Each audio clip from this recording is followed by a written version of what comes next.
Another Savior. Holy, holy, holy, holy, Adimebujuku. Another Savior. Another Savior. Holy, holy, holy, holy, Adimebujuku. Another Savior. Well, this is Mobien. This is dedicated to the gallant heroes of the Nigerian Biafra War and IPOB families all over the world. I remember the Nigerian Biafran War, in the thickness of the Biafra genocide. Hey, one man revived the vanishing hope to life. Let the great Biafran army to fight, and they were singing out, holy, holy, holy, holy, Adumebujuku is another Savior. They were singing out, holy, holy, holy, holy, Adumebujuku is another Savior. Holy, holy, holy, holy, Adumebujuku is another Savior. Many years after the genocide, whoa, yet another great leader has risen up now. Oh, and he's leading the Biafrans to victory. In your madika, yabika kokwa nam no wow.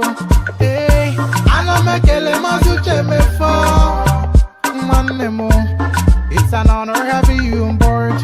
When I'm singing along, holy, holy, holy, holy, Nandekano is another Savior. Just sing along, holy, holy, holy, holy, Nandekano is another Savior. When I sing along, holy, holy, holy, holy, holy, holy, holy, is another Savior. Getting moving right and getting moving faster now. Holy, holy, holy, holy, is another Savior. Holy, holy, getting moving right and moving faster. Get the freedom. Is another Savior. Yeah, for freedom. Holy, holy, holy, holy, Nandekano is another Savior.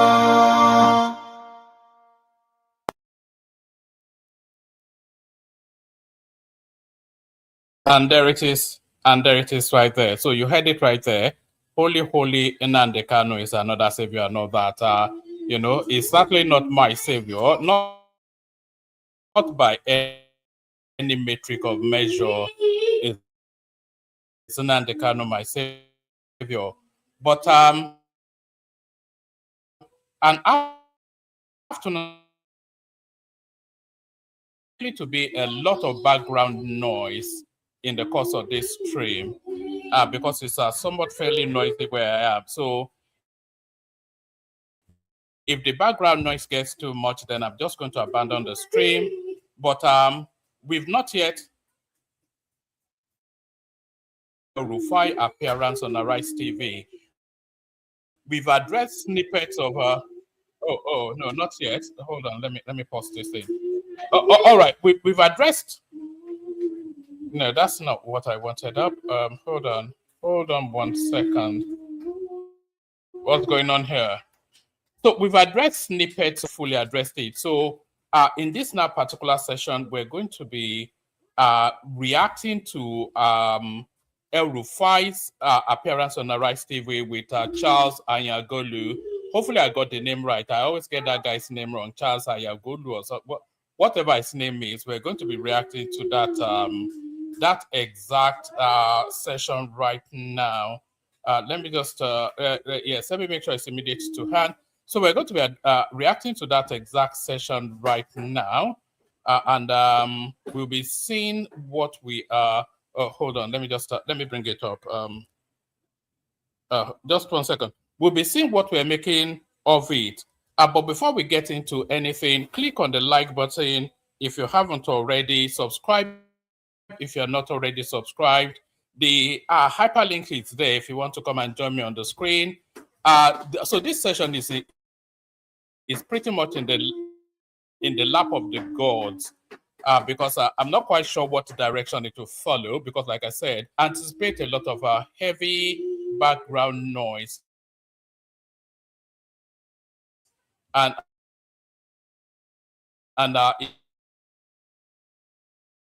if the background noise gets intolerable on the session, that might well be the case. But let me bring this up. Tonight, a special exclusive conversation with the former governor of Kaduna State, Nasir El-Rufai, at a moment of what appears to be mounting political and legal tension for him. His party, the main opposition ADC, has raised alarm over what it describes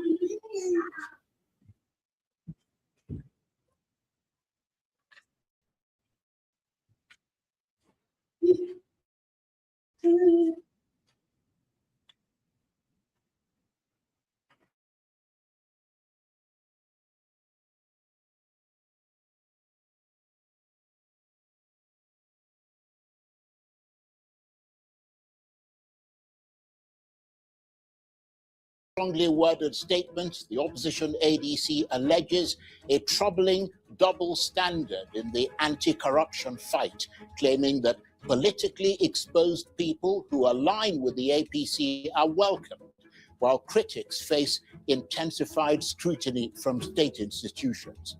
These are weighty accusations. The ADC maintains that no one is above the law, but insists that the law must never be weaponized. So tonight, in this prime time special, we go beyond statements and counter statements. Was this a legitimate enforcement action rooted in due process, or does it mark a deeper shift towards political selectivity in Nigeria's justice system? I'll be joined exclusively by the former governor of Kaduna State, Malam Nasir El-Rufai, as he responds directly to the events around him that have triggered a national debate. And later, in the time-honored interest of journalistic fairness and balance, let me know in the comment section if you can hear the clip, by the way. So let me know in the comment section if you can hear it, or otherwise there's no point. So let me know in the comment section if you can hear it. Now, it was meant to be a routine return from Cairo. Instead, it became... All right, in the comment section, can you hear the Arise clip? Can you hear the Arise clip? If you can hear it, let me know. If you cannot hear it, let me know. And if you don't let me know either way, then I assume that you cannot hear it. So I need your participation to let me know if you're hearing the Arise clip. So if you're not telling me, then we might as well just leave the session. So I'll wait for 10 seconds to let me know. Can you hear the right clip, yes or no? Can you hear the right clip, yes or no? Let me know in the comment section. All right, I'll wait a little bit. There's no point in me carrying on if you cannot hear the right clip. So let me know in the... Can you hear the right clip? Yeah, just say yes now. So why is it just so difficult to type a one word letter? Just say yes, that's all. All right, we carry on. Became a political flashpoint. On Thursday at Abuja's International Airport, security operatives moved to arrest former Kaduna State Governor Nasir El-Rufai, seizing his passport in what his legal team describes as an unlawful attempt at detention, allegedly without a warrant and without formal documentation, and despite prior communication with the EFCC. His lawyers insist he'd already notified the EFCC of his return and had undertaken to appear voluntarily on February the 16th. Any attempt to arrest him under those circumstances, they argue, would amount to a breach of his constitutional rights. The incident has brought the line between law enforcement and political intimidation under sharp national scrutiny, with Mr. El-Rufai's party, the opposition ADC, insisting that it reflects a dangerous pattern of selective pressure on opposition voices under the administration of President Tinubu and his ruling APC. All right, so everything that Charles is saying there now, it only applies if they actually attempted to arrest El-Rufai but they did not attempt to arrest El Rufai. If they had attempted to arrest El Rufai, they would have effected that arrest no matter what. Nobody could have stopped the authorities from arresting him. So they did not attempt to arrest El Rufai at the airport. They attempted to and succeeded in seizing his passport. So that was the whole objective of the exercise, and that objective was achieved. So all of those things that that Charles is saying there is just to be, Charles, of course, is an obedient diehard. He's one of the leading voices of the obedient space. So he's putting an obedient inflection on it. But there was no attempt to arrest El Rufai. So all of those pontificating and moralizing and eulogizing and alarming that he's doing, they don't apply because no attempt was made to arrest El Rufai. They attempted to and succeeded in seizing his passport. The ADC accuses the administration of double standards, claiming that politically exposed people who align with the APC are embraced, while critics face heightened scrutiny from anti-corruption and security agencies. On that, I agree. In terms of the rogue list, some of the most criminal elements within the Nigerian political space are all in the APC. Nobody moves against them. But any opposition person, there's no quibble about them arresting El Rufai, by the way. I'm not quibbling that. There is no quibble about them arresting Abubakar Malami or keeping Emefiele in jail and everyone else in between. There is no quibble about that. But there are elements. Adams Oshiomhole is a criminal, so why is he not in prison? Yemsin Wike, he stole everything he could steal in River State now. Why is he not being proved?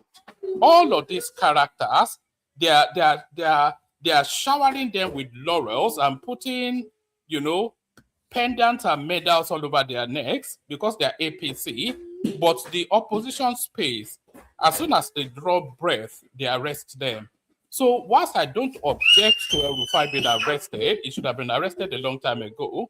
But what about the criminals in the APC too? So that's where the political targeting comes in. ADC insists that no one is above the law, including Nasir El Rufai, but warns that the law must never be weaponized against political opponents.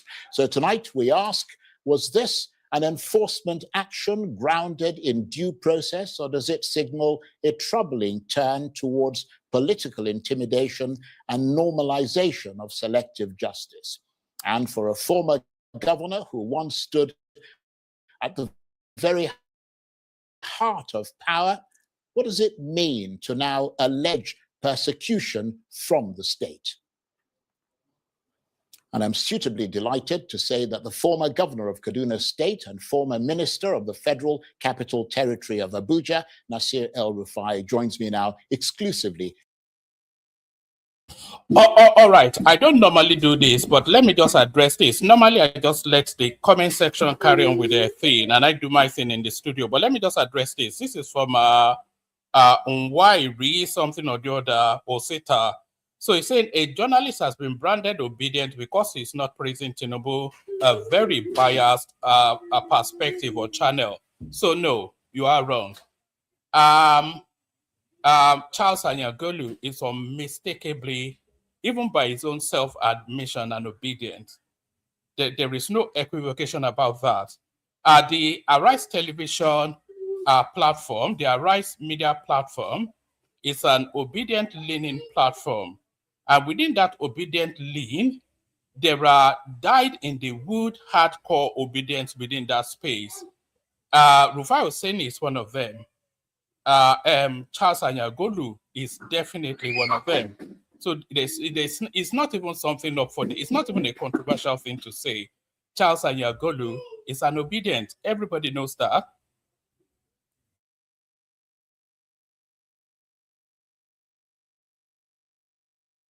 In the studio. Thank you very much indeed for coming in. Thank you, Charles, for inviting me. And I know we're in February, but I ought to wish you a happy new year because we haven't seen this year.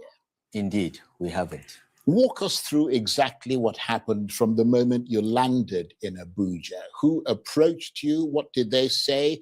And at what point did you believe that due process had broken down? Well, I came out of the plane, and a young man that is well dressed with a nice suit. So, in the course of El Rufai's submission on this Arise TV something, I want you to be keeping scores on anything that he says that you consider to be an arrestable offense. So we want to do a number count on just on his interaction with Arise TV now, his commentaries there that you find egregious and arrestable. So if he says anything in the course of this streaming that you think is grounds enough for his arrest, so write arrestable in the comment section. So I want to do a number count, and I'll be doing a number count as well. I want to do a number count of all of the justifiable reasons that he should have been arrested off the back of this interview he granted Arise TV.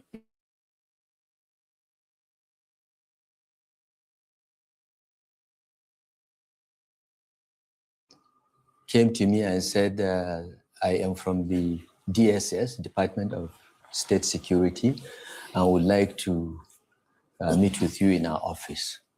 I said, that's fine. Where is the letter of invitation? He said, my bosses have it. I will escort you to them. I said, I'm going through immigration. I have to do that. Just get me the letter. So he said, okay.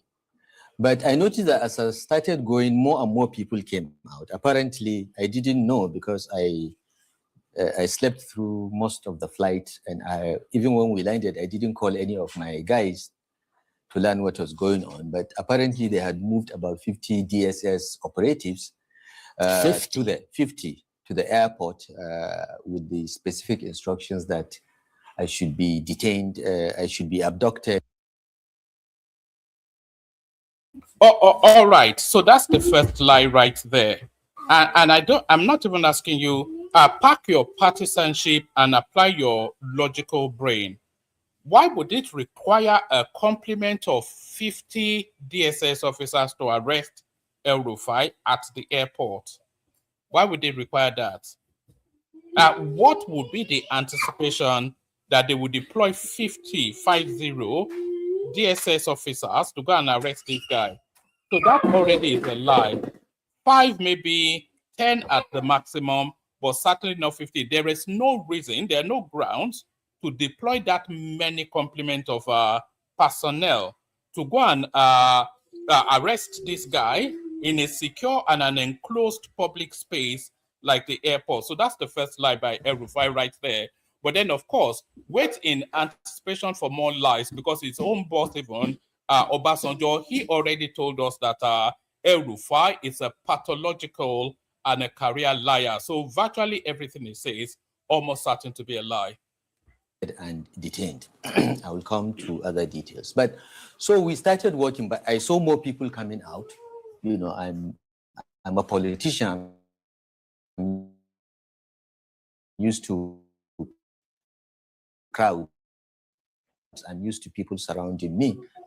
And then as we move forward for the e-visa, and the 2 officers came forward, one big fat one and another about my height, and said, we are from the DSS, sir, we are going this way. We need to go to your office. I said, I'm not going to your office. I'm not going anywhere until you show me a letter of invitation. Your guy said you have a letter. He said, no, sir. I said, if you don't have a letter, I'm not going. You know my house. I live very close to the DSS headquarters. I can even walk down there if you bring a letter of invitation. So I tried to turn right, and they tried to force me to go left. I said, look, don't touch me. I'm going with my passport to have it stamped. And I'm not going where you want. He said, you have to go to where I want. I said, even the president cannot tell me I have to do anything. It's a free country, it's a democratic country, and I don't have to do anything that I do not wish to do. So you are just a middle level. So now, yes, wherever it is that you are in the world, it will be your lived experience that there are certain people that can tell you to do what you don't want to do. If the police approach you and they insist that you park your car, then you are parking that car, whether you want to or not. If they tell you to follow them to the station, then you are following them to the station, whether you like it or not. So this idea that it's a free country, nobody can tell you what to do. If the law demands your attention, that attention you give, either willingly or unwillingly. So there are no absolute freedoms, as you all know. So what this guy is saying again, a total fabrication of his own fallacious mind. A senior civil servant. The president cannot tell me what to do. Don't say I have to. It's inappropriate language. And I turned right. By then, of course, some of the passengers had come and began to form a crowd. So I turned right and I moved on, presented my passport, it got stamped. And remember, before you stamp the passport, a DSS operative has to look at it and then hand over to the immigration officer. This was I done. If there was any issue that is really official, the DSS operative would have told me we've been asked to hold your passport. So they gave me my passport and I walked out. But these guys were still following me, saying I have to go with them. I said, you are wasting your time. I'm not going. I'm a citizen of this country and I've been in government long enough to know the process, the procedure for any investigation. You are free to invite me, and I have been in government long enough to respect institutions. So just give me a letter of invitation. If you don't have a letter of invitation, forget it. I'm not going. But he felt that he could take me by force with the 50 armed DSS operatives he had. But by then, the crowd had become bigger.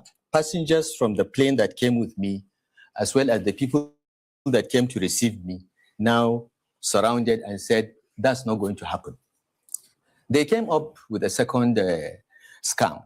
Where is your passport? I said, it's just.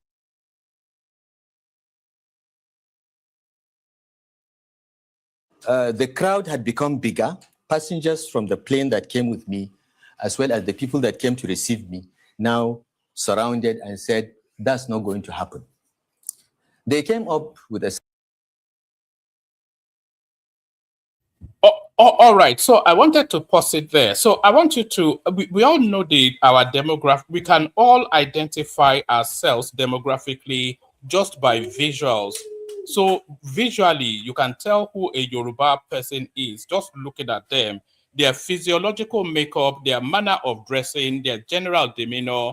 You can tell even from a distance who a Yoruba man is. Ditto, an Igbo man, ditto, a Northerner, etc., etc. So if you look at the crowd congregating around El Rufai, trying to prevent the authorities from carrying out their duties, if you look at that crowd, they are exclusively a northern crowd.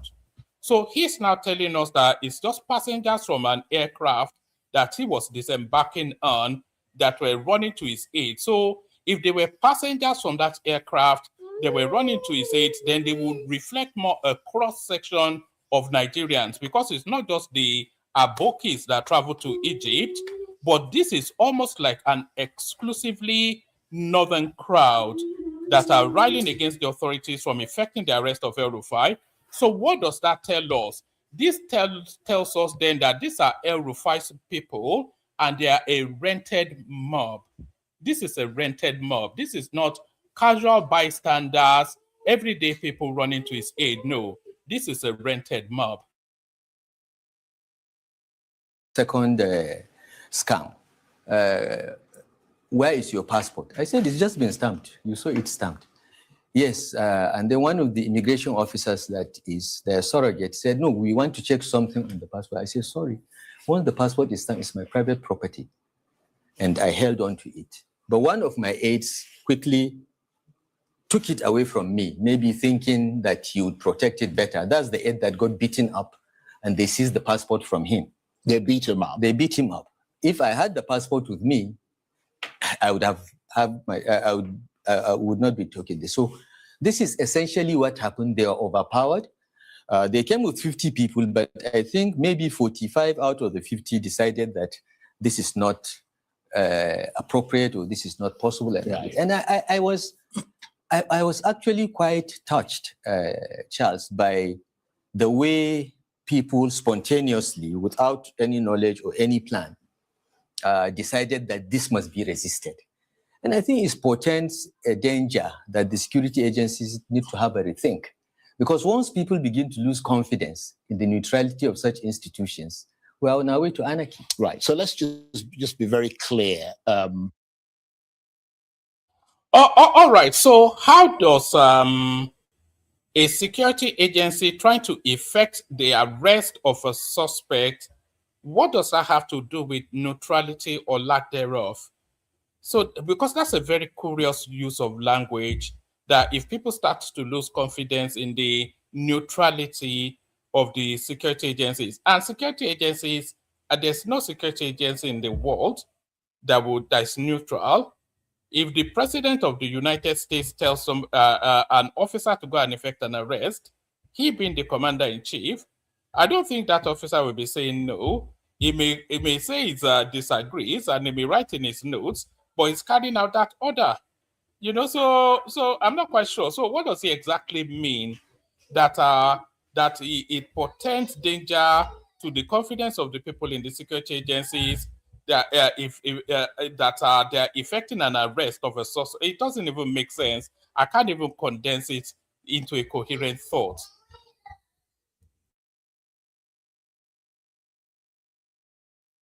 And thank you for explaining very lucidly what happened. Yeah, but I want to add something. Yes. Because my lawyers issued a statement after that, mentioning EFCC. I want to say very clearly, it wasn't the EFCC, okay? It was the DSS. Right. But the DSS were procured to abduct me by the ICPC. That has never communicated with me ever, okay? The EFCC had written to me while I was away to say that I would like to have a chat with you over certain issues. And I replied, my lawyers replied that, well, I'm not in the country, I'm on my annual vacation. And once I know the date of return, I will let you know. And we have written to EFCC to say that, I will celebrate my birthday with you. My birthday is 16th February on Monday. I will celebrate my birthday. I will come and see you at 10 a.m. on the 16th. So it wasn't the EFCC. But my lawyer thought it was the EFCC, but it was not. Subsequently, we found out that it was the ICPC that procured the DSS to abduct me and then hand over to them. And this is a modus operandi of the ICPC that increasingly has become a personal tool of Nuhu Ribadu. Nuhu made the call and made the order that I must be in custody yesterday. How do you know he made the call? He made the call because we listened to their calls. The government thinks that they're the only ones that listen to calls, but we also have our ways. He made the call, he gave the order. And so you tapped his phone calls, did you? Someone tapped his phone and told me. Because that technically is illegal. I know, but the government does it all the time. They listen to our calls all the time without a court order. But someone tapped his phone and told us that he gave the order. So, but the EFCC, I think, has shown itself to be more professional in this particular instance. And on Monday, by the grace of God, I'll go and see them. Yesterday, around 5 p.m., the ICPC finally did the right thing, not the DSS that tried to abduct me, by bringing a letter to my house to say, we want to see you on Friday the 13th. My lawyer wrote back to say, guys, my client is not an idle person that has no program. He's just waiting for a letter from anyone. We've received your... You see, that statement also highlights somewhat the arrogance of privilege within the Nigerian space.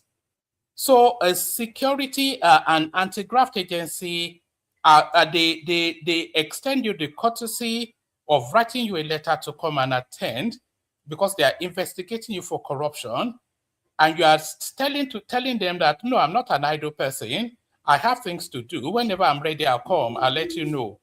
Where in the world does that happen? Our client is not an idle person. He has a program. When he has the time, he will come and attend to these criminal charges that's been leveled against him. How is that even possibly a thing to say? This is just the arrogance of just a system that is not fit for purpose, They should never have written him in the first instance. It should hear a hard, sharp knock on his door, and as soon as he opens that door, they put him in handcuffs and take him down to the downtown or wherever. You know, imagine the arrogance of it. The authorities say they want your attention regarding a criminal matter, and you are saying, no, when I'm ready, I'll come and see you. And it's aggrieving that he's been badly treated. Imagine that. Your letter, we will, now that you've written an invitation, you've had the courage to write an invitation, we will honor the invitation. But on Monday, we are going to. So, sorry, what? And by the way, can people please like and subscribe? I'm not seeing numbers going up. Please like and subscribe if you haven't done that already. Like and subscribe. Sorry, why does it require courage to write to El Rufai to come and answer allegations of stealing 422 billion naira from Kaduna State? Why is courage required for them to invite him to come and answer to that? Imagine the arrogance. You know, these people need humbling, you know, and I hope this guy gets fully humbled. EFCC that has written before. So we'll go there. After the EFCC, we'll go to ICPC on Tuesday or Wednesday. I don't know what the lawyer has written, but you know this. So this is the current state of things, as far as we know. Okay. Well, let me just make clear that the Office of the National Security Advisor has a right of reply, because that is how we operate journalistic fairness. Absolutely. So, because you've made an allegation against him saying that he essentially gave the order to come and pick you up. Yes. They have a right of reply if they so choose. Yes. But and yesterday they met the National Security Advisor, the Governor of Kaduna State, and the Chairman of ICPC met, and they have decided that I must be abducted today. So, can somebody please explain this to me in the comment section?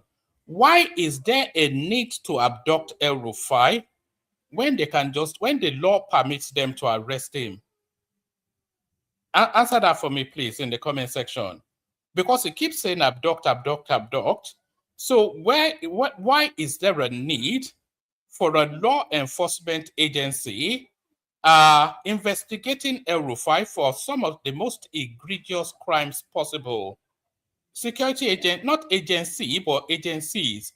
Security agencies with an IES investigating El Rufai for some of the most egregious crimes possible, because it's been investigated for the disappearance of a guy called Daddy Yatta, who a lot of people felt he had kidnapped and subsequently killed. So it's been investigated for that. It's been investigated for stealing 422 billion naira from Kaduna State. It's been investigated for that.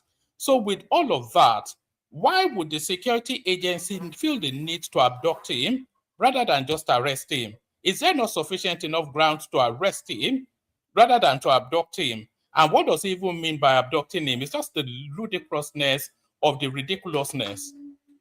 Arrested but abducted. Yeah, abducted because, you know, arrest, you know, people use arrest. They don't know the arrest apply if they so choose. Yes. But and yesterday they met the National Security Advisor, the Governor of Kaduna State, and the Chairman of ICPC met, and they have decided that I must be abducted today. Not arrested, but abducted. Yeah, abducted because, you know, arrest, you know, people use arrest. They don't know that arrest has a legal meaning. Arrest means a lawful activity, okay, with a warrant. The police have, under the Police Act, they have a clear, you know, they can arrest you without a warrant. But every other agency must go to a judge and show cause, okay? So when you try to take a person without a valid order, it's not an arrest, it's an abduction. But critics might argue, and we could quibble over the law and the legality of it, but they might argue that once an investigative agency issues an invitation timing is at its discretion, not yours. Why should the EFCC or the ICPC or whatever wait for your chosen date rather than... And that is the first time ever. I'm going to scroll it back so you listen to it again. This is the first time ever that I've heard this Charles Anyagolu ask a sensible question. First time ever. Please, people, like and subscribe. The numbers are not growing up. Every single person interacting with the stream right now should be subscribed. So if you're not subscribed, please do. I'm going to scroll it back so you hear him again. First time in the history of my being aware of this presenter. This is the first time ever that I'm hearing him ask a sensible question.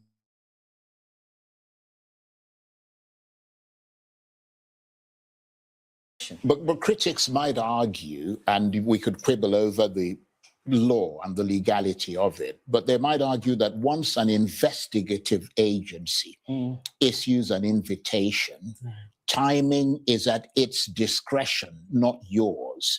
Why should the EFCC or the ICPC or whatever wait for your chosen date rather than compel attendance immediately? If they want to compel attendance, they need a court order to convince a judge why time is of the essence.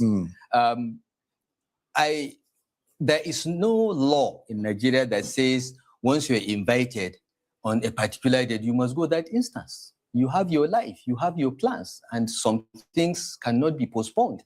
You may have business transactions that you lose millions of dollars. They are not going to compensate you if you miss those meetings. So the law does not give them blank check to call you at their convenience. If it's not convenient, your lawyer would write and negotiate and say, look, he will come at this time. Right.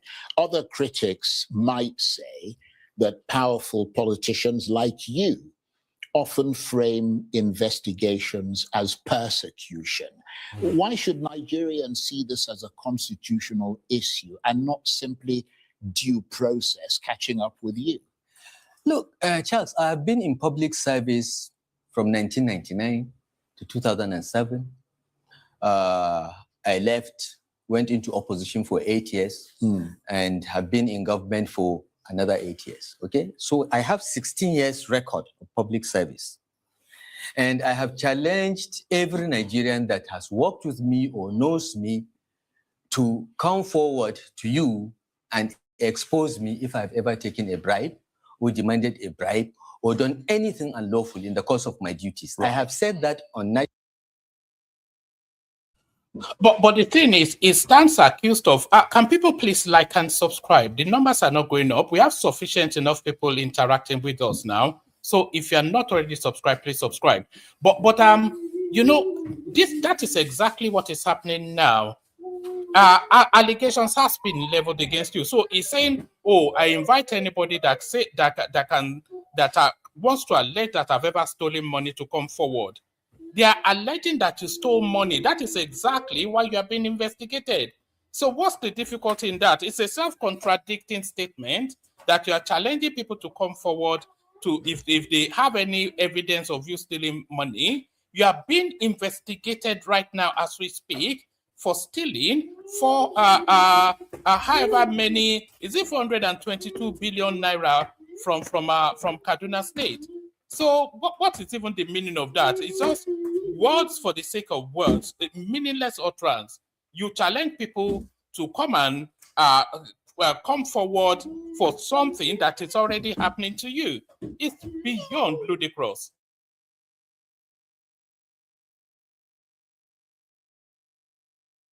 Meant for another 8 years, okay? So I have 16 years record of public service.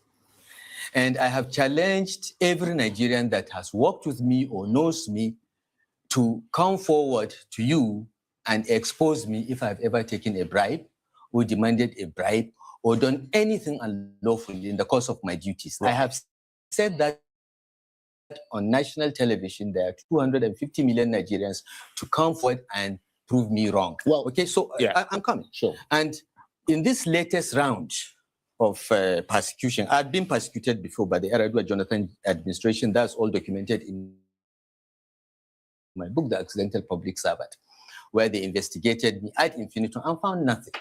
In the end, I was charged to court for one. So now it's talking about the Yadwa Jonathan administration. Just we were saying earlier on that this guy is a pathological liar. I'm not quite sure how old some of you are or how steeped you are in Nigerian politics. During the Goodluck Jonathan era, this was this same guy that told us that Jonathan was assembling a killer squad, a team of imported killers with a list of people to kill, and he was number 6 on that list. I'm not quite sure if some of you are old enough or marinated in Nigerian politics enough to remember that. This was this same guy.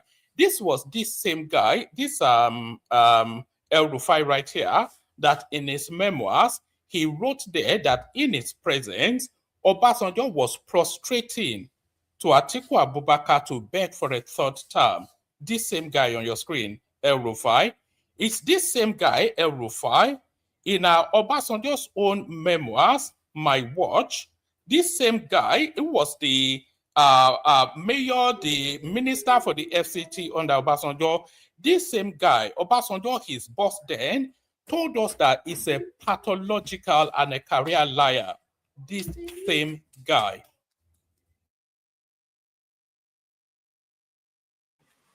Alleged offense that in my tenure as Minister of FCT, in which I approved the allocation of land to 27,000 people and companies, one of the 27,000 plots was allocated to my wife. That's abuse of office.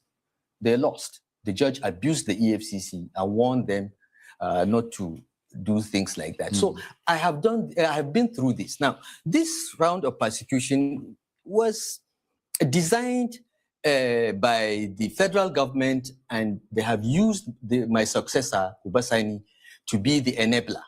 They have investigated me since June 2023 in Kaduna and have come up with nothing. They have arrested my former chief of staff, my commissioner of finance, my commissioner of local government, virtually all our senior officials, my senior advisor, Councillor Jimmy Lawal. They have been interrogated. They have tried to pin things on them. They have charged them to court. Most of the charges are frivolous, and I'm quite confident they will lose. They will all be discharged and acquitted. They have not found anything. Well, in fact, Charles, they have got so desperate now, they have stopped going after those that have worked with me in Kaduna. They now randomly go after businessmen, private sector people that are suspected to be my friends. One of them has been in ICPC detention for 73 days today, even though he has got an order from a court for him to be granted bail. They said they are not going to grant bail. Why? They are under orders. So this young man, Ahmad Sule of TMDK, has been in ICPC detention for 73 days without bail. They have procured a judge in Kaduna, by the whom I have submitted a petition to the NJC for his misconduct. They have used that judge and not accelerate, want to keep him until after the elections because they suspect that he is the one that is funding the activities of the ADC.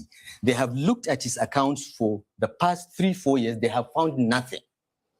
They have found absolutely nothing, but he's still in detention. Right. The person that took the story to them is a gentleman called Rahmania. I'm sure you've heard of the name. He went and said that this man's business is mine, that he was my fraud, even though I didn't know the guy until 2018 when he came to Kaduna to build something. So this administration has become desperate.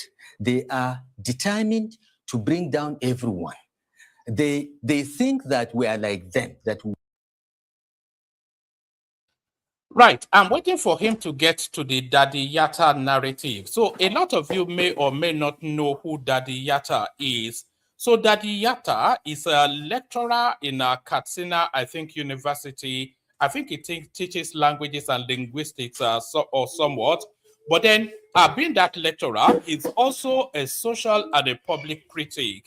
And it's a social and public critic that is especially critical of Northern politics. It's especially critical of Northern politics, but is particularly critical of the El Rufai administration then, when he was the governor of Kaduna State.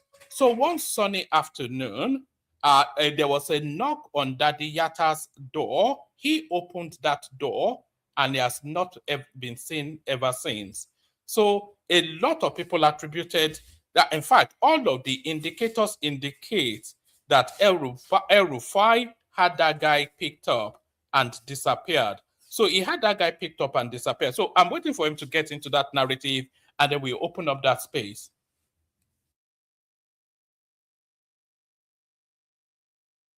Were thieves in government. So they have done the investigation. They were sure they would find something. Till now, till tomorrow, they have found nothing. Can I just come in here? Because, I mean, there are obviously an investigation is ongoing and it could take a very long time. Yeah.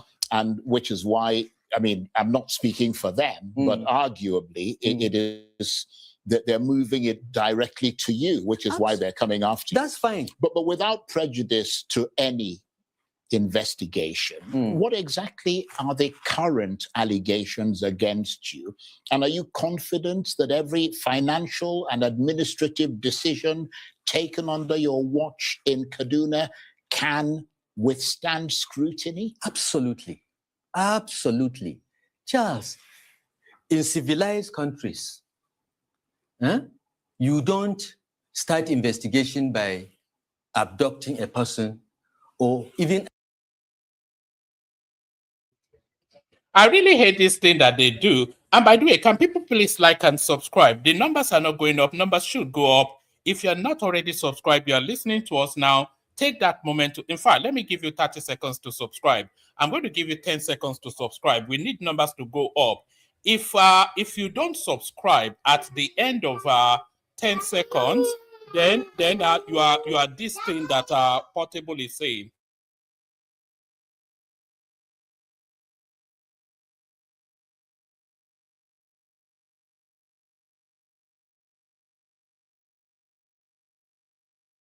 I'm a babu. I stay in the zoo. Zadu, I'm a babu. I live in the zoo. Zadu. Ah! Ah!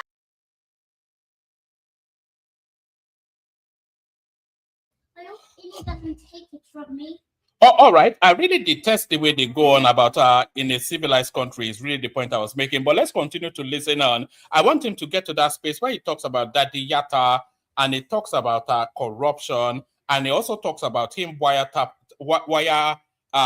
eavesdropping on Nuhu Ribado's conversations. Arresting a person and keeping him while you're investigating. It's violation of human rights. You do your investigation, okay? Financial records today are largely electronic. They can't be hidden. You do your investigation, you get your records. Yeah, but how do you know they haven't done their investigation, which is why they're coming for you now? They have done their investigation and have found nothing. Okay? Yeah, but you don't know that. You haven't answered to them. I will go to them. Right. Charles, I've been around this system.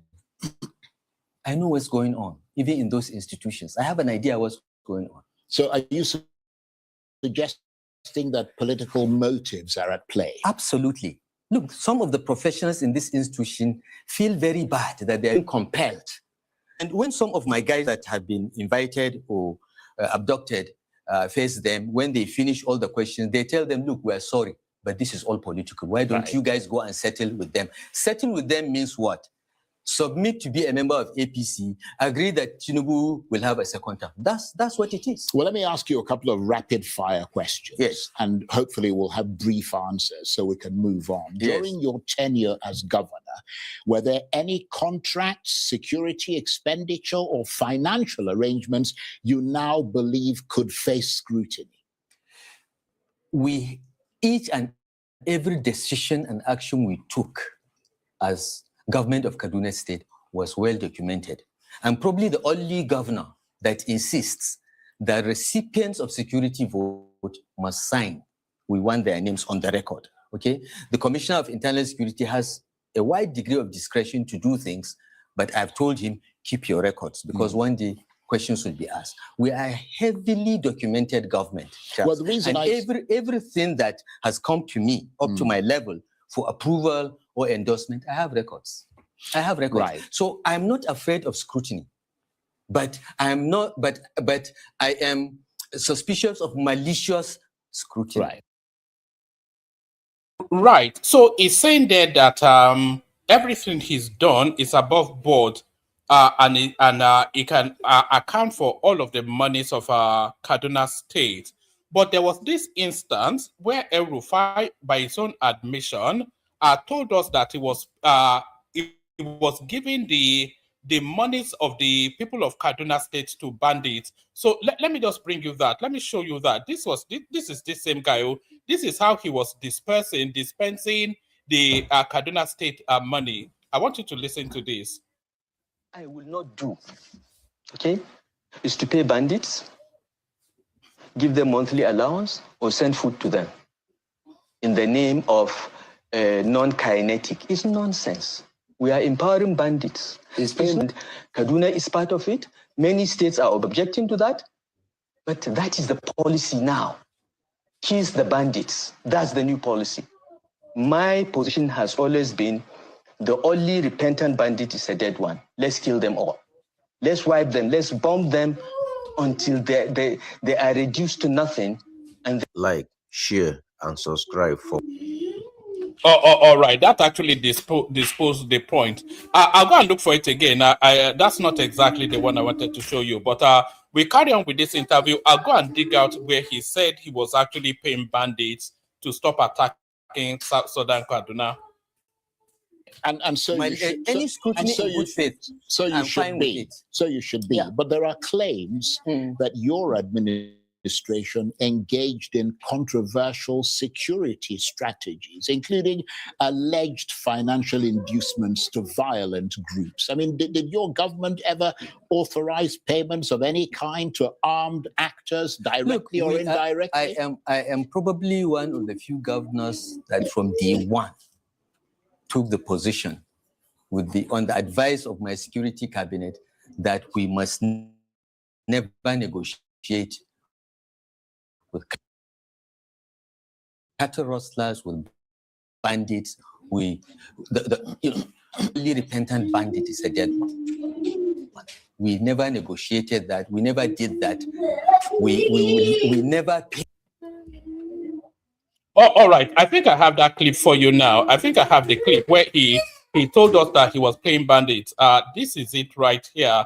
Hopefully, I've not listened to it back. So hopefully this is the one we're after. Let me just let me start it from the beginning. Hold on. Let me pause it. Let me scroll. It's only 1 minute, so you get to hear it fairly quickly. Let's have a listen. Yeah, okay. And yes, we offered them money. We said, look, if we have to pay you not to kill our people, we're happy to do it. Compensation for life and property. And yes, we offered them money. We said, look, if we have to pay you. So you can see it right there. This is on Channels Television. El Rufai claims he paid some Fulani to stop killings in southern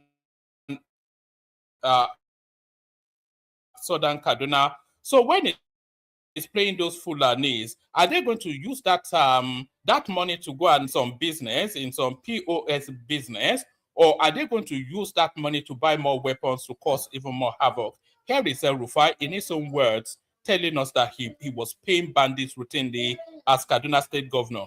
And yes, we offered them money. We said, look, if we have to pay you not to kill our people, we're happy to do it. Compensation for lives and property has foundations even in the Quran and the Bible. So compensations for life and property. So it's compensating the bandits for the loss of their lives and their properties.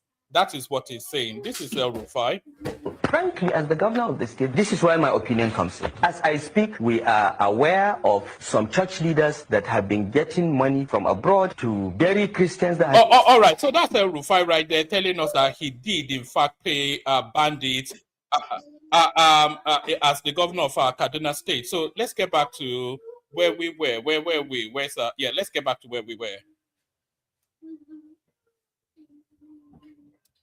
Paid any group for kidnapping anyone. Right. Okay. In spite of the pressure. So anybody that claims that is just in another dreamland. Now, as far as I know, all right, The Commission of Internal Security brings me proposals for security spending. There is a standing order every month.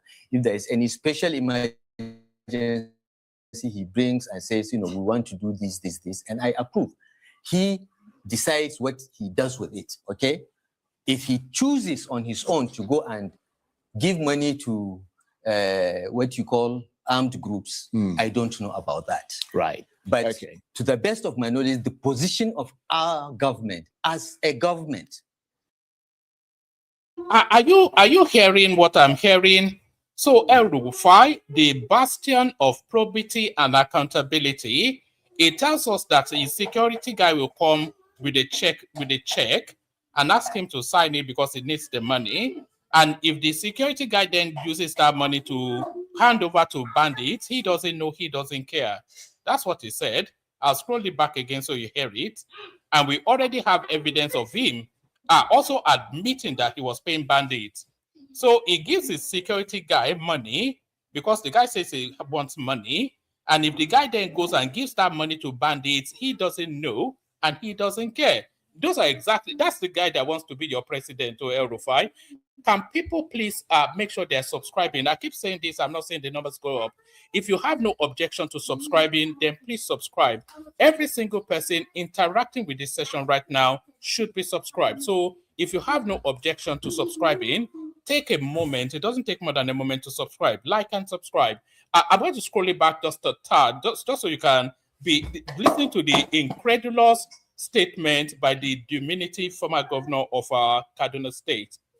Any group for kidnapping anyone. Right. Okay. In spite of the pressure. So anybody that claims that is just in another dreamland. Now, as far as I know, all right, the Commission of Internal Security brings me proposals for security spending. There is a standing order every month.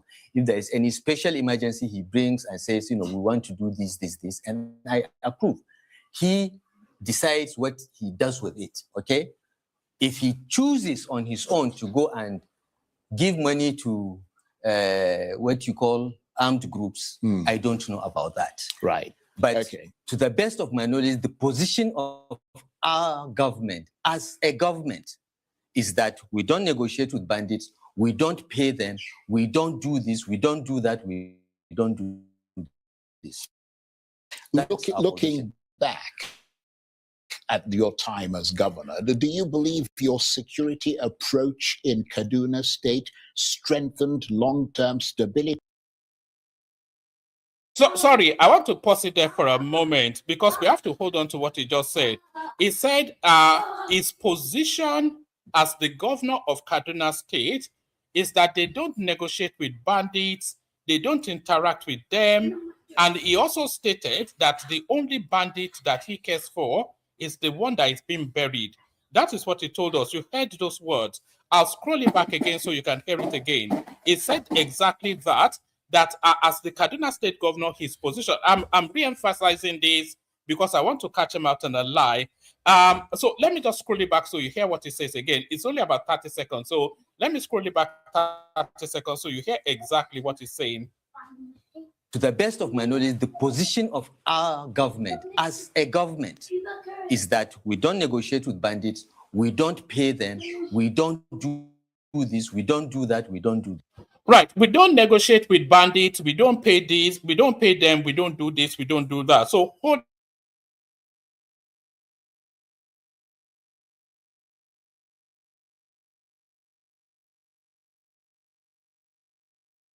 And yes, we offered them money. We said, look, if we have to pay you not to kill our people, we're happy to do it. Compensation for lives and property has.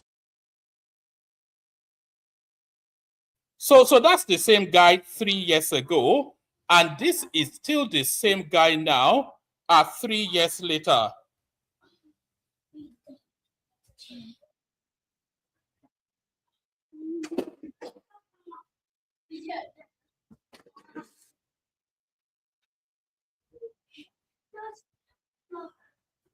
Is that we don't negotiate with bandits, we don't emergency he brings and says, we want to do this, and I approve. He decides what he does with it, okay? If he chooses on his own to go and give money to what you call armed groups, I don't know about that. Right. But to the best of my knowledge, the position of our government as a government is that we don't negotiate with bandits, we don't pay them, we don't do this, we don't do that, we don't do this. Looking back at your time as governor, do you believe you... And that's exactly the same guy. So you see 3 years. They say 24 hours is a long time in politics. 3 years is a century in politics. The exact same guy that 3-4 years ago was on Channels Television telling us that he was negotiating with bandits and paying them. Fast forward 3 years later, now tells us, I showed you both clips now. If you want to see them again, you'll see them again, but I'll show you 3 times. Now, 3 years later, is telling us the converse opposite, 180-degree turn, the direct opposite of what he said at the year 3 years prior. He's now telling us now that his position is that he doesn't negotiate with bandits or pay them. But when he was in government, he told us that he was negotiating with bandits and he was paying them. So a pathological liar, as Obasanjo rightly said. Your security approach in Kaduna State strengthened long-term stability or deepened divisions in the state? Because critics, including activists, even clerics, have alleged that dissenting voices were harassed and intimidated during your tenure. Okay, look, our security strategy in the state is two-pronged. Okay, there were problems we inherited, okay, around communal violence, tribal intolerance, and so on. History of. We had a security strategy for that. And then there are the emerging threats. When we first came, it was cattle rustling, which metamorphosed into banditry, okay? We had very clear strategy on that. Now, on the first set of security threats, we studied all the commissions of inquiries on previous acts of communal violence in Kaduna, and we came to certain conclusions. And around that, we developed a strategy of zero tolerance to any nonsense from any group that thinks that it can advance its interest through violence. I was very hard on that. I did not allow anybody to do that. And throughout my 8 years in Kaduna, we only had one instance of communal violence in December 2016, and I shut down the 3 local governments affected through Christmas and New Year. Let me land. Okay? And it never happened again because we took very decisive, clear steps that sent a message that something has changed. Okay? Now, but we knew that there are people that don't even live in Kaduna that make social media posts and so on that sometimes can ignite the problem in Kaduna. And I'll just give one quick instance.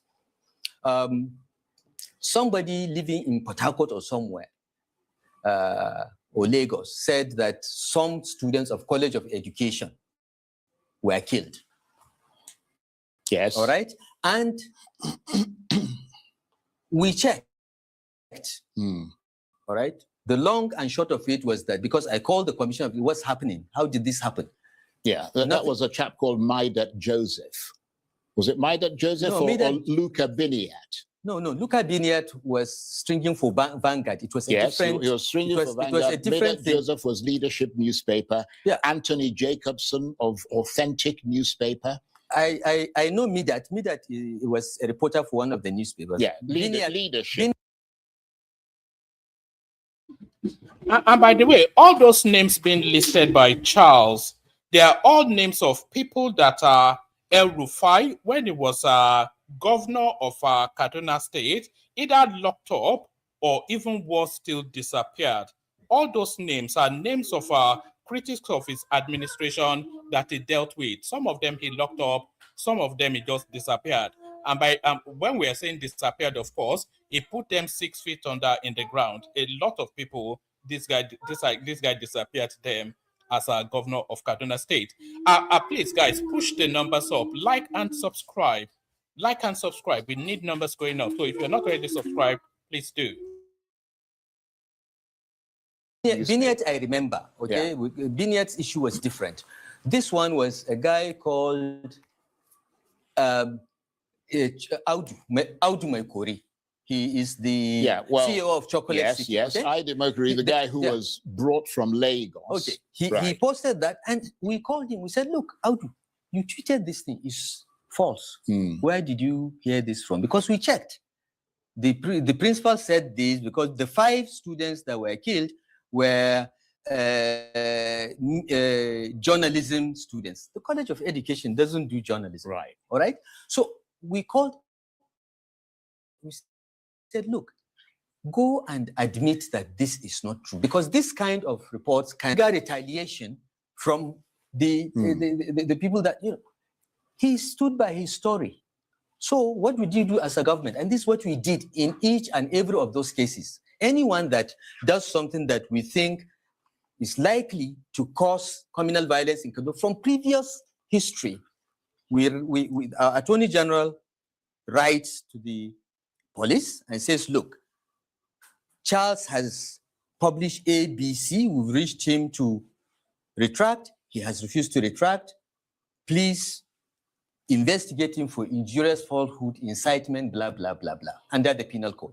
That's what happened in the case of Audu Maikori. Well, they said these were your political opponents, that you were essentially silenced. Maikori? For dissenting against. Maikori, political opponent, the guy lives in Lagos. Right. He cannot get 10 votes even in his But all those Look, people I mentioned, so this is what happened. They all wrote articles that were critical of your government.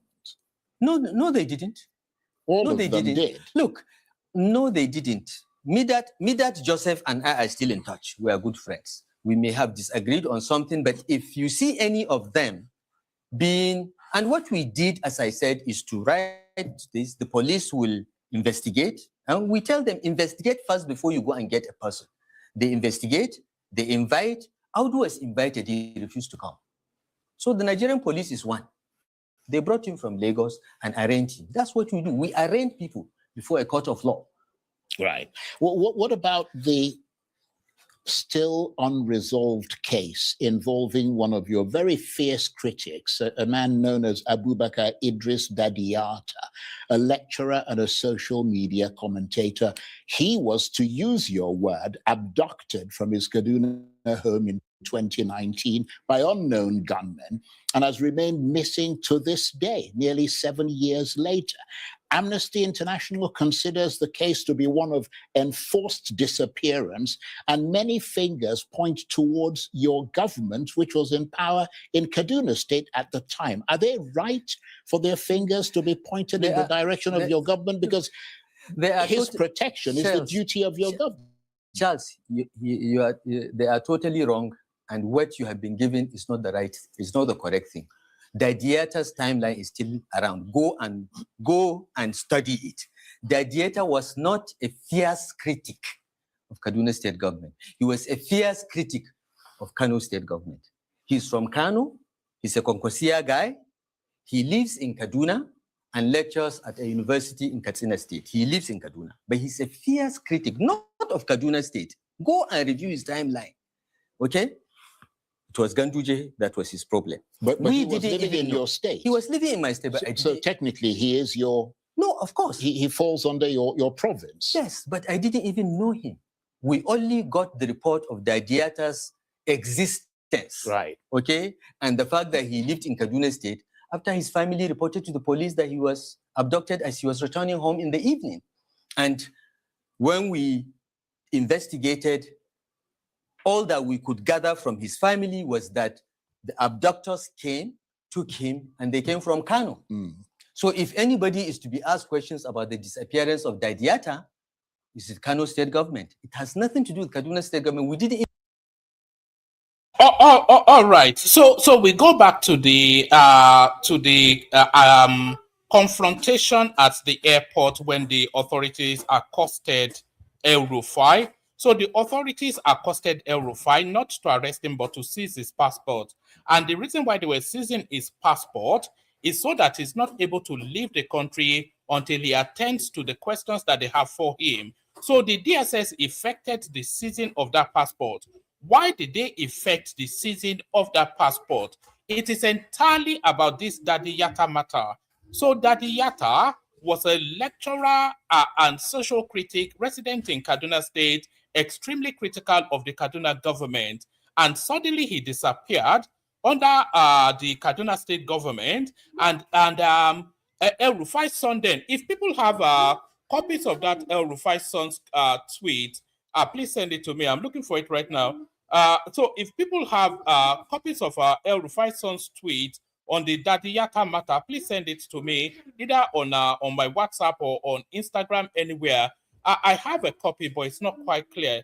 This is the copy I have. It's not quite clear. It's not legible, and it's not letting me bring it up. But if anybody has the copy of El Rufai's son's tweet on the Daddy Yatta matter, the El Rufai's son's tweet on the Daddy Yatta matter is essentially a confessional statement, because in that tweet, he, to all intents and purposes, told us that anybody that is critical of his family name will pay with their life. And he referenced Daddy Yatta, and Daddy Yatta has been missing ever since. 7 years on, Daddy Yatta still nowhere to be found. So that is what DSS is investigating El Rufai on: the abduction, disappearance, possible murder of this lecturer social critic. So that's what he stands accused of. So all this fog of noise that is creating is never going to effect an escape route from this egregious crime. So it's the Daddy Yatta thing that is central to his relationship with the DSS. But if anybody has copies of that tweet, please send it to me or come into the studio and drop it.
All right, let's not move on from there too quickly. Let us not move on from there too quickly, because we're talking about a human being, a senior member of society, a lecturer, and a leader of society missing. So this is the Daddy Yatta narrative. So this came out this September the 13th, 2019.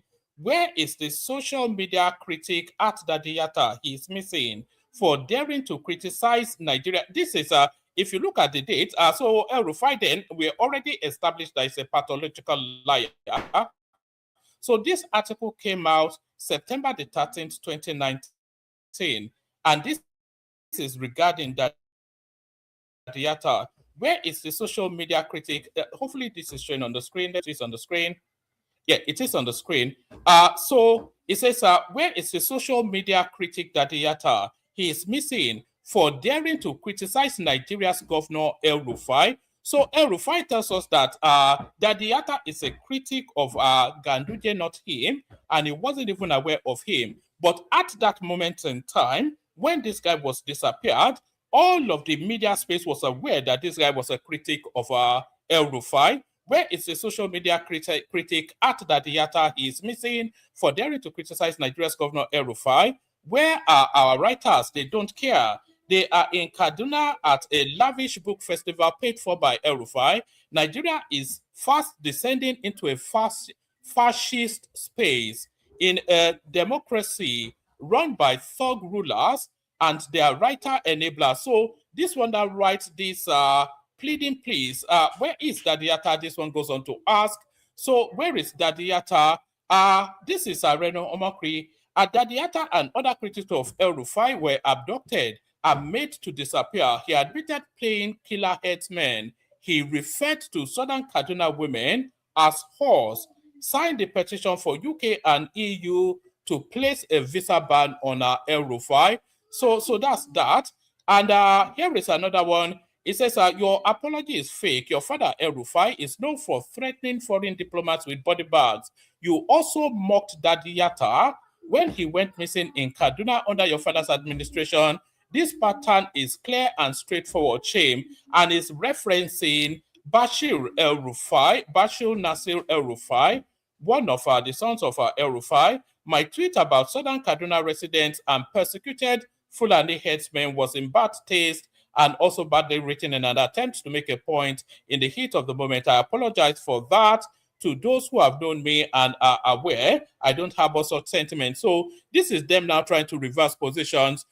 Still on that the Yatta space, still on that the Yatta space, here is what Amnesty International has to say.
All right. All right. Here is the tweet I wanted to show you.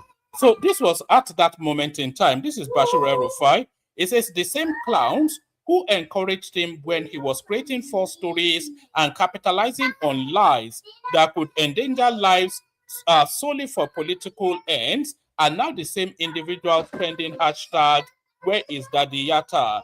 Dangerous lies in public space have consequences.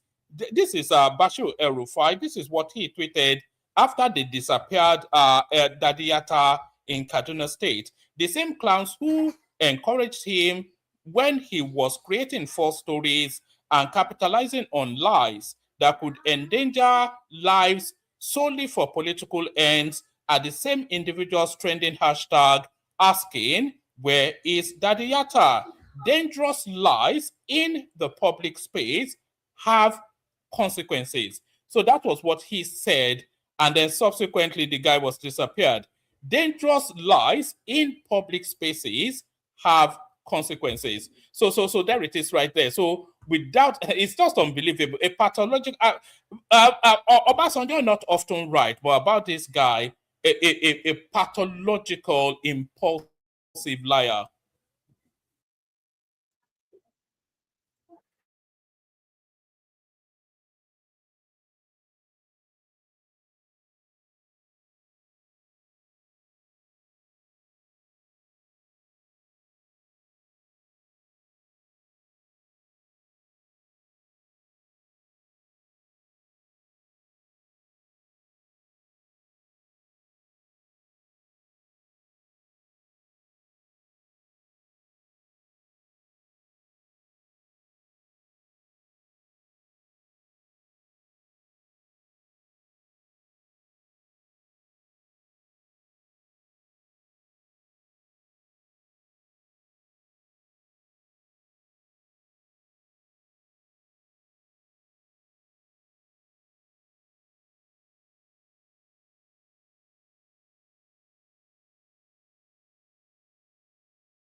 Somebody is saying no audio. You can't hear it.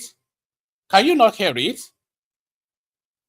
All right. Let me try and do something. I'll play you a bit of music, then I'll try and fix it. Let me play you a little bit of music, and then I'll try and fix it. Let me play you music. Water, only water,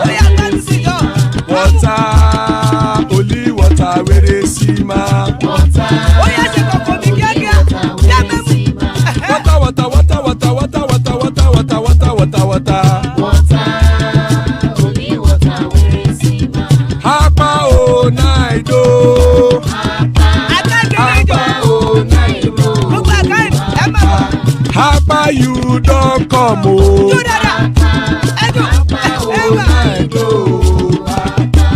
Hapa o naido.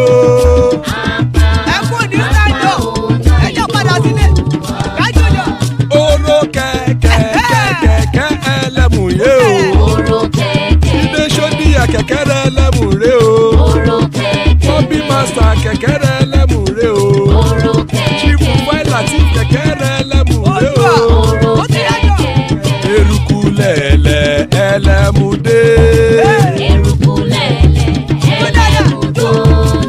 Eruku lẹ̀lẹ̀ ẹgbẹ́ ẹlẹ́mùdódò jàre o. Eruku lẹ̀lẹ̀ Ghana ti dé ẹgbẹ́ bọ́dì o. Ọmọ ẹlẹ́yẹ ẹyẹ o ó dilé o. Olúyẹ̀lá ẹyẹ o ó dilé o. Petrosodana ẹyẹ o ó dilé o. Petrosodunke ẹyẹ rẹ̀ ó dilé o. Ẹlẹ́kọ̀ ọ̀run mú ìní o.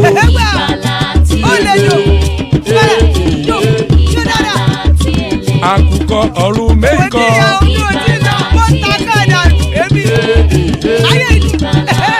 Ikú kò ní ríwà gbéṣe o.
To answer is to say all that you've described, there is a bit of everything, okay?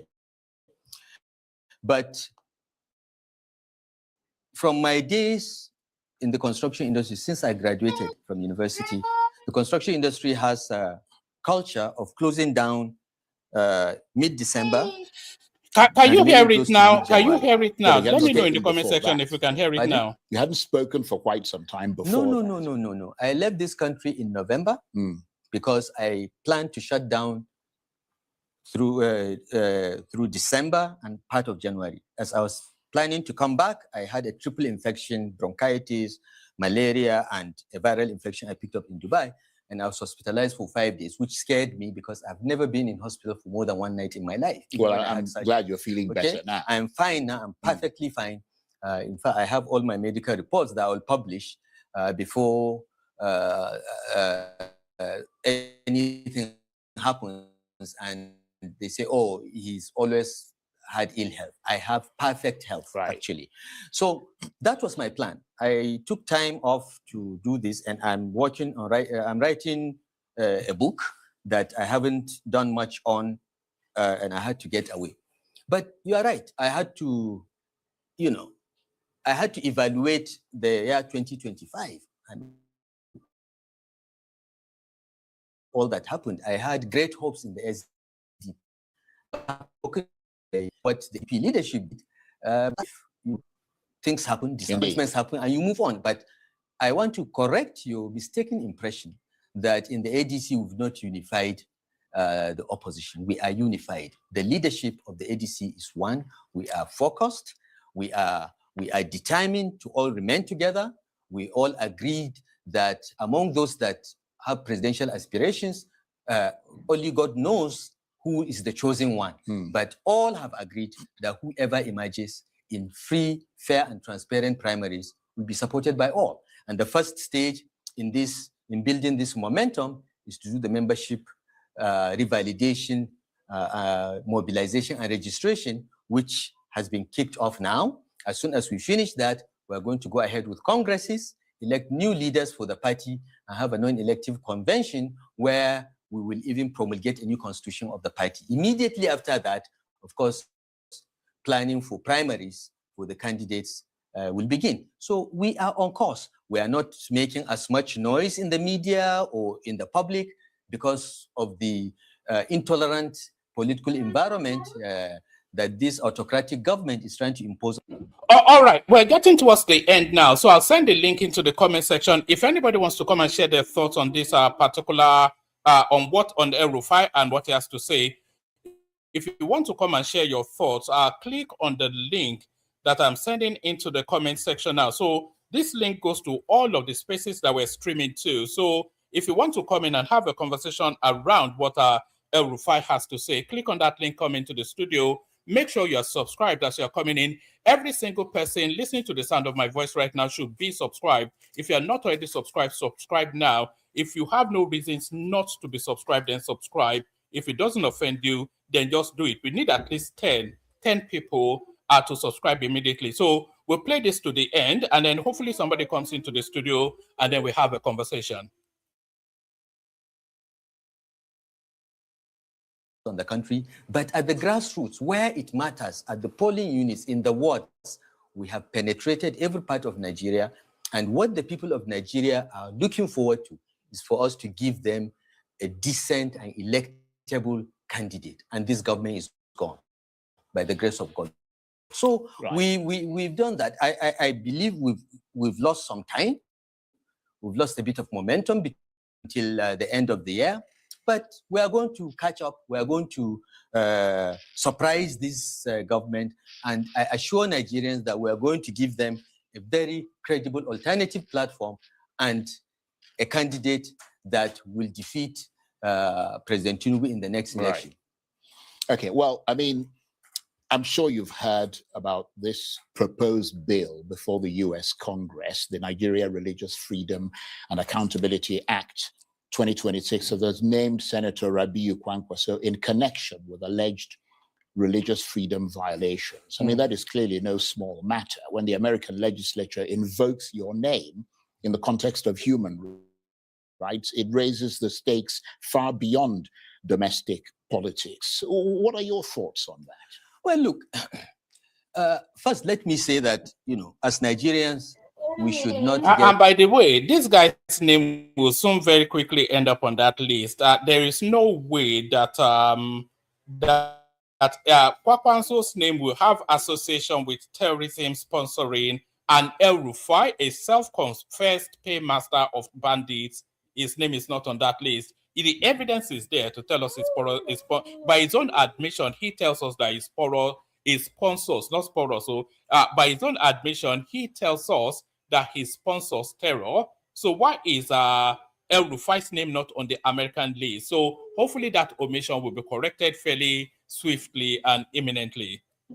Carried away and be pawns in what is essentially domestic political posturing, okay? Because this whole Christian genocide stuff and the latest bill is is just the Republicans playing to their base, the Christian. It's not just about Kwankwaso. It's something that every Nigerian should be conscious about and know. So that's one. So all this posturing, let's know it for what it is. It has nothing to do about concern. It has nothing to do about this. It's domestic politics in the US. Secondly, I think it is heartbreaking for me as a citizen of Nigeria and someone that has been in the highest levels of government that as a government, as a country, we are unable to protect all our citizens, whether they are Christians or Muslims. Everyone is at risk. We all know that. And that, for me, is what we should be worried about. And it is clear that the country is not secure. The security architecture has failed. The personnel are incompetent or not doing the job. And we need to ask some very difficult questions so that that is recalibrated, so that every Nigerian will feel safe. But coming to the matter of Kwankwaso, I think it is most unfair to tag Kwankwaso. And I'm trying to figure out whether it is the $9 million lobbying money that led to the list of Kwankwaso because Kwankwaso has refused to move to APC. Because the evil that this government is capable of is beyond your imagination, Charles. They may be behind it because Kwankwaso has refused to move to the APC, and there are rumors that he will move to the ADC. Well, you're saying there may be. Yeah. They may be behind it. They may be behind. In fact, I cannot think of anyone else because look, 12 northern states implemented Sharia. Okay? The first state to do so was Zamfara. I thought Zamfara should be listed there if at all anyone is to be blamed for this Sharia fiasco. All right? Kwankwaso followed suit like many other northern governors. And so did we just hear an admission that the Sharia system is a fiasco? And if it's admitting that the Sharia system is a fiasco, when did he come to that realization? Did he have that realization when he was the governor of Kaduna State? And if he had that realization that Sharia is a fiasco, when he was the governor of Kaduna State, what did he do to redress it? How did he address it? Because Sharia was generously applied when he was the governor of Kaduna State, still extensively applied now. So when did he come to the realization that Sharia is a fiasco? And if he had that realization when he was the governor of Kaduna State, what did he do about it? You see, this is the thing. It's just words just come out of his mouth without filter, or I don't quite know who the audience is for this guy. It's just a gibberish talking pathological liar. Kano was not very strict in even implementing Sharia. So he's not one of the governors that you say was a fundamentalist or, those. Kano was not. It's like this guy is talking about a parallel country, or maybe he thinks he's talking to dummies or something. Kano was not very strict about applying Sharia. I defy anybody. Open a different tab. Don't leave our stream because we need your audience and we need your subscription as well. We're still after 10 people to subscribe. So when I'm talking about 10 people, I'm not talking about other people. I'm talking about you that you're not already subscribed. You're listening to me now. If you're not already subscribed, subscribe. It's exactly you that I'm talking to. But this guy says Kano is not especially strict in the application of Sharia. I defy anybody. Open a separate tab. Type in Hishba destroys alcohol. It's always in Kano. When they go around destroying people's shops, they have a force, a parallel localized police force, which they call the Hishba, that their primary purpose is to apply Sharia doctrinal lines in the structurings of society. That's Kano State now. But these are Omugor, these are Kurukete, this short little man is telling us that Kano was not strict in this guy is from another planet, man. Unbelievable stuff.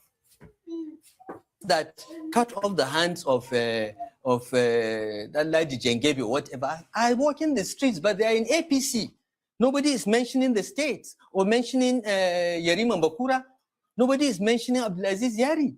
These are governors of Zamfara State that protected and promoted Sharia, but it is Kwankwaso that is being targeted. It makes me want to ask questions. Where is this coming from?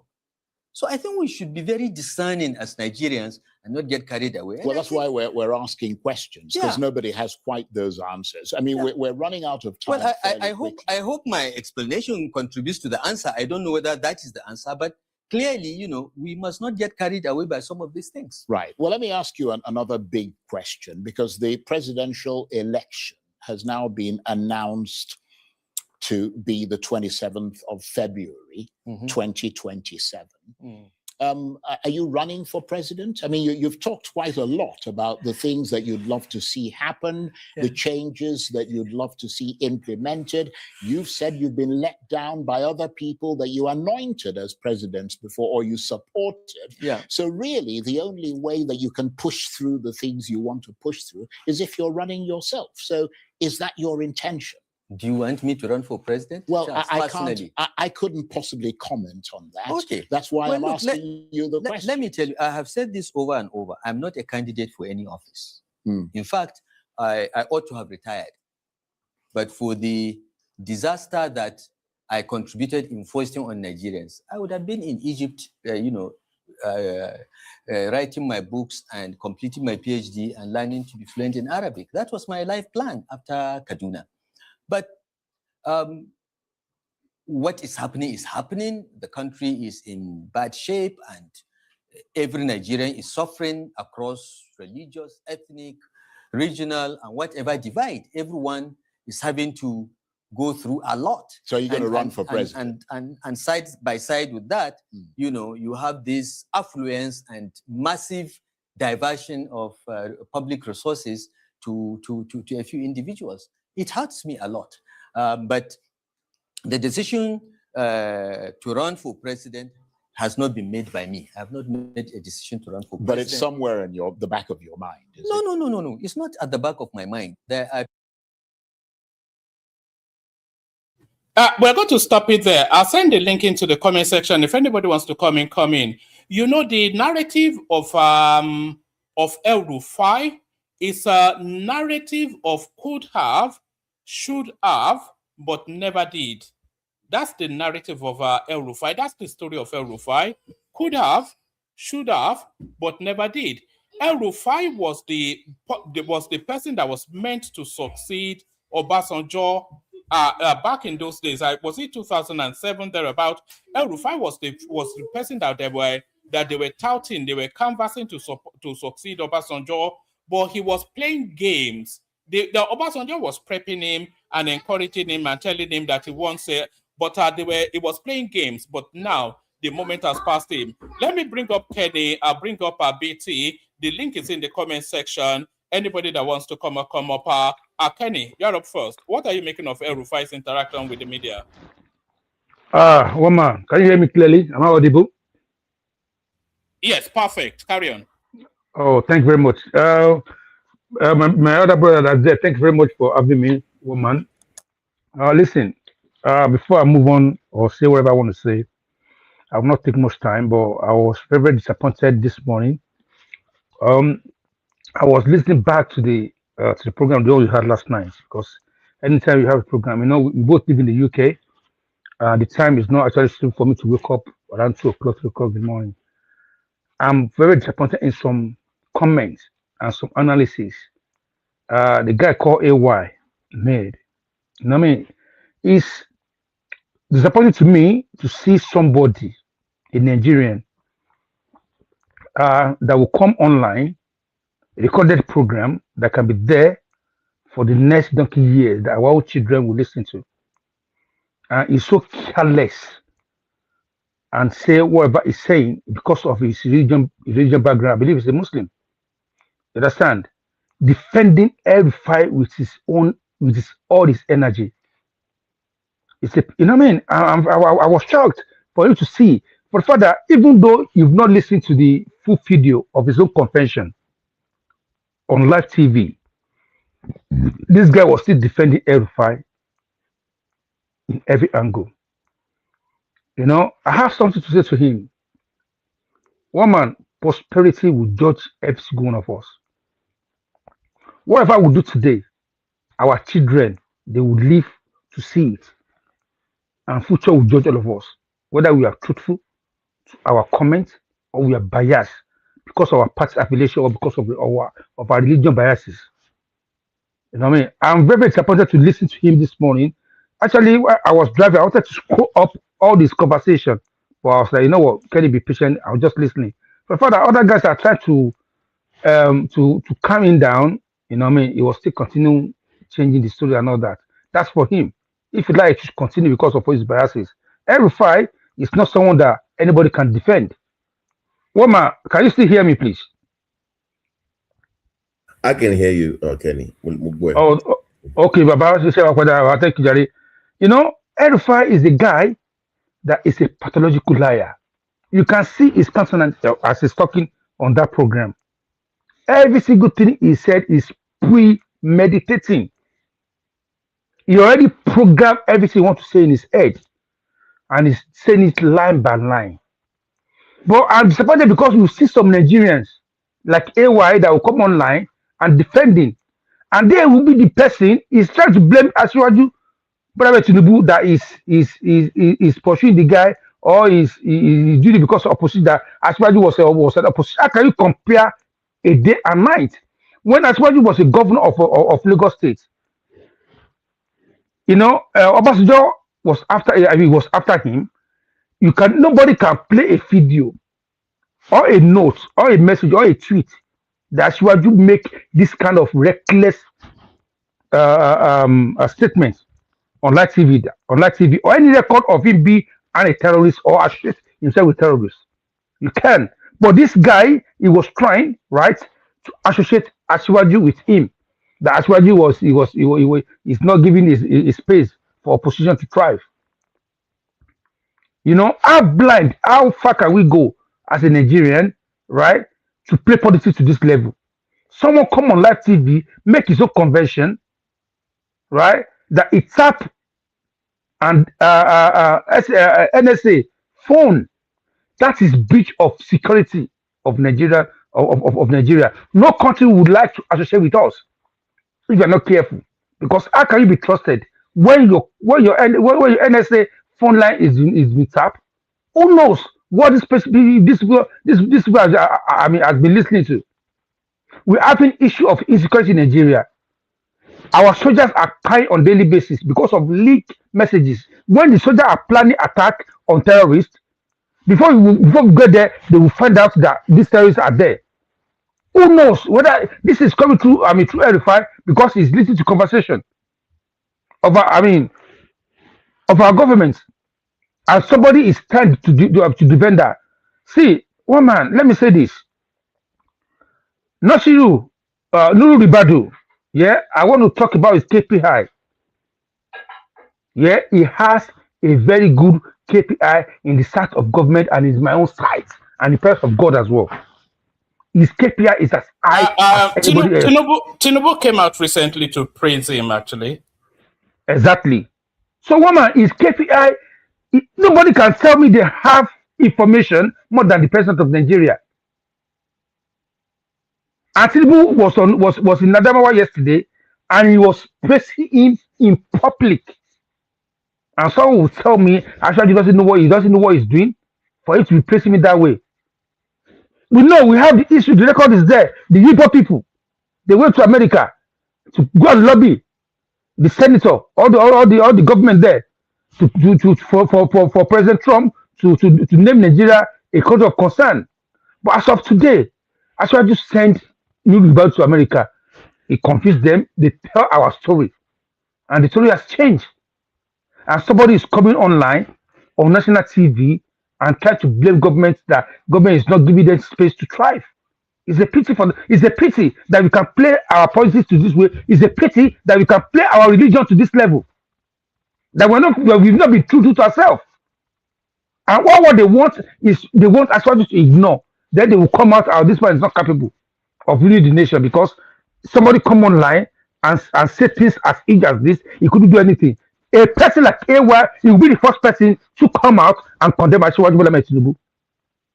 That it's not strong enough to rule that country. But he sit down in his own comfort zone and spill rubbish on live TV where people are listening. It's a pity. on people like that, and he has lost his credibility in front of me and the sight of God as well. Because at all time we must be true to ourselves. One man, El-Rufai needs to be prosecuted. He needs to be prosecuted as of yesterday because what he said, everything he said on that TV is as good as our national security is in doubt. When Asiwaju refused to give him his what's it called, his nomination as a sorry, as a what's it called, Minister. as a minister, people like AY that were coming out, why Asiwaju humiliates him as if he was working in the government. This is kind of things they know about this guy. That's why they refused him to be nominated as a minister of Nigeria. Because they have his history, they have his record. He come online publicly that he played bandits. This guy has like 100 mouths. He can lie for that race. The guy can lie, he can change his mouth, and he has a big mouth. It wasn't lying in Chatham House, right? When can I speak? Can I speak? Don't let me insult you, please. When it was don't let me insult you, please. Can you keep quiet? Don't let me insult you, please. Right? Respect yourself. He can push back against you now. You know, it was a champion. It was a Tinubu champion once upon a time. Now. No, one man. So it wasn't lying. When it was in Chatham House. When okay, allow me to don't derail me. Don't derail me, please. Let me say my rubbish. No, don't derail me. I don't even know who's speaking. Who's speaking? Who is that? That's the mighty rational mind. Rational mind. My brother. Rational mind. What man? Oh, you are delaying me. What do you mean mighty? What is mighty about him?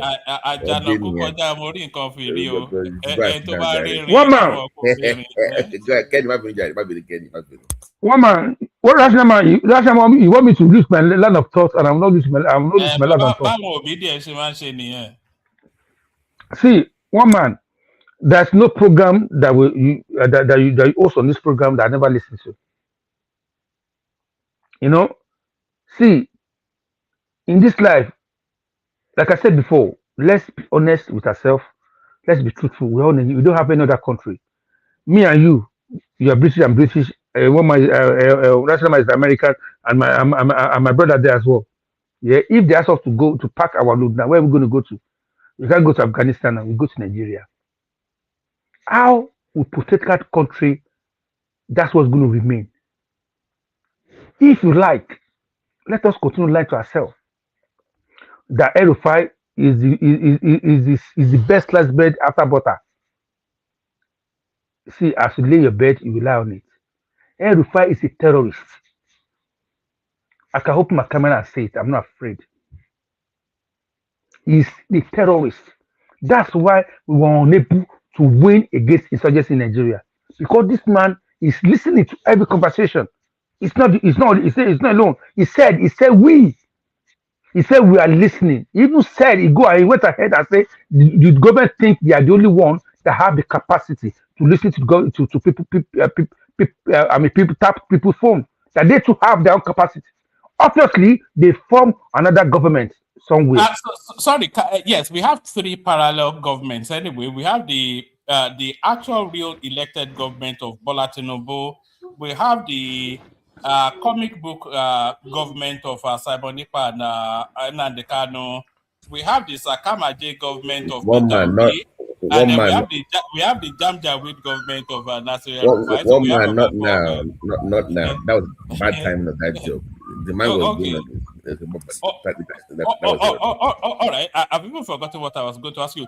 Give us about 2 more minutes, Kenny. We have from BT, Rational Mind with us as well. Back to you, Kenny. BT, my brother, God bless you, Jerry, my brother, God bless you. I've not been seeing you on TikTok for some days now. So I will say that one man, you see, you delay me, but the truth is, El-Rufai is a terrorist. Look at the tweet that you read. They pass somebody. That man is a father to somebody, is a mother to somebody, is a child, a son to somebody. Probably that man is the head of his family. You just walk out of this life. See, El-Rufai's mouth is so loose that he doesn't deserve any good thing to come his way. Last time I said, oh, we placed him when he was in Shatter Mouse. See, what if I said in Shatter Mouse? It was just a campaign. He was trying to impress Ashwaju Bola Ahmed Tinubu to add him into his government. Anyway, whatever I say in that Shatter Mouse, I was so impressed personally. I was impressed with him. I'm not his fan because I would never be a fan of our enemy. It wasn't trying to impress anybody. Come on, dude. What are we doing? Your Ashwaju invited him to when he was sharing the question. He shared question to him. And so that was what he did. That is my own personal view. Okay, your personal view. Okay, all right, go on. Understand? All right. All right, land it and then let me finish. Yeah. I would like to now. I will not take much time. See, whether they like it or not, Ashwaju will succeed, regardless. For people like Rufai, they need to be put back to where it belongs. Well, where it belongs is Enugu prison. That's where it belongs. Thank you. All right, brilliant, excellent. We go on from Kenny to I didn't even know BT was on TikTok. We go on from Kenny to BT. On our way to BT, can the people, those 10 new subscribers that we're after, we're still not seeing a single one of them. So if you're not already subscribed, please do. We need 10 new subscribers in the course of this stream. BT, floor is yours. Good morning, everyone. What's up? I should not mind and Ola and Kenny. Yeah, we're just going to focus on the interview because we decided to go in different directions, and the anti Tinubu mob showed up, and you know how that goes. But just for this interview, I think my own opinion is that it's just my own opinion. Okay, I believe that if you notice over the past 3 or 4 years, Rufai has made it his duty to attack our NSA head because he believes that it was passed on by the powers that be to succeed Tinubu. I think everybody believes that Ribadu will come up after Tinubu, and I think he believes it was supposed to be him. So if you notice, anytime he lashes on the Tinubu government, he ends up with Ribadu. So I think that's one angle that people don't focus on. So this idea that to one man's point of him being a liar, when he was asked about running for president and he said he never had it at the back of his mind, that is clearly a lie. He wants to be president. And I feel like he feels like him being rejected by the APC, not for the ministerial position, but for that seat to succeed. Because that was the whole point. If he was in government with Tinubu, then he can then catapult himself into the presidency. And it feels like the system kind of pushed him out. And Ribadu, I think he believes will be the next person. That's where that anger comes from. To the security issue, it's quite unfortunate that people like him are still walking around confidently. And for somebody to come on national TV. So when he said, we are listening, I'm really interested in who these people are. Like when one man jokingly said the cabals, parallel government. I really want to know who these people are. Clearly, they have people working in the NSA. They have people in all walks of life, especially in government. We want to know who these people are. Because if they can tap the NSA phone, then they can tap the president's phone. They can tap it. They have tapped people's phones, clearly. And for him to be bold enough to come into the public space to say that tells you he has powerful backing. People within the Tinubu administration are also involved, I want to believe. So that's my own concern about it. The American angle that you brought in about Kano being less radical, that doesn't make any sense to me. You still adopted Sharia. And the spread of it is concerning to me from being from the Southwest. So I want to see how the government goes after him. Right now is in the EFCC custody. I believe the DSS is waiting for him after he's done with the FCC. The Dadieta thing, it's been 5 years. I don't think our security forces are very good with investigation. They've not nothing historical has led me to believe that they will do a good job with that. So I would rather focus on the terrorism allegations and that the one coming from the EFCC. Do you think it should go on the American list of people with associations with terror?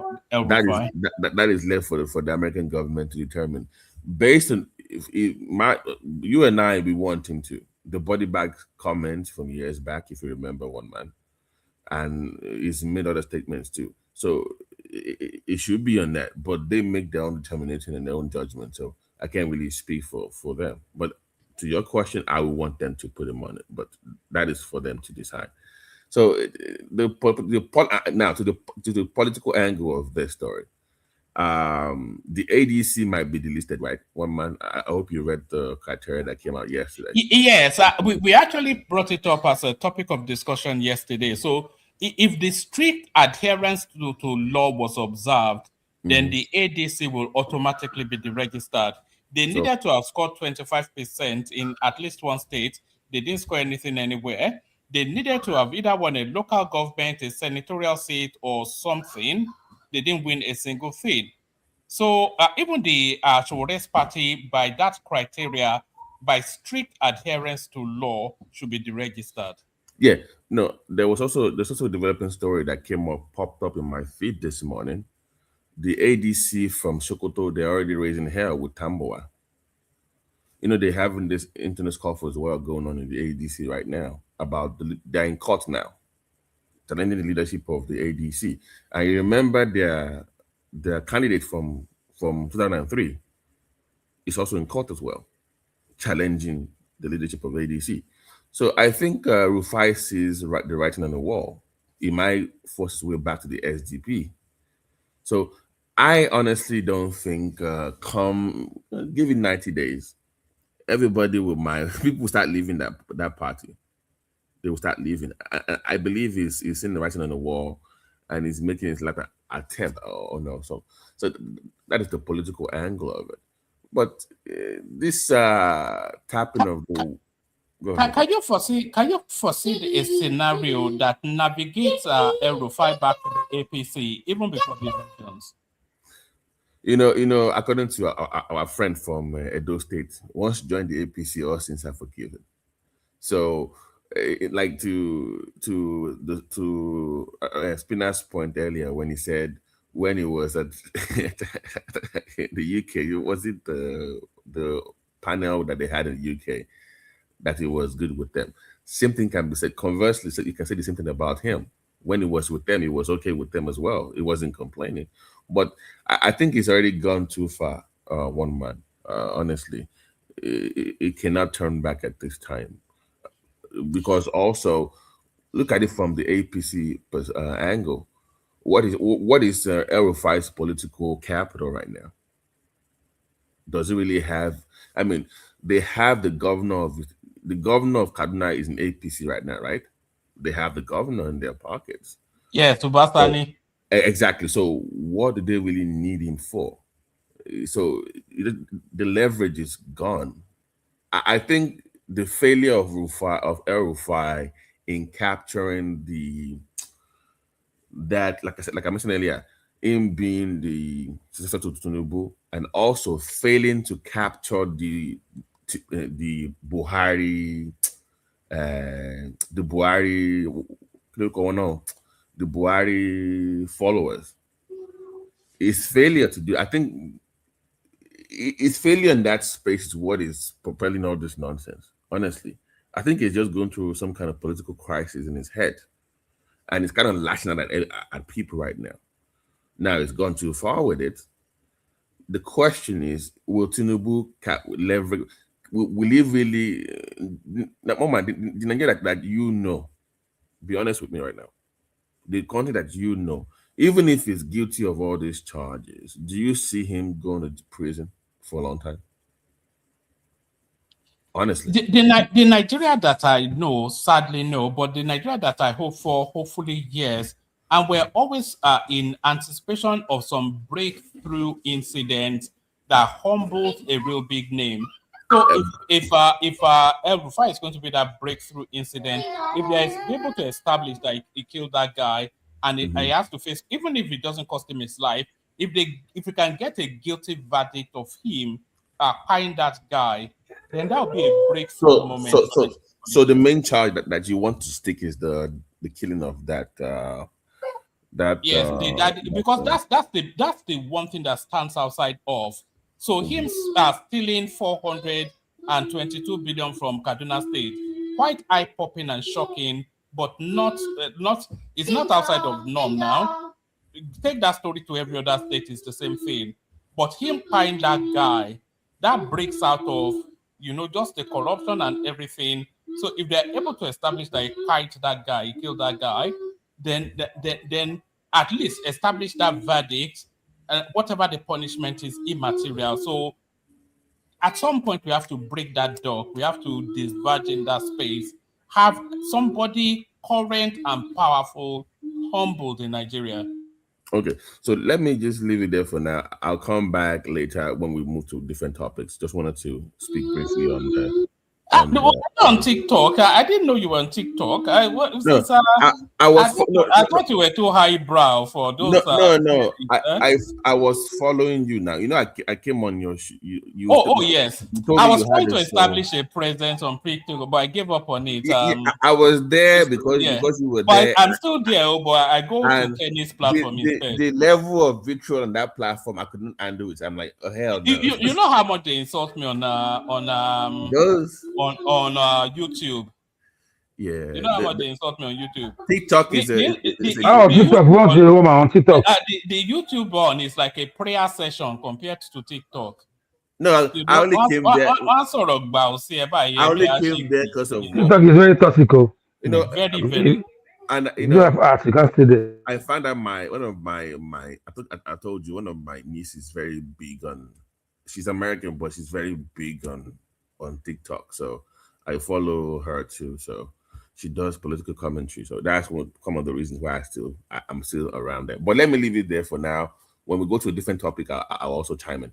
Yeah. All right. Always a delight when a crowd favorite BT. Another crowd favorite, a man of the people, as said by Chinua Achebe. Rational mind. Floor is yours. Woman, I greet everyone. I greet our listeners.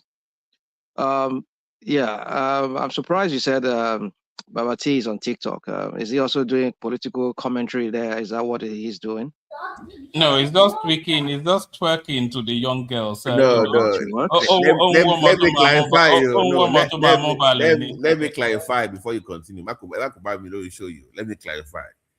I came on TikTok because one man started to host live shows on there.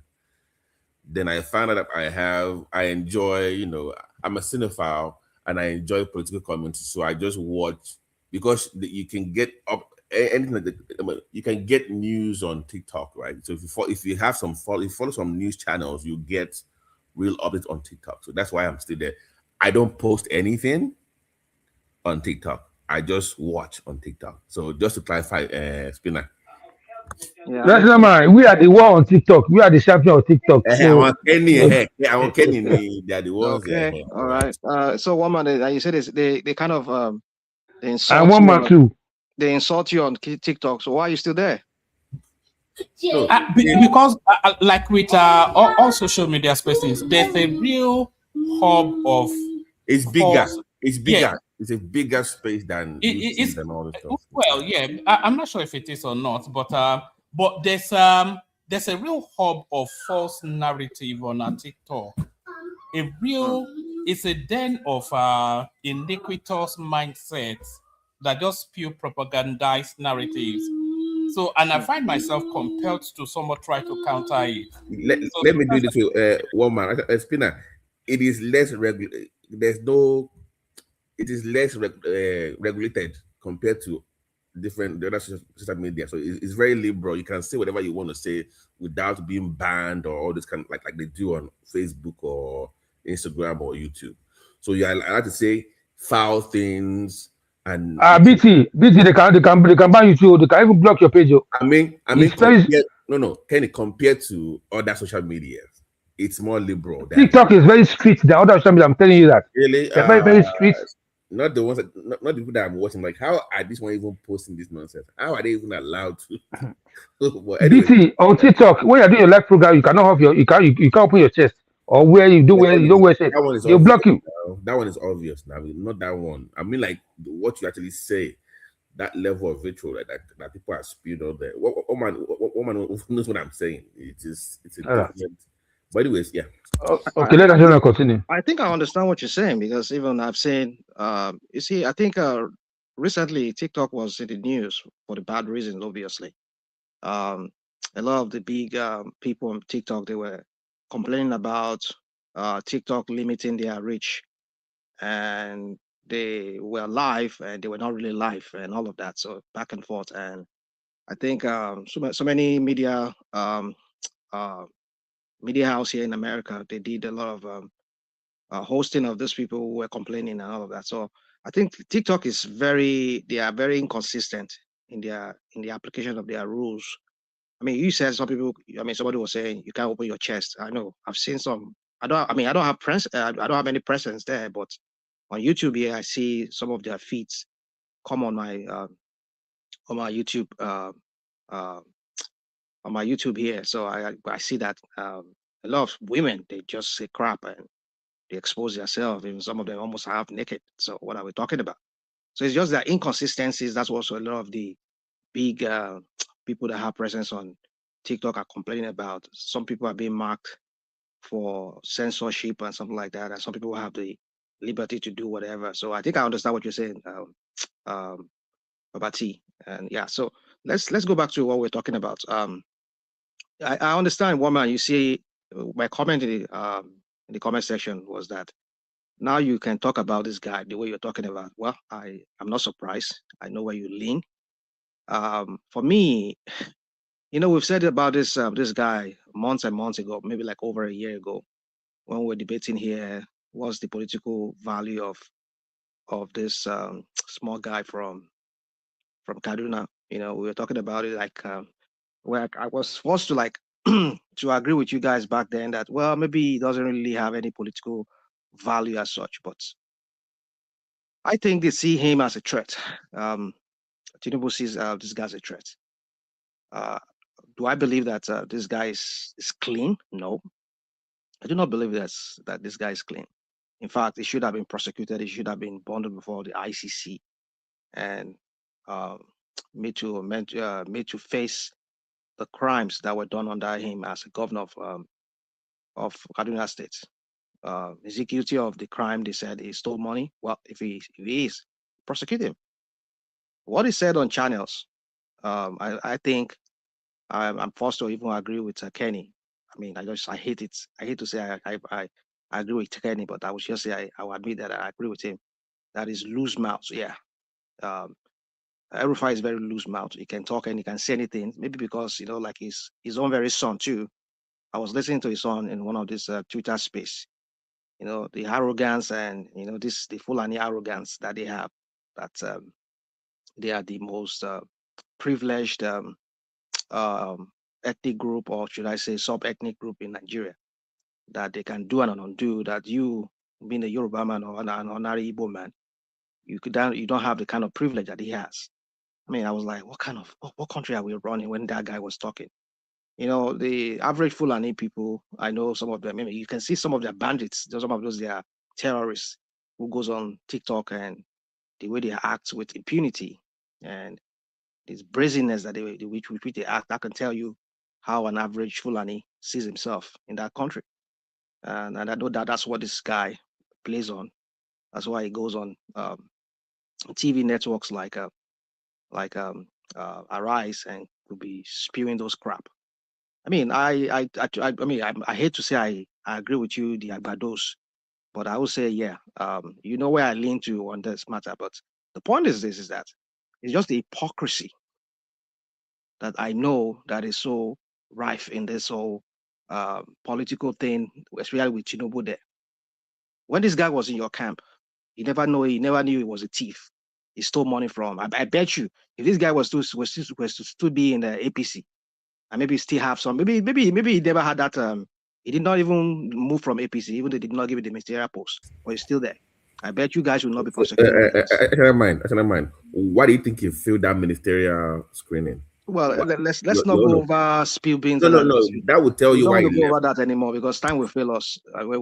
You and I know what happened. I mean, maybe as far as you know. I don't know. Well, he said it. I mean, you said in that very interview that he was always talking about Ribadu as being his antagonist. One person that is always that failed to cleared him. They said the DSS cleared him. At least that's what we heard. But Ribadu failed to clear him.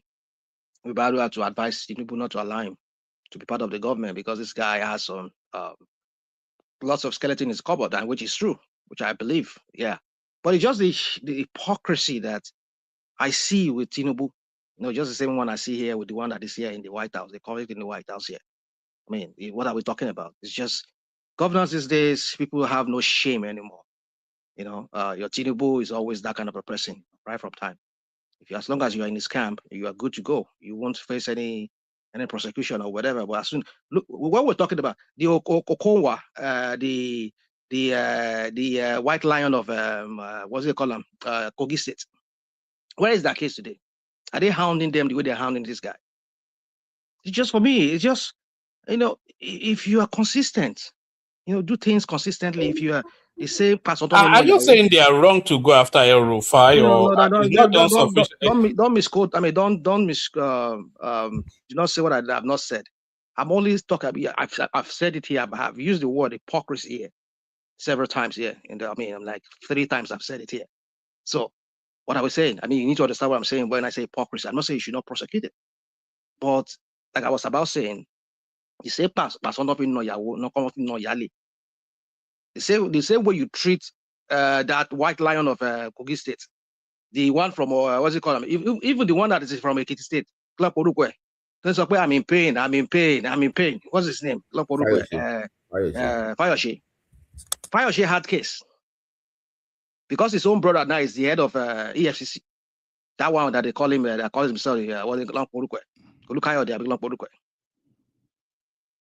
Now the guy now they died that case down. Are you telling me that Fayoshe is clean? Fayoshe, where we say Iliad, he went to when Baba Yabo went to go and see him. Baba Yabo was asking him, I want to get he was asking him, so my infrastructure. You see, these are people that should be behind bars, but we never see them. But when somebody is in the political camp, your opposition, I say political in opposition, and you see them as a threat, the next thing is just to bring them down. He had to force what's his name, Okowas, to join APC because that's the only way. Because once we had what's his name, that club Rational mind.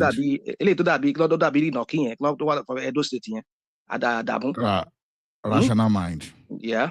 On that Fayoshe case you mentioned, you understand. The judgment has been concluded though. So yeah, I want to conclude. It was only concluded now. Hold on. EFCC said they will appeal. So I just want to tell you. So as of July last year, hold on now. Fayoshe came to the TV and said it on himself that case since that time, you understand. It was finalized July last year, and EFCC said they were going to appeal. So, by the way, I don't know. Ola is saying this not because it's from Ekiti. I'm just want to say that. Yeah, because it's not from Ekiti. Yeah, I mean, because it be normal. I don't know that it's not from Ekiti. But let us forget all this thing. We know about law. No, because forget all this thing. We know. No, see, rational mind. Don't flow. Flow. Right. More understand. If those are they more understand. If you don't test, more understand. But my point is that. What I'm driving at is that you don't need to tell me. I mean, like we know when this this one that is from Delta State, half a Delta guy, aviation minister, Festus. When Festus was there, when he was lead prosecuting the attorney for EFCC, so many shenanigans that played out. That some people were leaking how to Just the same way they did this one from Abia State, from Uzo Kalu. They look for loopholes just to throw a case out of court, just to exonerate the criminals. Are you telling me that Uzo Kalu is not guilty of those crimes that the EFCC has against him? Some of within the EFCC prosecuting attorneys within EFCC, they are moles. They will scuttle cases. They will look for loopholes so that case will just be rubbish in the courts. That was what happened in this guy's case. Forget all these things. We know how they flow. We know how it is. We know how it goes. Rather, that's what I meant to say. You see, the point is, what I'm trying to make is just being in Tinubu camp, like Adamu said, your sins are forgiven. When you join APC, your sins are forgiven. I bet you, if Nasiru was to still be in a camp with APC, when he prosecuted by, not going to announce and we're prosecuting him, and the next thing, we hear it again. They will drag the case in court. But certainly because the guy, because you see, I once think this guy doesn't have any, maybe because Bubu is no longer anymore. Maybe he's trying to inherit Bubu's political capitals, and I think he's gradually posturing himself, because I don't see any northerner right now, because the way Tinubu has played out politics in Nigeria now, it kind of has silenced so many northern big, maybe all of them are just waiting for 2031. Maybe that's why a lot of them are not really putting their weight, except for maybe Atiku that I see, because of his old age, he doesn't have that that energy, that political energy, or that energy to be able to go round and round and just win most northerners to himself. So my point is this: is just that, see, there's so much to say about this whole case, but my point is, if Nasiru is guilty of those things he said during that live TV interview, where he said they hacked or they tapped the phone call of the NSA, that's a breach of national security. Because if anybody maybe there are about 2-3 places that should be more secured in Nigeria: the office of the NSA, the presidency, and maybe the defense. Maybe central bank too should be more secured. That you cannot breach any of those things, because those are where our assets are when it comes to the security of that country. But to tell you that if they can wiretap Ribadu, it tells you that when I say here that this Fulani is them, some of them, they are very inept, if not all of them. I don't see any of the leaders that are very that are competent. Put a Fulani there. It's all of them. It's just for them. It's just they want to have power, and when they get there, when they get that power, they don't know what to do with that power. I'm not saying that Southerners are better than them. Well, we all have everybody. From every ethnicity in that country. We have very inept, very incompetent leaders. Ribadu is one of them. That guy. Forget all those things that this guy was saying. Kenny was saying, yeah, he came to Washington D.C. here. He was able to convince this the defense secretary here, whatever they call the guy. I mean, keep a big asset. He was able to convince him, and forget that thing back bikini. It's all about lobbyists. You know how much they paid? They paid 9 million, maybe more than that, to a lobbyist, just to get all this audience with Trump and his defense secretary of war. So my point is that we know what went on. Tell you? You know, if they were able to convince your president, so what does that tell you? Say that again, I'm sorry. If the lobbyists were able to convince your president and your politicians in the United States of America, what does that tell you? It tells me that they are corrupt too, like them. Okay, thank you. It's all about corruption. We know how it is here with them too. We know that the Trump administration here, it's all about pay your way in. I mean, he's having a lot going on with the Emiratis now and the Qataris. We know what is going on. So let's just leave that. We don't want to talk about US politics here. We're talking about Nigerian politics. So my point is this: is that we know that guy is inept. Ribadu is the most inept NSA I've ever seen in that history, just like his own boss too, who's from the what they call himself master strategist. Very incompetent. How can somebody hack you? If any place is so secure in Nigeria, NSA should be one of those places. And I wonder, who are these people that are able to hack him? Are they foreign espionage group of people that are doing that. Because in the age that we live now, 2 more minutes, Rational. 2 more minutes. In the age we live now, espionage is a big thing. It's what they call diplomatic hacking. In fact, it's a course, it's a discipline of its own. It's on big universities here in America. Ethical hacking in diplomacy. Everybody wants to know what his own rival is doing. What is their diplomatic posture, so that they can know how to counter them when they come to the table. When we have buffoons, group of buffoons like the one that is in our Aso Rock there, and the one that is called the NSA, they hack you. How can that be? I want to believe it's just lying. Maybe maybe he has an inside person that is giving them details and giving them what is within Tinubu's organization already, that they were being hacked. But if that is the case, that they were able to hack the phone of the NSA guy, forget it. It means we are cooked in that country called Nigeria. And you wonder why a lot of the times they say they want to go and smoke out some of these Boko Harams or even the bandits in their forest. They cannot do that. Those people already get tipping. They get a heads up already, and then they move out of the area, and then the Nigerian army go there. They just meet empty people there. So, in conclusion, one man, I just want to say this real quick. You see, I've said this. If we have to defeat these bandits in our forest, we have to go back to what Akeredolu said. I don't know why the Nigerian government. Am I surprised? I was listening to one guy when he was talking about he worked for Interpol. We have database of cars and stolen cars and everything, and Nigeria doesn't use it. We recruit our law enforcement agents. We don't do background check on them. Now, what am I trying to say here is that Akeredolu once said, if you have to live in a forest, you have to register. We have to know who you are. Can they do that? Because this thing is a very serious matter. In the whole of Southwest now, we have these people in our forest. Who are they?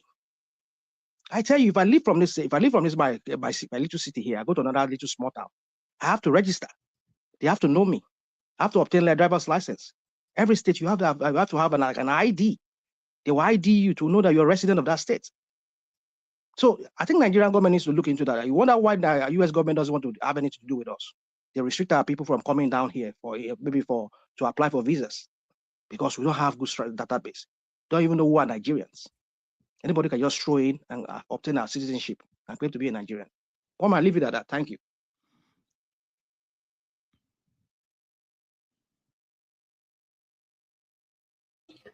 All right, brilliant. Ola is up next. You guys coordinate the conversation amongst yourself. I'm still somewhat here in the background, but I'm not fully with you as you may have guessed already. Ola, and then rational comparable facts, Isaac, and then Charlie Boy. So Ola, floor is yours. Okay. My own contribution is so straightforward. So on this Rufai things, and I think where the government is disappointing is simply because a case like this, they are taking it with levity. I think they are not being serious enough, because if they are serious enough, this is a kind of case that nobody should pardon, and the government should see to finalizing everything, because I'm not looking at from the acquisition of bugging the NSA phone only. You understand? I know that in Nigeria anything goes. So, because at this point, it's not only, I even expect the security agency already to be on, not only on Ribadu, whether someone installs something on his phone or whatever, or maybe someone managed to tap from his phone. And one of those things I'm actually expecting in such a way that by now they should be on the telecommunication companies, you understand, to start to kick them to start doing audits to see if there's anybody that is complicit within. Because you see, if what Rufai said was true, so we now know why one of the reasons why the troop would plan to for a war against terrorists And before you know, the terrorists, they've already prepared, they've already put mine before the troop got to that place. You know, there was a time in that country, if I remember very well, under Buhari, that these terrorists were bold enough to even down a military aircraft. So, and those are the kind of insecurity we want to stop. I don't want to joke with, because things like that, if care is not taken, can even live with the country for century. So, and we don't want that situation. So, I think if truly Rufai was actually guilty of this, there's nothing. See, let me tell you one thing. If the supporter would like, let them go and block the Atlantic Ocean, stay on the Atlantic Ocean. This guy should be just be make a good example of how not to talk uselessly. You know, then accusing the national security of Thallium surface is one thing, but you know how scary that kind of accusation could be if it wasn't true. Number one, you know, all those things about. I will tell you, even despite the fact that some of us even did chemistry right in secondary school, believe me, many of us were not aware that they were even using that kind of thing for such kind of a heinous crime. But now, when people talk carelessly, you know, we have terrorism issue in that country already. You are updating, by the way this guy talk carelessly. I'm not saying all those terrorists are not aware, but then it's as good as you are updating terrorists on even another approach they can even use to attack the country. You know, so that's why that when someone a mouth is like a tap, you know, you have to teach that person some kind of lesson that the person will have to remember forever, especially if that allegation was not true. So El-Rufai is a security risk for that country, irrespective of whatever anybody might say, whether they are playing this victim card of Ribadu being in his case, all those stuff. The guys should just shut up, because it's too loose, and we know what he did in Southern Kaduna. So everybody knew what he did in Southern Kaduna. The peace, even though the insecurity that predate El-Rufai as the governor of Kaduna State, was looking like an absolute peace compared to what this evil shot devil did in that Kaduna. And the guy asked every, even, if Nigeria was a country whereby people are really accountable, a person like him, should just be a common inmate somewhere. And, but, at Nigeria, I can guarantee you that nothing will come out of this case, because they've turned the entire government in Nigeria to Nollywood scene. You understand? I do expect, because it's going to be a news for me if anything happened, and so that's just my position on that. They should make this guy a scapegoat. It should be a scapegoat. It's an unfortunate situation. You confess to paying terrorists. You understand? Saying that just giving excuse that you are trying to protect life and property, and just a few years later you come and change everything. And it is unfortunate that these politicians, though they get away with so many things, but it's looking like this is the first time they are not really going to get away. Because how do I mean? Look at his twins brother, even though not as evil as him, you understand, like Amechi. Look at how he was openly lying shamelessly to people. You understand that, they are postponing tax, they are doing something. So when you do all these dangerous things just in the name of politics, I think that's a red flag. What did he lie? What lie did he lie there? Give us an example of what is a lie. So what I mean, okay, Amechi said that they postponed tax implementation to 2027. You understand that Tinubu is not implementing that thing now. So basically, he was just telling them that, they postponed this tax. So if you vote Tinubu, you understand, then it's bringing that in 2027. So basically, don't vote for him so that they won't bring it. How will you see? Let me tell you one thing. That alone is a red flag that these your politician, we used to think that these people, they had brain. It seems as if they have zero brain cell. Because this is so glaring, you understand? The workers end last year, last month, they knew, they are all aware of what they earn. You understand? As so far, only person that told me that is that his wages reduced by, that his tax increased by like about 130,000. Yeah, because that guy is earning like net close to 1.5 million every month. So Allah, basically, they are desperate. They are desperate. That's why they're lying to people. So basically, the guy that was telling me was three more minutes, Ola, 3 more minutes, and then we go on to comparable facts. Okay. So basically, the guy that was telling me, you understand, was earning like average of a net of 18 million in a year, which makes sense in the recent. But other than that, government workers, lecturers, and all those stuff, you understand, they've all called back that actually the thing increased. The excuse they are giving here, but the value of the money is not the same. That's the new excuse they give. But the question is your take home has increased. But you now see someone that call himself your governor, and someone that intends to preside over the affairs of the country, lying to you. You understand? Good governance start from sincerity, start from honesty and openness, not you lying to start with. So, you don't really say anything, but I'd like to take you on that, but you've not said anything as to how did he specifically lie? Okay, no, because he said 3 minutes. I want you and I to debate that maybe at some point. But it's okay. No, someone said hold on. After everybody has spoken, you can go back to it. But what Rotimi Amici actually said, I have the clip somewhere. He went on the storms and he said to the audience that if I bought something, building materials from you for 100 million naira, that the government will take 25% of it when they introduce the tax bill after the elections. That was what he said. He said it on, which is a lie. One, the tax bill has been introduced, and two, those are not the margins. So it's just some alarmist something. It clearly doesn't understand it, but more probably the case is just telling lies. But Ola, back to you. I think tax is even waived on building materials.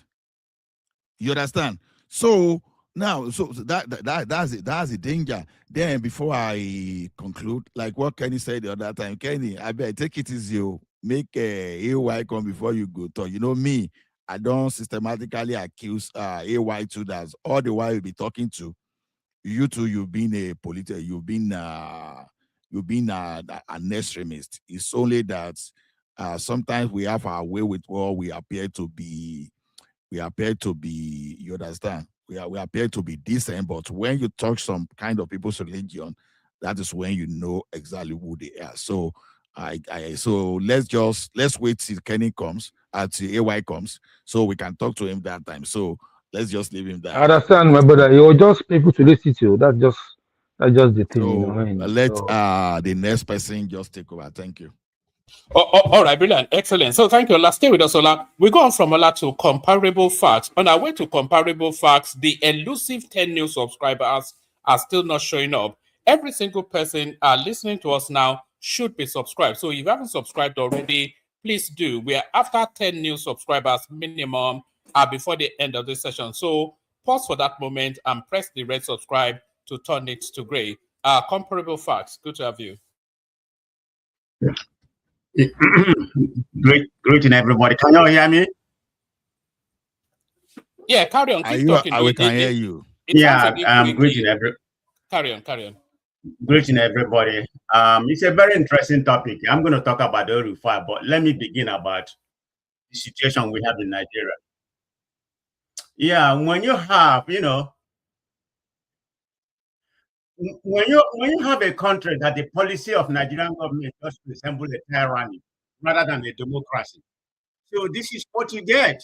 I mean, it's never a doubt about where we are in a country. We can come here, rejoice or criticize with our own opinion. It doesn't really matter.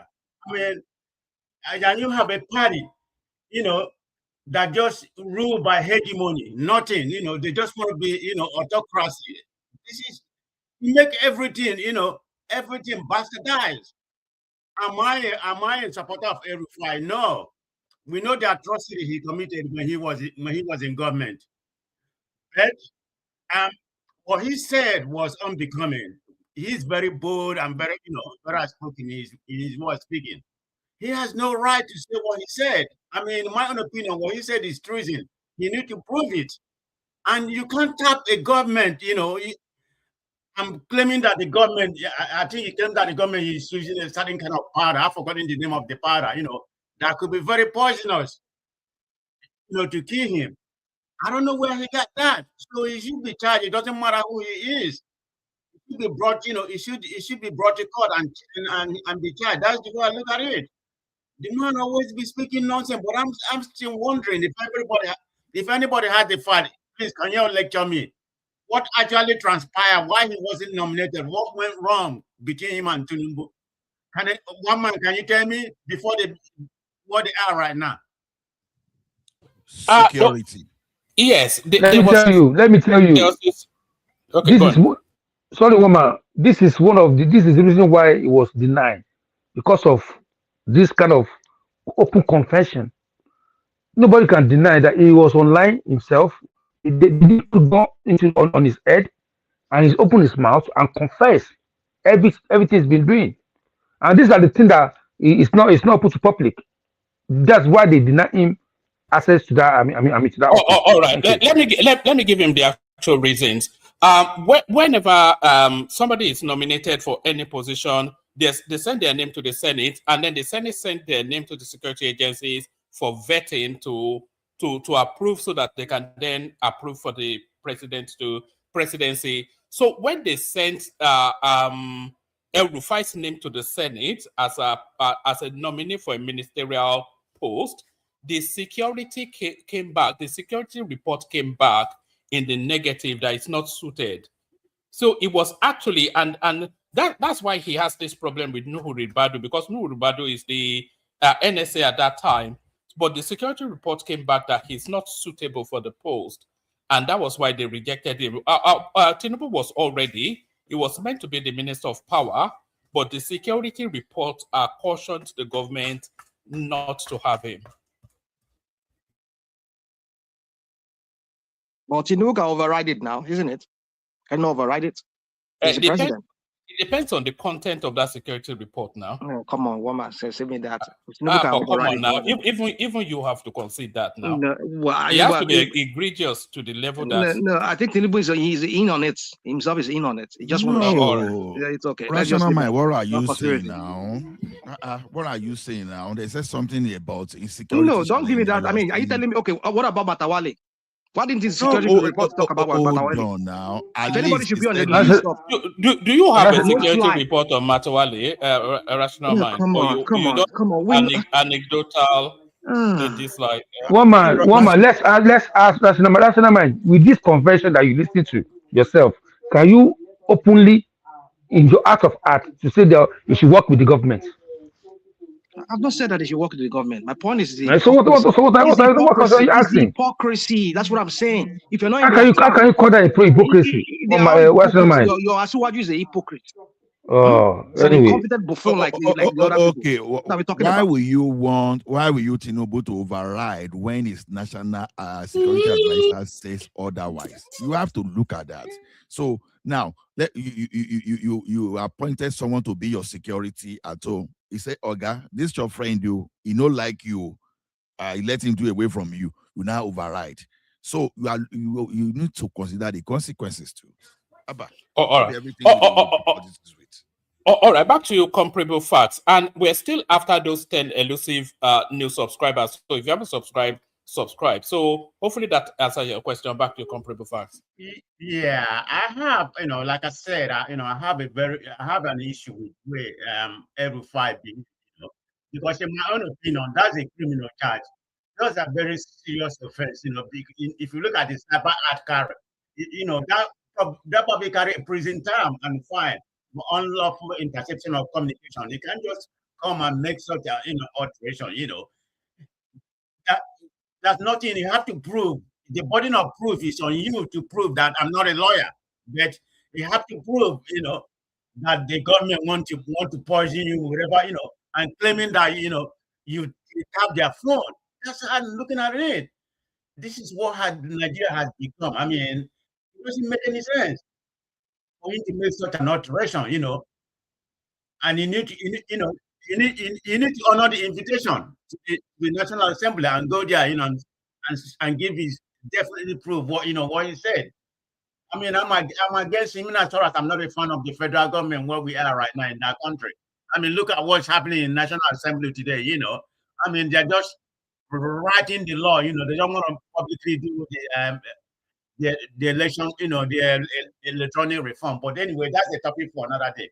It's about Rufai, and look at what happened when he came. I think he came from Egypt or wherever he came. Look at the shambles that happened at the airport.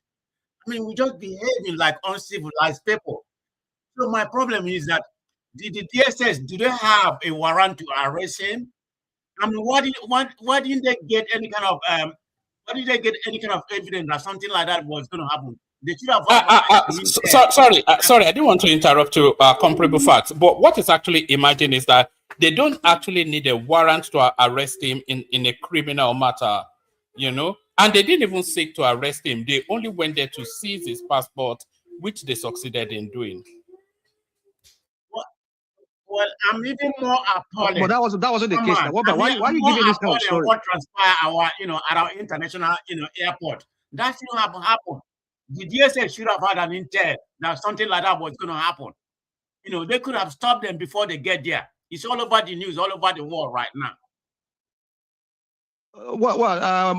Man of prestige. That's not even the case. What is the case? Hold on. Did you see what woman said there? Right there. That's another thing. That's the Tinubu camp kind of narrative that they wanted to seize his passport. No, they wanted to. That was what the DSS said. No, that's what they ended up. That was what they ended up doing. But they never said they wanted to arrest him. Now it was El Rufai that said they wanted to arrest him. No. The DSS never said they wanted to arrest him. No. It was El Rufai that said they wanted to arrest him. So what are we going to believe? El Rufai we should believe the DSS now, right? Well, we have to believe Obasanjo, who told us that El Rufai is a pathological liar. Well, one man in that clip, the guy was clearly telling Rufai that he should work with them. What are we talking about? Hold on, sir. Rational mind. If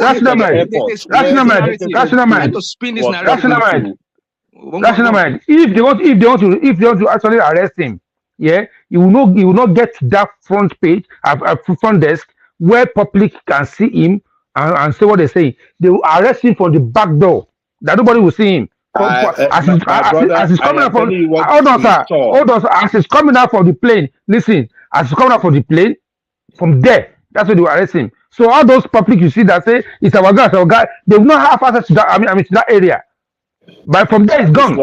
So they have no intention of arresting him. Whether they did it at the airplane site or they did it inside of the airport, it was clear. Their mission was clear to get him at the airport. Okay, regardless, so at least it's with them. It's with them. This is his passport. Not anybody can do about that. Thank you. All right. Let rational comparable fact have 5 minutes, and then we'll move it around. Isaac, Joel of Nashville, and then Charlie Boy. Back to you, comparable fact. Thank you very much. One man. I'm not going to analyze very much about what actually happened. Everybody has spoken, so I don't want to repeat what everybody said. But I'm looking at it from a broader political implication in Nigeria. I look at it as the elite power struggle and the hypocrisy about our present government, their hegemony. They are trying to propel all over the country because you have a lot of, I think, in my opinion, regardless of how I feel about Rufai, that he should answer for his whatever he did. That's the way I look at it, but it's very, very much selective. If you look at what's actually happening in Nigeria, you have Yahya Bello there. I mean, nothing is happening. He wants to contest for the senators. So it's just the selective, partial, I mean, everybody should be held accountable. That's how I look at it. Or that notwithstanding, I'm looking at it from a broader political implication. Because the situation right now may reflect, internal tension within Nigeria political elite, especially the northern politicians. Like Kenny, take charge for a moment. Sorry. Hold on. Kenny, take charge and move it around after comparable facts.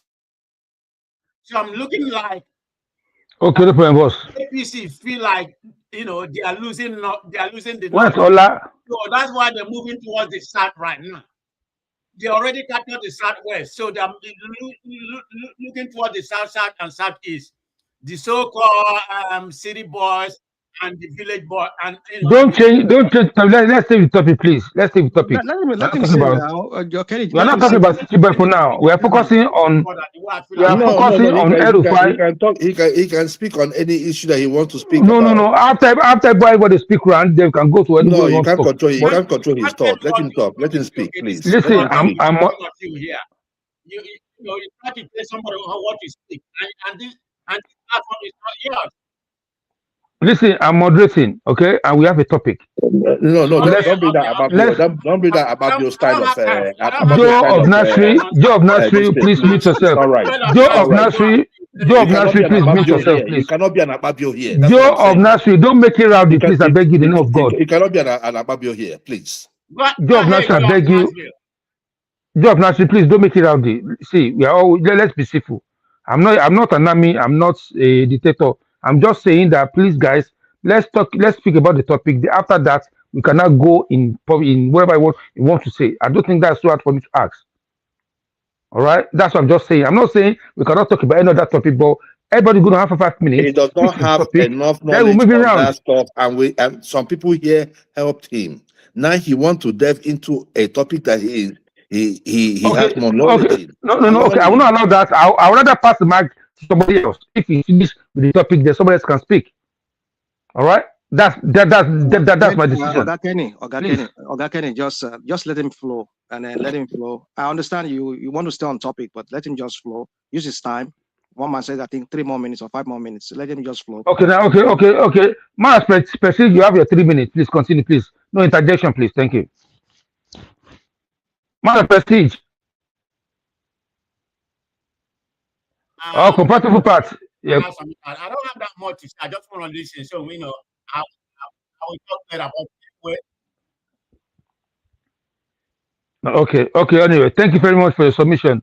Joe of Nasri, you're next, please. You got your 5 minutes now, please speak. Thank you very much, Joel of Nashville. Morning, afternoon, evening, wherever you may be listening from. I think on this one, I have to put a face to it. The issue of Rufai is a sad one. And I say it's a sad one not because I'm in support of what he has done or what he said in the past, but because of the single fact that it happens to be that if you're in APC, that your sins are forgiven. There's a trend. And whether we like it or not, it is the situation that we find ourselves today. It's an unfortunate situation. A year to the election. Today they said that he was being held for tapping the phone of of Ribad, right? Is that the reason why? Because I saw something like that. No, I think he said he has EFCC case. After then, EFCC is holding him now, and then after then, I think DSS is holding. Already filed a case. The Ribadu case. No. This is what happened. The state that it came from, that they won't file the case of fraud against him, not the federal. Okay. It's the state. What about the issue of tapping?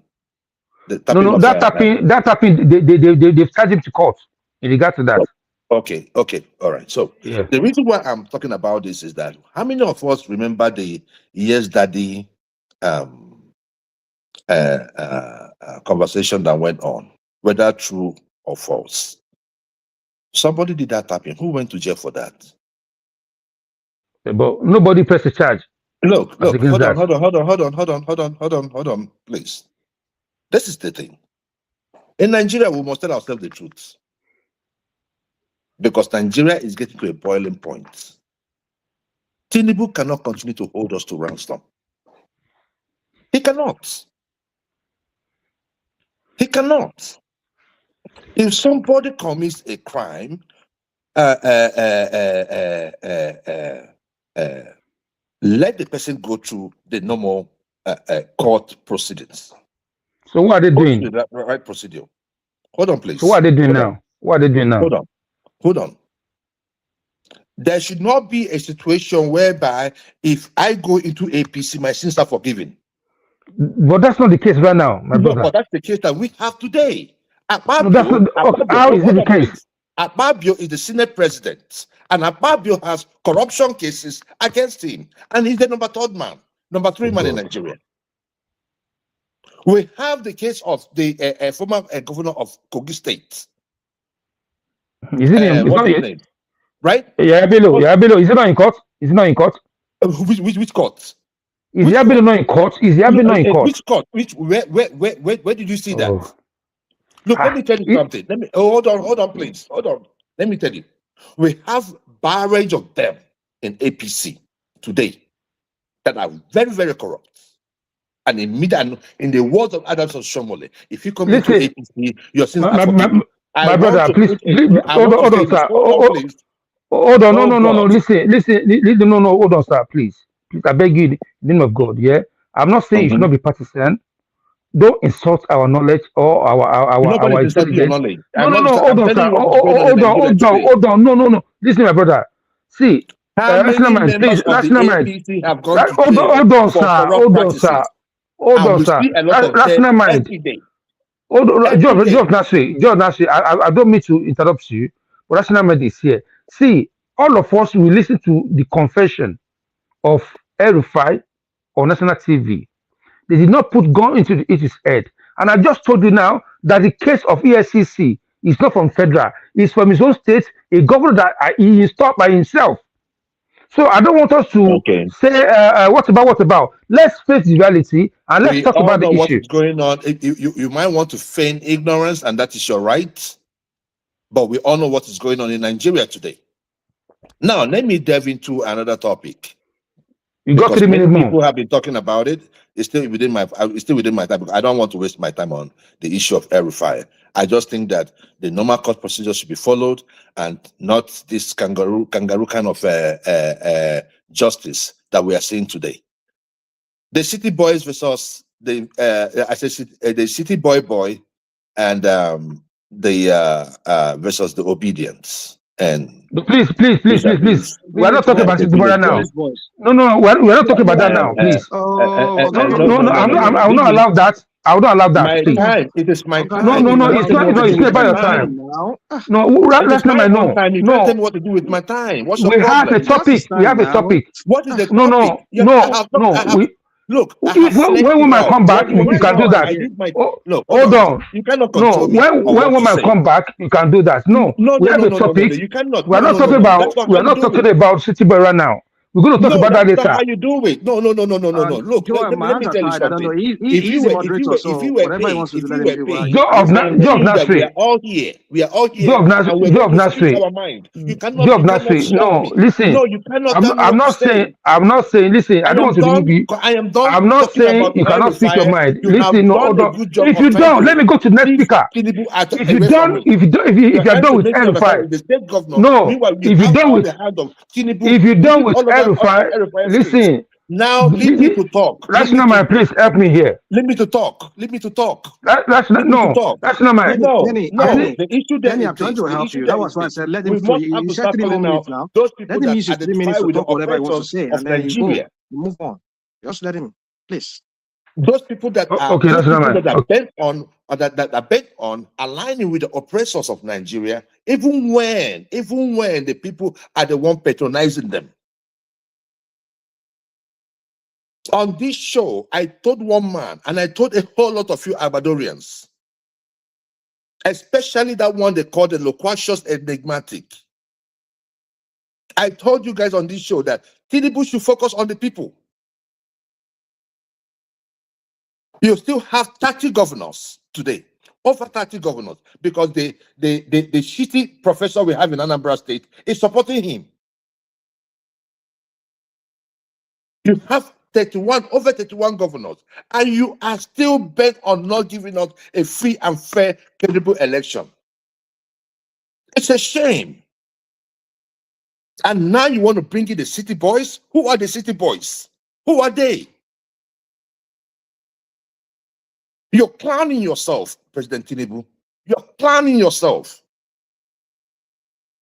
Give us a free and fair election. That's all we need. All these guys you have, they have no political relevance in Southeast. 2 more minutes. I said it on this show. I said that all these people, whether you go to Hopus or Dema or Mahi, and these guys are not fit to untie the shoes of Obi in the Southeast. I said it. Work for the people, and the people will end their votes. Not even the release of Nnamdi Kanu today, as we speak, will make Tinubu beat Obi in the Southeast. How long has he been in jail? 3 years? 1 more minute. So you want to bring it? You want to bring him out now to do what? To buy who? To buy your ass? Look, let me just say it, and let us get it clear. These city boys, Agboros that we have today, these ones we call city boys, it does not matter who they are. We have made our point. In the Southeast, they know they have nothing to offer. So 30 more seconds, please. keep 30 more seconds, please. In that euphoria, it does not matter to us.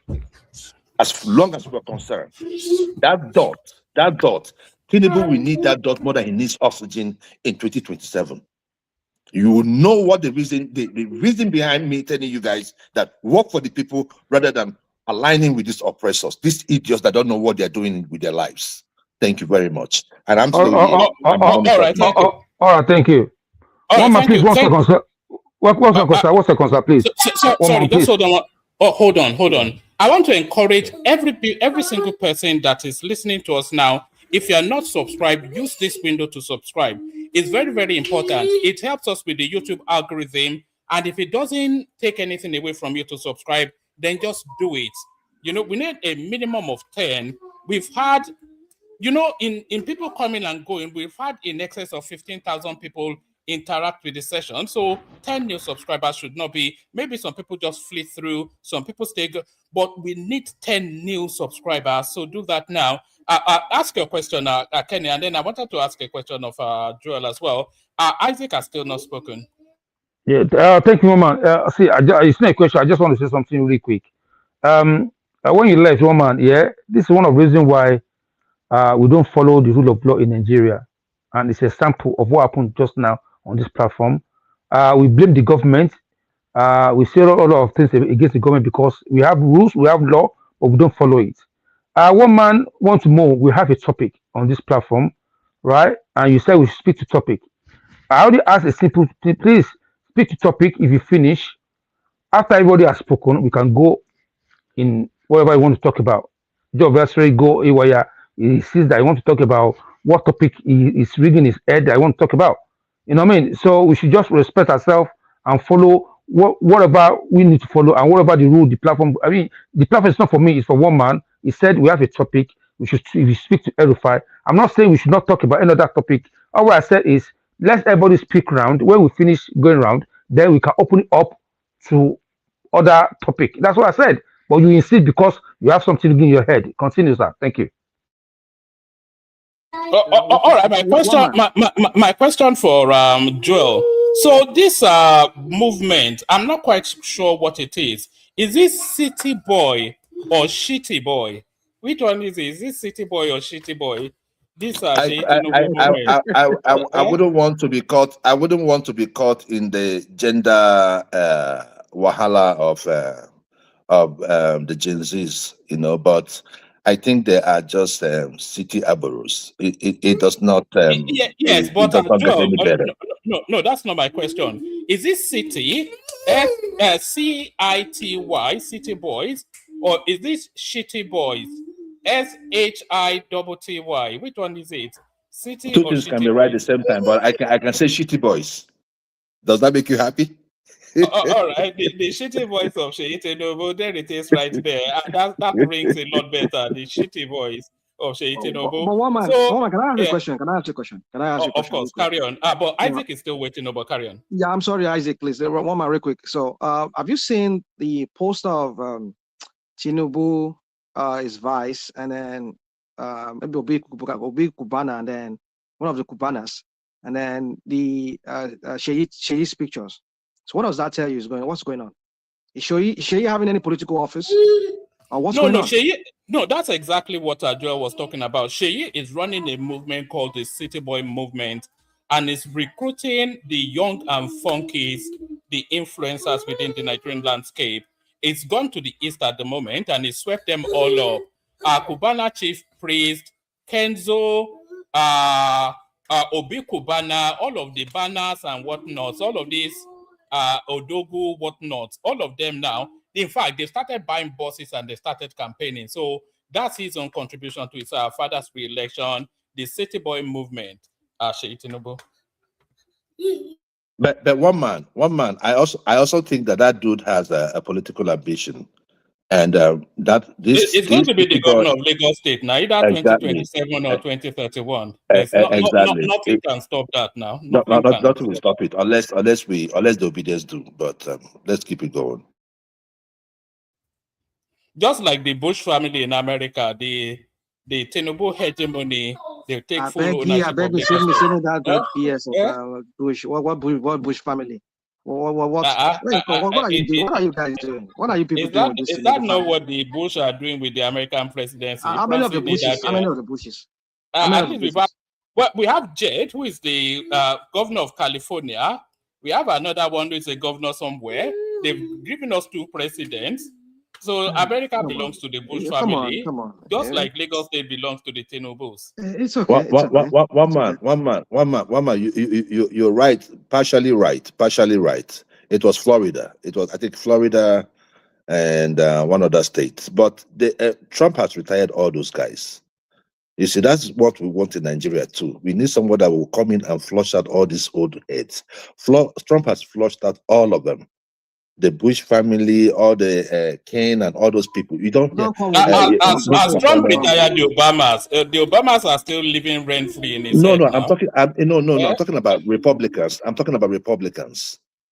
All those Reynolds have been chased out. Which one do you see in the Republican? You know one thing. You know one thing about your own Joel is this. I'm really happy that your solution is not what we have in Nigeria today, because if you are looking at Trump as the Messiah after Jesus Christ, then it simply means that what you are thinking about our country would have even made our country worse today through your candidate you are presenting in Obi. Now, what's your alternative? What's your alternative to Trump?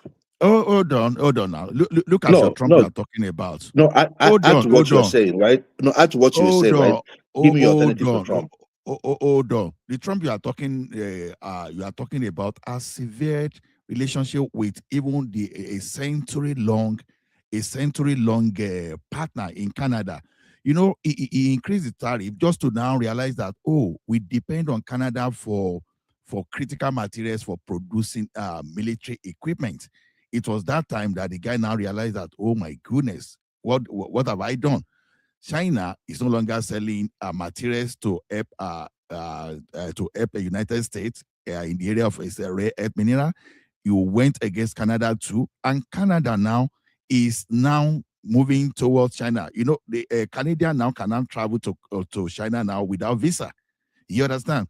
Now we now have stronger relationship with United Kingdom. We are having we may even have stronger relationship with Russia. Now, if you have ever done marketing before, you know, cost of maintaining, cost of bringing a lost customer back is, if you ever got them back, is always almost times 10 of what you used to have before. So the relationship you lost with Canada today, you are not really going to understand. You will start biting America maybe in like a decade upward. So if that kind of solution is what you are suggesting for Nigeria, oh my goodness, then it's like we don't really know the solution to the problem of Nigeria. So I'm surprised that Trump. The problem. He has not suggested any solution. I don't know where he's not suggested this. anything. The problem most of you have. The problem most of you have is this, right? No, You the do problem nothing. They create imbalance. Woman, can you allow Isaac to speak, please? No, He's Isaac can come if you want to come, but we are not stopping him. No. You know, Isaac would not push his way in. Let the man speak now. Yeah. So floor is yours, Isaac. On our way to Isaac, those elusive 10 subscribers were still after you. So maybe I try a different way. If you subscribe now, you get 1,000 virgins in Al-Jannah when you die. 1,000 virgins for you if you subscribe now. The next 10 people that subscribes, they'll get 1,000 virgins when they get to heaven. How about that? And people can also follow the example of Choma and super chats towards the stream. But if you don't feel inclined, then don't push yourself. But especially push yourself to like and subscribe. 10 new subscribers, and you get 1,000 virgin each. Isaac, the floor is yours. Thank you very much, Maman. You see, Wama will always solicit for new subscribers, and then we all listen daily. He shouts, plead, beg, and all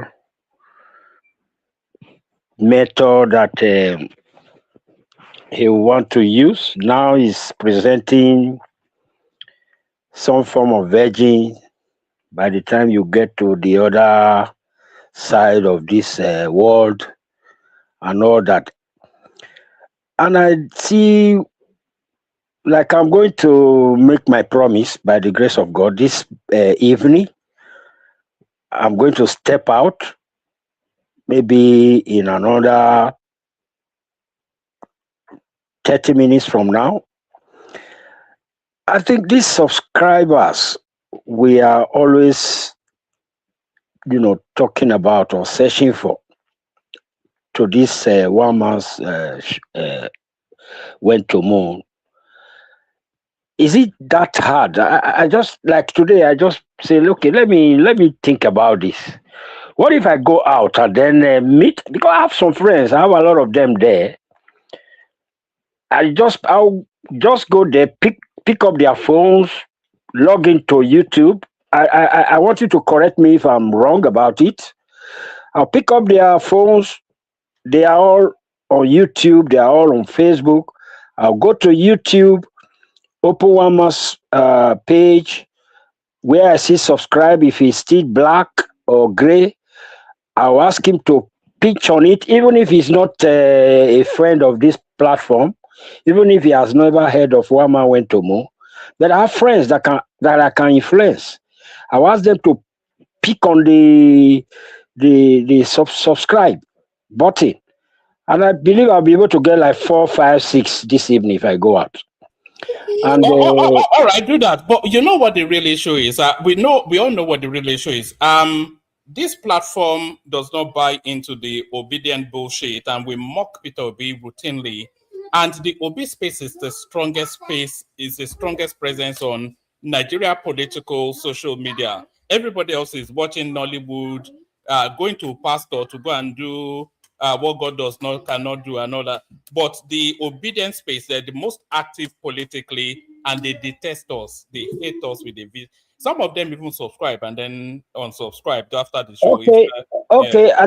That's think, really what it is. Yeah, I think we're not going to shy away from that. Those of us who really love this platform, whether obedient, whether whatever, agbados, or whatever you call them, whether those staying neutral, whatever, as long as I know that this platform is a blessing, is knowledgeable, whether you subscribe or unsubscribe, whether you call yourself obedient, whatever, it's only somebody that have no sense, the insensible ones that will say this platform is a mess. For me, this platform is one of the best compared to others, where people come and log in and StreamYard and all that, listen. Even if you are not contributing, you just listen at the background. It's enjoyable. There are some platforms that you can't even bear it. You just be annoyed when they talk. You don't even know what they are saying. Even here in one man's platform, even right here, you hear some people, you don't even know what they are saying. When they are talking, you'll be annoyed. Like you don't even know where they are going, where they are coming from. Leave rational mind alone now. What has it No, done to I'm you? not talking to rational man. I'm not talking to. I'm not referring to rational man. I'm referring to nobody.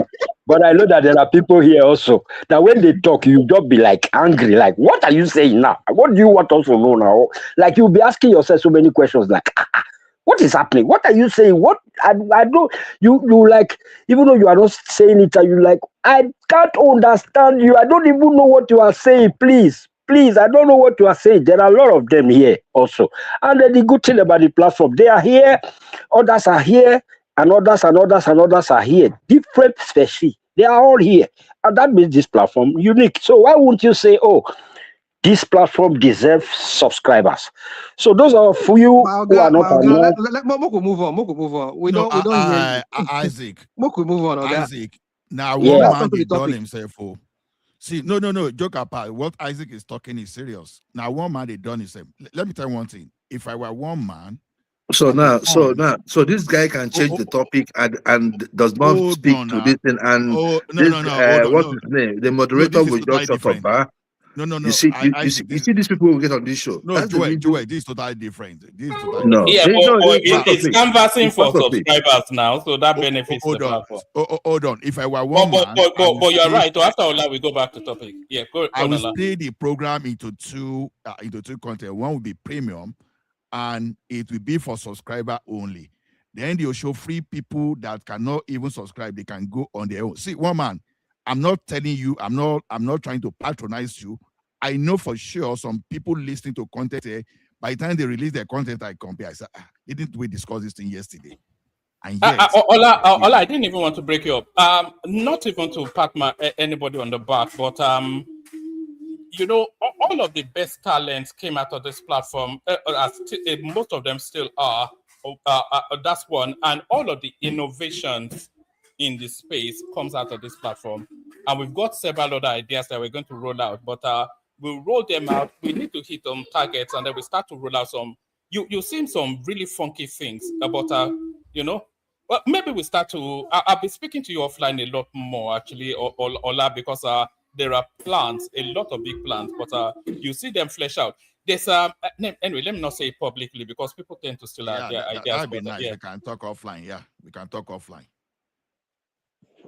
Yeah, let's so can I just okay, Rufai on his way back from Egypt landed at the Murtala Mohammed Airport or the Abuja Airport, wherever, and then intercepted by the DSS or EFCC or whatever, claiming that they claim they want to target his passport, and that's all they fed us with. Actually, that's what we should believe.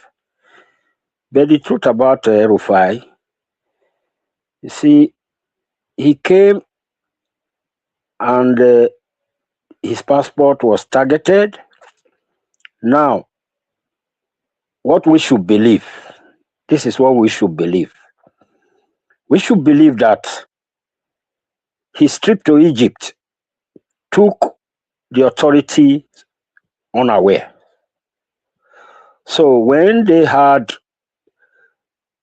the information of his coming back, they saw it as a very good opportunity for them to just welcome him right there at the airport so he can hand his passport over, which they did, which is an applause to the authorities. Apart from Rufai, some other northern elites, northern politicians is being targeted as we speak. If you don't know, I want you to know that. The problem of Nigeria, like I always say, is the northerners and partly the southeast when we come talking about how the country is secured, whether it is secured, whether it's not secured.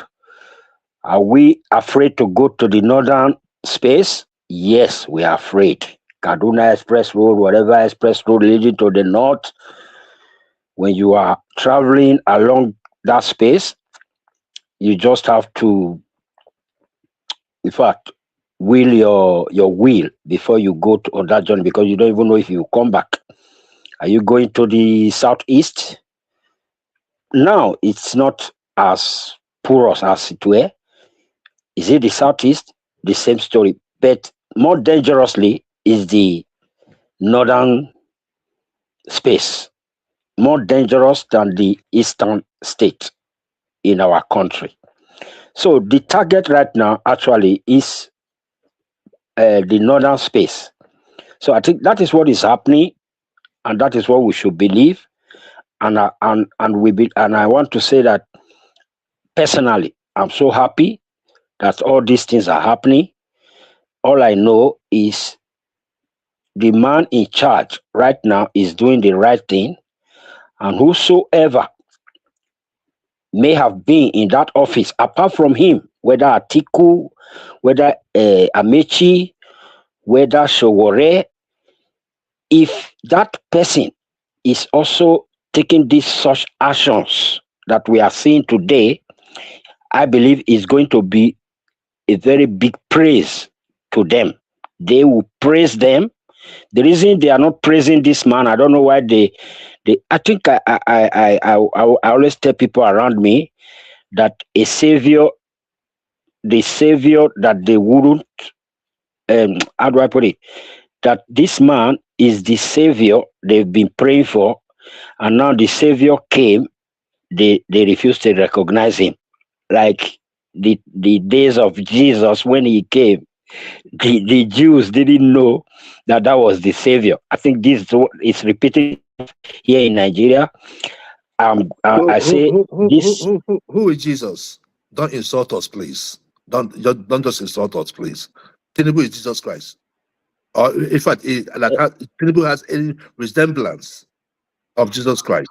Can you allow the man to speak? Can you allow the man to speak? Come on now. Can you allow the man to Hold on, Joel. Joel, you remember that the Bible promised us a second coming. So let me just one more minute. Let me end it up. One more minute. Let me end it up. How do I put it? I don't think what I'm saying today is not going to have record for tomorrow. Definitely it's going to have the record for tomorrow. I say it again. This man who is overseeing Nigeria right now, the president himself, Bola Ahmed Tinubu, is God sent at the right time to Nigerians, but most Nigerians, they don't know that God has already sent them a savior, and they will realize it when everything has gone to play, when the pot is on the fire, when it's done, when they start serving the rice and stew, they will all realize it. And those people who couldn't honor him now, we honor him at last. One man, that is what I've said so far this evening, and that is what I have said, and that is what is going to be. Thank you very much, Mama. The same way Bubu was Mohammed, right? The president that he was the all right. So we're Gaskia of Nigeria. One man, real quick before you go. I'm not going. I'm just opening it up for free flow now. Everybody has spoken. I want to say this. Free flow. I'm sorry, real quick. So have you seen this guy, this Russian guy that was just going and just knocking off all these black girls around Africa? Have you seen that story? No, that story has been around for years now. Now he's been doing it. Does he have HIV? That guy? Does he? That's what it says. I'm just saying he has spread HIV across so many women. I just been coming in my feed for the past few days now. So I was thinking it's a recent, but you said it's a few years. Is that what you said? No, the story has been around for. If it's the same Because I just remembered it from nearly 2 years ago. It's been No, doing one something. man. This one just happened. This one just happened last week or 2 weeks ago. It's not last year. It's not. It just happened. Even that lady has. I'm forced to believe that what man is saying probably it has been happening for long, because how can you knock 500 women in Ghana alone? 500 women. He said 800. It's even 800. You even say, so how can you knock 800 women within 1 year? And he's recording them. And it's recording them. But that's what I'm saying. So I want to believe what man is saying. Maybe he has been doing that for many years. Just for many years. Maybe just recently came to light. Sorry, Kenny. You know the problem with those Ghanaians and the Kenyans too, especially. They have this peculiar thing about Oyibo people, and really they have a peculiar thing about mixed race children. So as soon as it's an even in Nigeria, but especially in Kenya and Ghana, they have this thing about Oyibo. One man, sir. I want to say something really quick about the city boy job Nash mentioned the other time. I'll be quick with it, please. Yes, after you, then we go to enigmatic. Oh, my brother is here. Okay. Yeah, enigmatic, please permit me, sir. See, one man, I want to say this, 2023, when somebody like Ayode Banjo, Fast, the bad boy, and the rest of Yoruba boys supporting Obi, none of us as Yoruba people come online to bash those boys. We have a lot of celebrity supporting Obi in 2023. We didn't bash them and call them names that they had or anything like that. But the table has turned now. The son of the president is going around, creating a movement for his father and create a city boy movement. And we have all these Kubana boys, Kubana priests supporting city boy movements. And these clueless people from that region, now they are open their own ears, showing us the kind of person they are, and bashing those boys that they are betrayer, they are this, they are that. You know what I mean? It's just it's a pity. For us to see people like this, in every angle, they want to make a claim and say, okay, they are actually better than people. But we keep quiet. That doesn't mean that we don't have mouth to talk. That doesn't mean that we don't have things to say. But we respect people's opinion and we respect people's spaces and we allow people to speak. But because your people are now coming out now to support the opposition or the opposite tribe, you guys are crying, you are complaining online, and you are bashing your people. It's a shame. That's what I want to say. Hold on, you respond. But even in this our own little corner of our social media right here, even that thing repeats here. Zita comes in, she takes a position independent and of her own thoughts. But do you see how quickly that's Patrick? I know. They'll just come running in and start slaughtering her, abuse, just because she won't toe the tribal line. So you can't have somebody, Dele Farotimi, Aisha Yetufu, all of these people supporting Peter Obi. You say they're independent-minded and egalitarian, but somebody from your region then chooses to support somebody else. It's a tribal betrayal, it's an agbado something. They've paid him, etc. Data boy, all this sort of thing. God bless you, woman. God bless for all you said. Thank you, sir. Can I respond? Let me respond now. I bless you. I appreciate you, woman. Well, let me say this. Let me say this real quick. Woman, you've forgotten who started this whole thing, this whole beef with Obi Kubana. Was it not the Yanaikiti guy? Fayoshe brother. Is it not the one who started this whole thing? You see, we'll have to blame. It's not him. It's not him.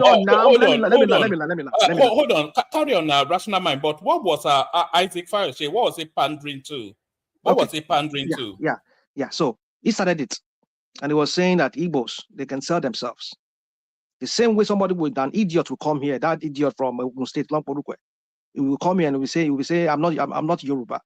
Come on, Igbo me. I mean, because I did not support you. You see, the thing is this. It is. Oh man, that's Saudi. Hold on. Let me. No, I'm supporting you. I'm supporting you. I'm mentioning the person name. Kenny, you started this. No, not you. I'm not talking to you, Kenny. Not you. I mean, one man know the person I'm talking about. Not just even Ghani alone. We have so many of them. This other idiot that is in Saudi Arabia there that comes here. Don't put any. But let me just say that. My point is this: that it is in every. Don't do this. You see, let's stop this tribal thing. I know it's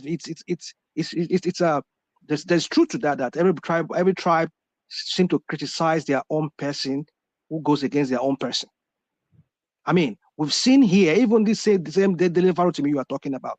When you even about Adebanjo you are talking about, when he was supporting what's it called, Ashiwaju, when some of those Agbadori and those Ronukus there, some of them, not you. I mean, well, if you consider yourself as one, but I'm not trying to insult you. But I'm saying, I don't mind. Don't worry, I don't mind. But my point is, some of the so-called Yoruba, Tinubu Yorubas, they were insulting people that were Yorubas who were supporting Obi. But suddenly now, when the Igbos are now attacking their hold on, when the Igbos are now attacking their own fellow Igbos for supporting Tinubu, you people are now pointing fingers. Like, come on, let's not stop this hypocrisy. Can you give us evidence of those Yoruba people that insult? One man, enigmatic, all of them.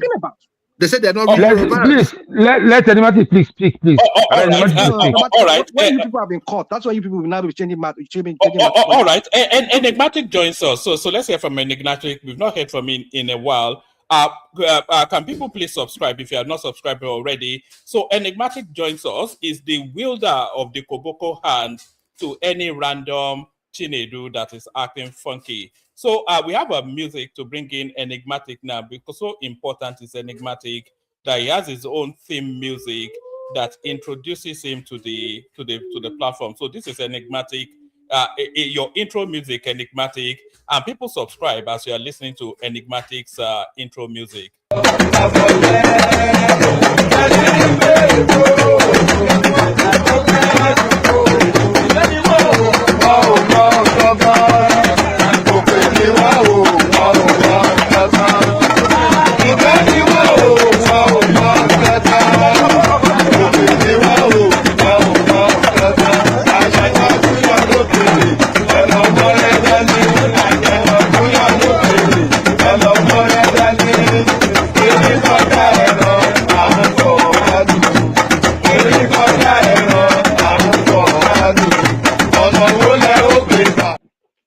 One man, there's no sound.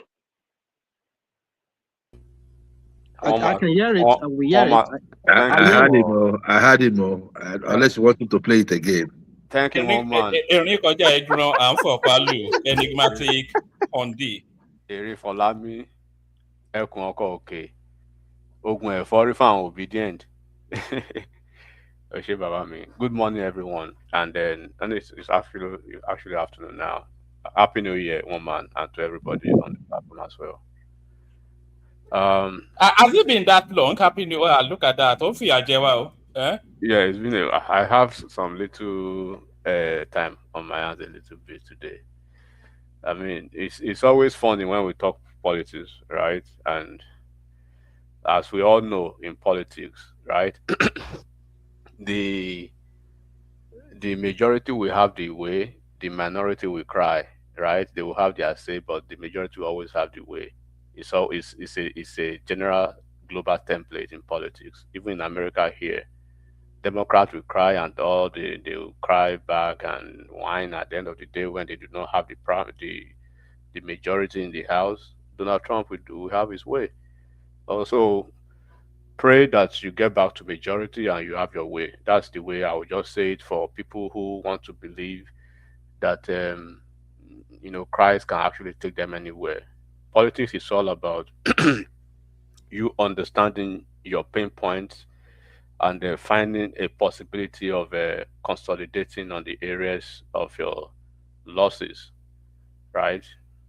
When you look at the dynamics, shortly after this, the last election, if you could remember, one man, I basically said it that 2027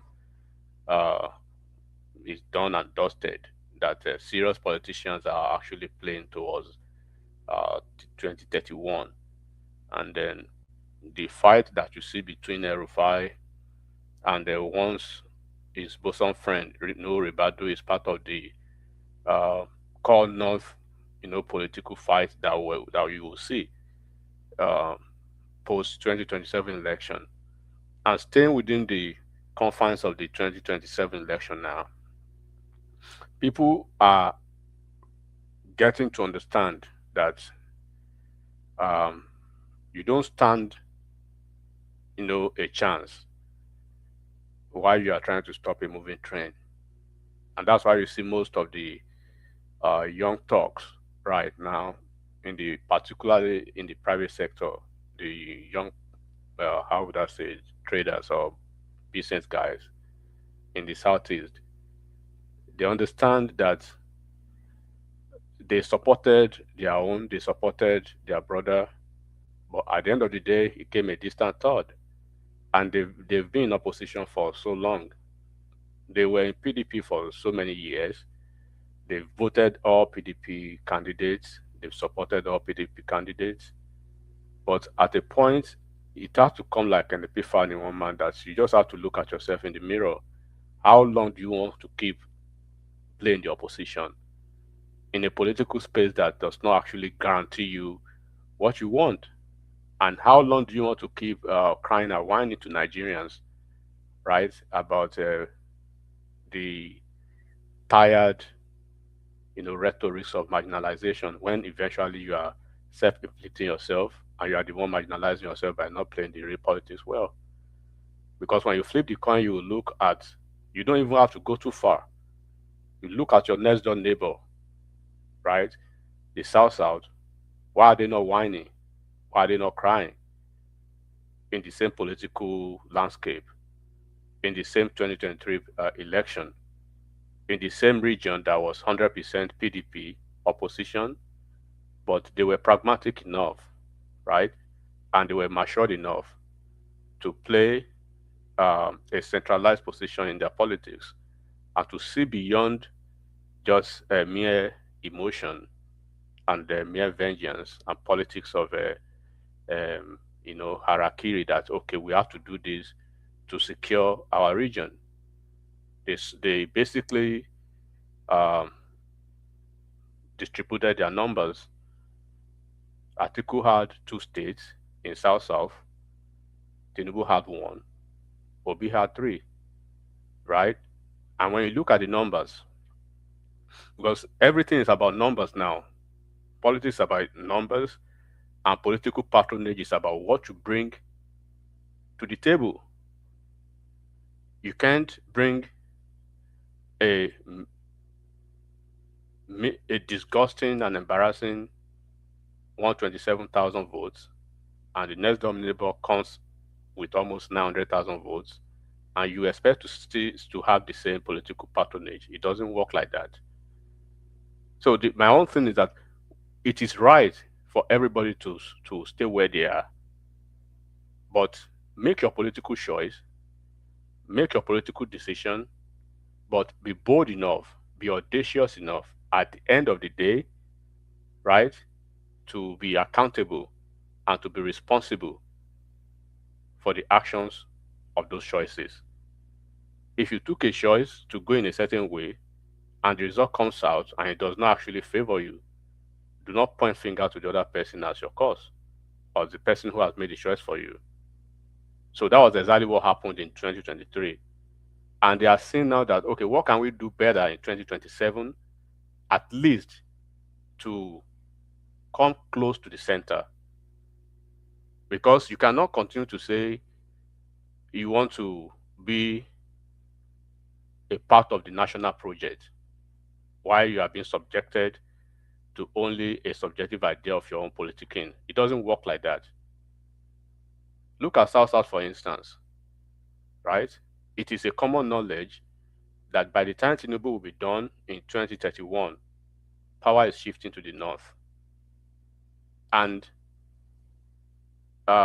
great political minds, not those who are pretending, they already understand that the South, they've gone far ahead in securing and consolidating power. They want that vice president position. They are not playing with anybody, and they are not pretending about it. That's why you see them well positioned. They are not being emotional. Look at the appointment they have, one man. Look at the political patronage they have. And do not forget, this is a region that was 100% PDP since 1999. How did they do it? That should be the question. What did they do different and how did the Southeast play their own? Because at the end of the day, Southwest is going to be out of the equation in 2031.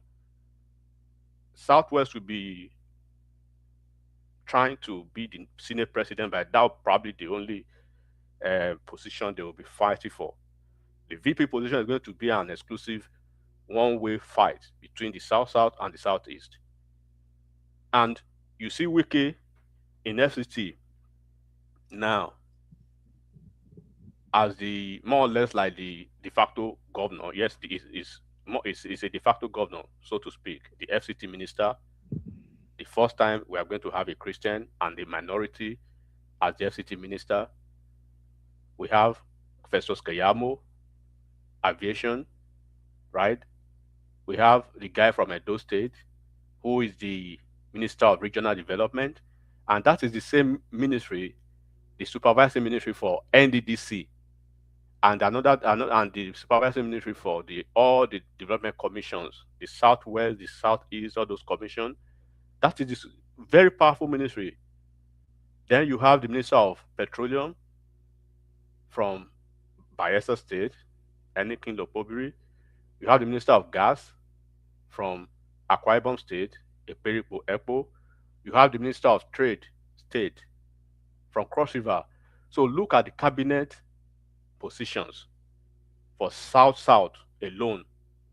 In River State alone, there are 56 or 57 political appointments from Wike alone that Wike was able to negotiate for his people at different level, board parastatals and agencies, right? And when you look at the legislative homes too, in the National Assembly, you have most of the juicy positions, quote unquote, chairmanship to the South-South. And then on top of that, you have the Senate president in the South-South. So these people, and then what have they done now? They've all moved en masse to the ruling party. Because at the end of the day, these people are not auditioning to be, Pope, or they are not auditioning to be anything else. They are politicians. And the language of politicking is bring the numbers and you have the political patronage.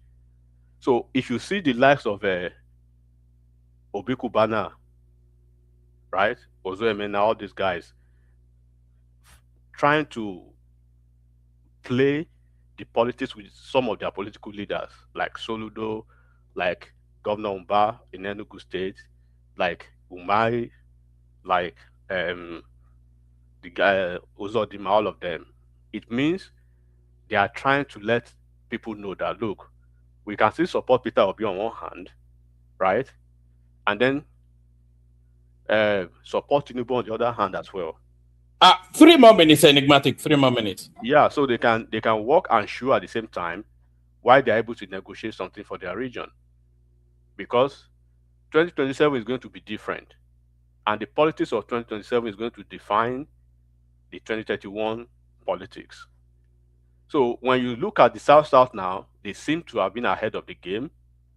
The Southwest, those ones, they don't have problem. They are going to consolidate in 2031. But what is the fate of Southeast? Obi, I'll be very silent about him because of course it's not serious. Sorry, enigmatic. The Southeast will have a 4-year window to rebuild strategically, politically, and they have the tools for that rebuilding. After the 2027, Peter Obi will drop completely out of the landscape, either by his formal announcement or the politics just moving away from him. So, because the emphasis in politics after 2027 will be towards the north. So nobody will pay any attention to whatever anybody is saying in the Southeast anymore. So they'll have that window to do a bit of house cleaning. They'll very quickly get rid of Peter Obi. And then the real nationalistic Nigerians, Dave Umahi, Alex Oti, who, there's a real possibility now that Alex Oti will cross over before the elections. I've been hearing a lot of things over the last 48 hours that Alex Oti might well move even before the elections. So all the Devo Mahi, Charles Soludo, all these proposals, so they will redefine, because they are national figures anyway. They sit outside of the ethnic jingoism of Peter Obi's politics. So as soon as they drop Peter Obi, they will have a 4-year window to rebuild the southeastern politics to be more nationalistic, and of course they have to take the lessons of Peter Obi's ethnic politics to and they already they play that now. It's not worked. So I think by March 2027, you'll see a real turnaround in southeastern politics, and I still think there's a strong possibility that they will contend that vice presidential slot in 2031. Well, yeah, there's a possibility of that, but one man, if you look at the APC politics, right, you have to be on the queue already. The South they're on the queue right now, and they are locked down for that VP position. I'm telling you that. So this is what some political, some folks who are pragmatic and sagacious with their politics now are seeing in the Southeast, that let's be on the queue behind South at this point, right? Let's find a possibility of aligning with the center. Of course, if you look at Obi himself, right, you will see that APC, even myself, I toned down on Obi because, yes, Obi is not serious politically. Because if he was ever a serious politician, I wouldn't see why he's going to ADC that belongs to Atiku and Atiku's SPV. So he bungled his opportunity. He bungles his hands with Labour Party. Now, it's an asset to Tinubu. It's an asset to APC. People may not really see. If you don't understand this, forget about it. If you don't know that Obi is an asset, Obi is still. I said one man. I'm going to reiterate it for the opting time for you to listen now. Obi is still going to move away from ADC. Obi is going to be on the ballot. And when Obi is on the ballot, yeah, we all know that now. Obi will be on the Labour Party ticket, not ADC now. Yeah, so maybe Labour Party or something, but he's going to be on the ballot as a candidate. And who does that? Who benefit from that? APC and Tinubu benefit from that, because the focus is that Obi should lock down the entire Southeast, while Atiku will not be able to encroach Southeast, because any number that could be going to the opposition in the Southeast could as well go to Peter Obi, right? And if Obi is able to have that, because my own position in the South is that regardless of all this alliance and then coalition around Tinubu in the Southeast, they are feeling already about Tinubu, and they are feeling about the Southwest people in the Southeast. So it's not that there's going to be a groundswell of a multiplicity of numbers, no. But as against what happened in the last election, 5% was APC's number. So if from 5%, they could graduate to maybe 20% or 25%. It's not going to Can you give us the pathway, as you're rounding up, the pathway for Tinubu's victory in 2027? So that's a win for me already, one man, because when you look at the 3 electoral circles now, right? For APC does not. Southeast is irrelevant to APC's political calculus. 3 electoral circles, they've never voted for APC, but APC they produced the president. But when you look at first term of Buhari, he performed just at almost Tinubu's level. But the second term, he was able to get his between 20 and 25%. So Tinubu too now, his second term, some people are so bullish and audacious that Tinubu is probably going to flip a state in Southeast. I won't say that. I would rather say Tinubu is going to do better than what he did the last time. Better, in my own definition, is maybe 20% or 25%, which is good, from 5% to 25%. So, Joel, to basically tell you Tinubu's map, Tinubu's political map, right, to re-election. First of all, Tinubu is probably the luckiest president who is going to be running for a re-election, because I've never seen this level of pedestrian and lazy opposition in this all right, give that response in about 2 minutes so that we can expand it. Yeah. Is Tinubu's route is going to go through the southwest, south, and north central, and then between the northwest and northeast, of course, it's going to be Atiku. Those Fulani people, the Atiku is their project. But what Tinubu needs to do, don't surrender the northeast to the to Atiku. No, Tinubu has strong Kanuri votes. Remember, the vice president. The vice president is Kanuri. I'm trying to be politically, conservative with the numbers. What Tinubu needs to do in the south, in the core north, northwest, and northeast is what he did the last time. Do not forget that Atiku won the core north, the northwest and northeast. Tinubu won only 3 states in the core north. He had 1 state in northeast, which was Borno State, and he had only 2 states in the northwest, Jigawa State and Zamfara State. It was the north central that Tinubu had his cushion. Tinubu had 4 states in the north central. Obi had 2. Atiku did not pick any state in the north central. So what Tinubu did in the northwest and northeast was that he was not giving Atiku much of the. He was competitive and efficiently behind Atiku, not far away from Atiku. So if he's able to repeat that, stay between 30%, right, and 40% in those 2 regions, he doesn't need to win it. He needs to stay competitive in northeast and northwest. Then lockdown is north central. North central is already not locked down anyways now. So southeast, right? Of course, they will 20% minimum, 25% maximum. That's what Tinubu needs. So that's Tinubu's map. So that's the way it's going to be, one man. So you can write it down. Then I think I gave you the Tinubu is going to win by a wider margin, and the victory will be irrefutable. One man, can I, if you don't mind, of course, we're free flowing now, so anybody can. Okay, I think Tinubu knows, because if you see what is going on in the National Assembly, what is going on? Ababio's inability to allow the electronic transmission of results, right? No. See, that is what is going on today, and we saw the protest. I was watching it. So there was a protest in the National Assembly where even the House of Rep. Who led the protest? You say? Who led the opposition? The opposition reps. Who is How can you resign on the decision you guys had in December? That is what they're trying to do in the National Assembly. Let me tell you one thing, Joel. Do you know this? Whatever they do in the House of Rep, in the National Assembly, for instance, right? It is subjected to the last word, to the signature of the president, right?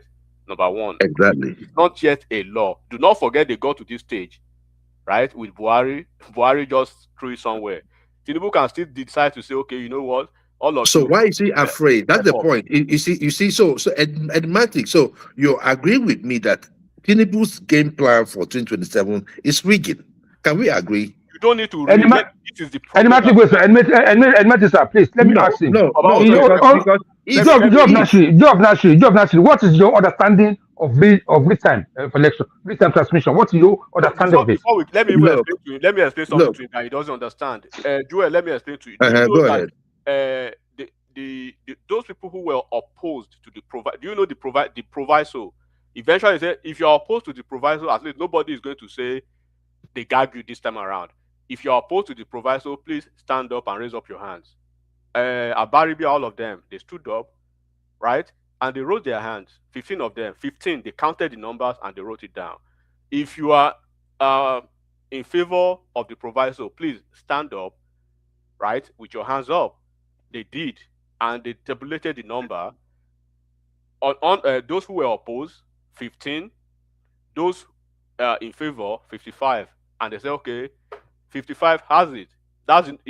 You are the majority, you have the number. Now talking about the real time or this no real time. You know, it is lazy. And I keep saying it is lazy, it is amateurish, it is pedestrian, right? Oh. For people who are not serious with even their opposition to be talking about rigging? What do you want to rig? What are you talking about, enigmatic? Have you seen the algorithm of the last rigging pattern in the last election? Tell me the region that rigged the most. Do you know the most rigged region in the country? Please, you're going to take me southeast. Please, see. No, Look, I'm not going to say it is southeast. It is enigmatic, please.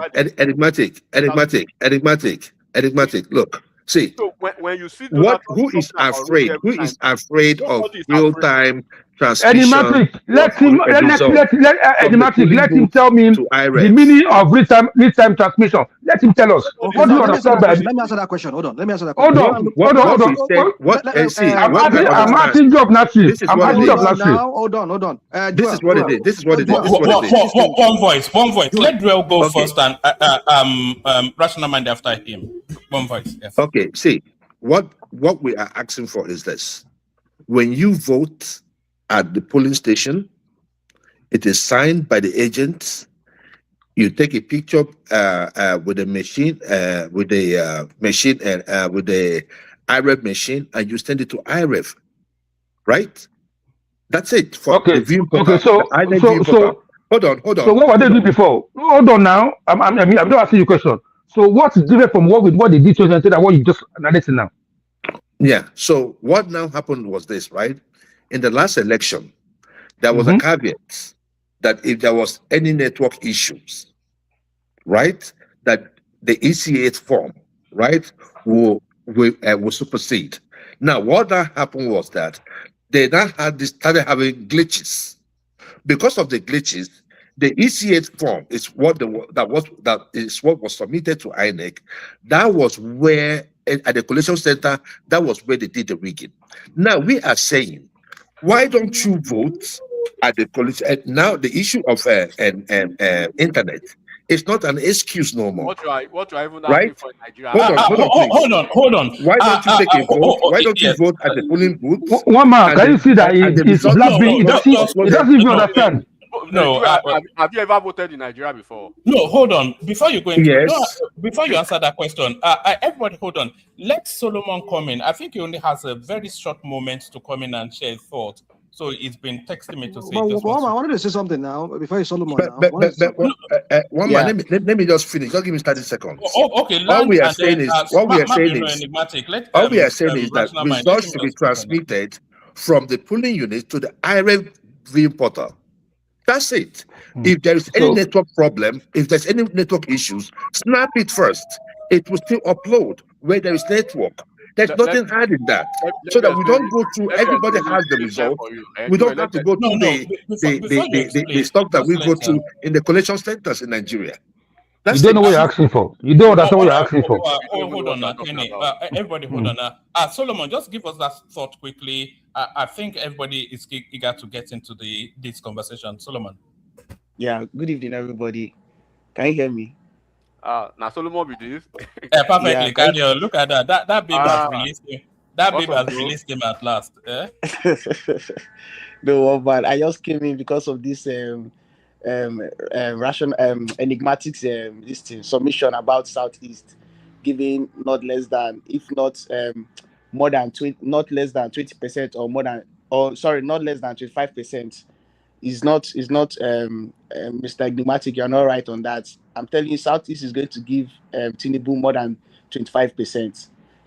Like for you, because Tinubu has already his message has gotten into Southeast. Don't even listen to what obedience are saying. Tinubu has a very strong hold now in Southeast, and these guys, not even these city boys, the likes of Benjamin Kalu have they're already sending his message, like in Abia State here now. Why I'm saying this is because in Abia State, if in the whole of Southeast, if Abia State can accept APC, that is Tinubu's candidacy, that means he's going to really get a good vote. And why I'm saying this because Abia State is one of the stubborn people. Like they are very when they say they don't want this person, they don't want that person. But right now they want Tinubu and Alex Uti for governorship. But we are still it's only in the governorship that they are battling for now because APC don't want Alex, as in they don't want Alex Uti in Abia State here. And Alex Uti now he still wants to come back, and he doesn't have any party now. This Labour Party is no longer there, even though This man don't know what he's talking about. Where is he living under the rock? Your opinion now. Let them. It's on the ground now. Anyways, it's on the ground now. It's on the ground. What ground is it? What ground? Which ground are you talking about? Respect his opinion. Respect his opinion. Let me say this, woman. Have you listened to Mike Guinea? Shehu interviewed him yesterday on channels. I did. Go and listen to. He said what? That one just a shout for nothing. I said I did. You can say whatever you want to say. Now shout, they shout. He has no power. He has nothing. He has no voice. As long as he doesn't say your okay. After he's shouting, what happened as of them today? It's okay. That's not mine. After hold on, sir. After he shout yesterday. My brother, after I shout on TV yesterday, you finish your, I don't know what happened out of rep and said it today. They still pass it through. I just told you, in democracy, right? The minority will cry.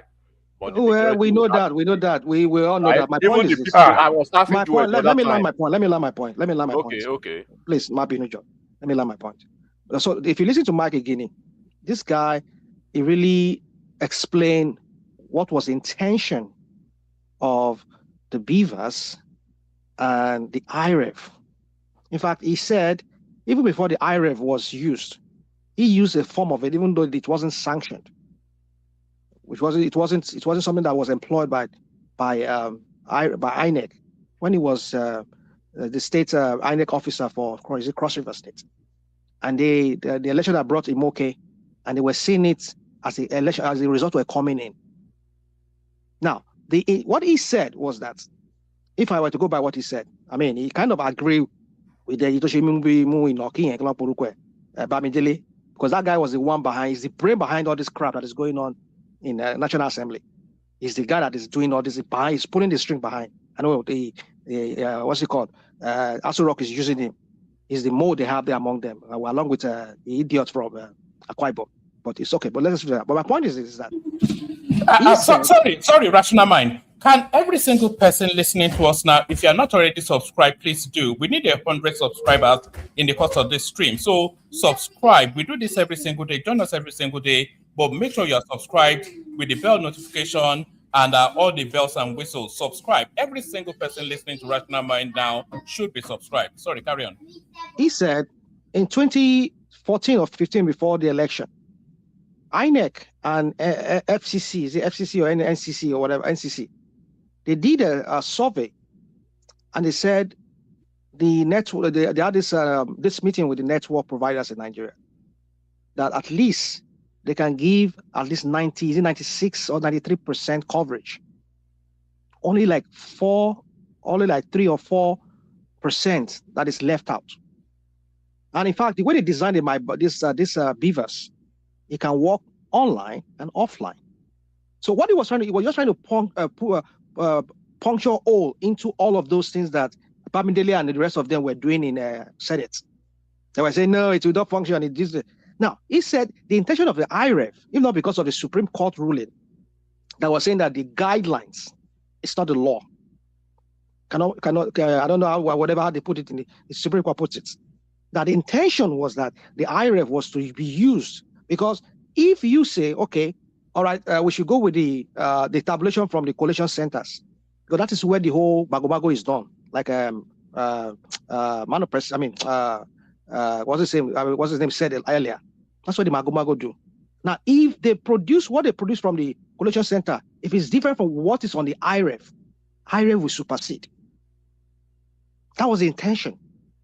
That's not my. How can IREF supersede? It will. Hold on, sir. Let me ask you this now, please. Right, don't forget, at the polling units, they give police a copy. They give all the agents of every party. Hold on, sir. Now, hold on, sir, my brother. Hold on. They give every agent of each political party copy and they will sign of the same thing. They will sign, and they will sign. No, right? So I can hold on, sir. I can one copy that they sent to IREF supersede the whole copy of 7 to 20 people. Okay. That they have original that they sign. Okay. So now the point is this: is that he said. About the real time they are even talking about the thing with Igini or no Igini. When we know the biases of people and their premonitions. Yeah, right. But when we are talking, let's talk about that real time. What people are really talking about. For instance, so we go to with that. Even in America here, right? What Nigerians are demanding, America does not even practice it. Even the country with the longest years of democratic process, and India, right, having even the most populous country in the world, they have manual and they have electronic. So there's no way you will tell anybody. Maybe your own understanding of Nigeria is just Lagos State and ABJ. No, but I just said to you now that there's a survey that the INEC did with NCC, and you're telling me I'm using Lagos State. You are talking about abstract. We are talking about reality. We're not talking about abstract here. There is what was that they call that thing? I want to explain that NCC did with INEC. They said they can provide 93 or 96% coverage. For what? With what? For them to transfer those possible. results or transmit the results from the last time I checked, the coverage for Nigeria was maybe just a little above. So are we saying? Oh my goodness, God! Hold on, let me land now. Okay, go on. That's why I say most Nigerians, their idea of Nigeria is just about the egalitarian places in Nigeria, about maybe Lagos, ABJ, PH, or stuff like that. There are some places you will get to in Nigeria. Because of, I don't want to embarrass people's villages. There's a place in Kogi State, right? There's a place in Kogi State that you have to travel to maybe the 2 other villages or 2 other neighboring places for you to even have a text message delivered. So the real time right? Real time means if I text you right now, maybe I take a screenshot of an item and I send it to you within a second or less than, just like you are sending a text message or a WhatsApp message. It must be delivered within a certain period. That is real time. If it does not deliver within that appropriate time, then I have to go to maybe 3 other villages before. Okay. You said that. Okay. Now, let me say this. Now. Hold on. Before I have access. We get what you're saying when you say real time. Now I said to you, I just said go and read that. I've not read it, but that's what he said. Going by what he said. I don't believe in what you don't believe. Don't believe. No problem. Don't believe. That's what everybody says. Don't believe. But you believe Tinubu. You believe Tinubu. Hold on. I believe Tinubu because I the way the beavers for him again. The way the beavers is made, it can work online. Mike, Guinea is an obedience now. We all know that. Yeah, here you go. It's an obedience, right? And I trust him to do a good job. He's doing it. Like you said, enigmatic, like you said, there are places like that. I agree with you. But like he said, the beavers is designed, the application on it is designed whereby it can work online and offline. If you take the picture, now they maybe maximum 10% of those areas that they do not have coverage. Now, when you have an election of 90%, just a second. If you have 90% of the result already going in real time, and you only have 10%. Real time is not possible in Nigeria. It's possible. You see, that this is what we're doing. This is what we're doing. Technologically, it is not possible. It is possible. It is possible. Technologically, it is not possible. It is possible.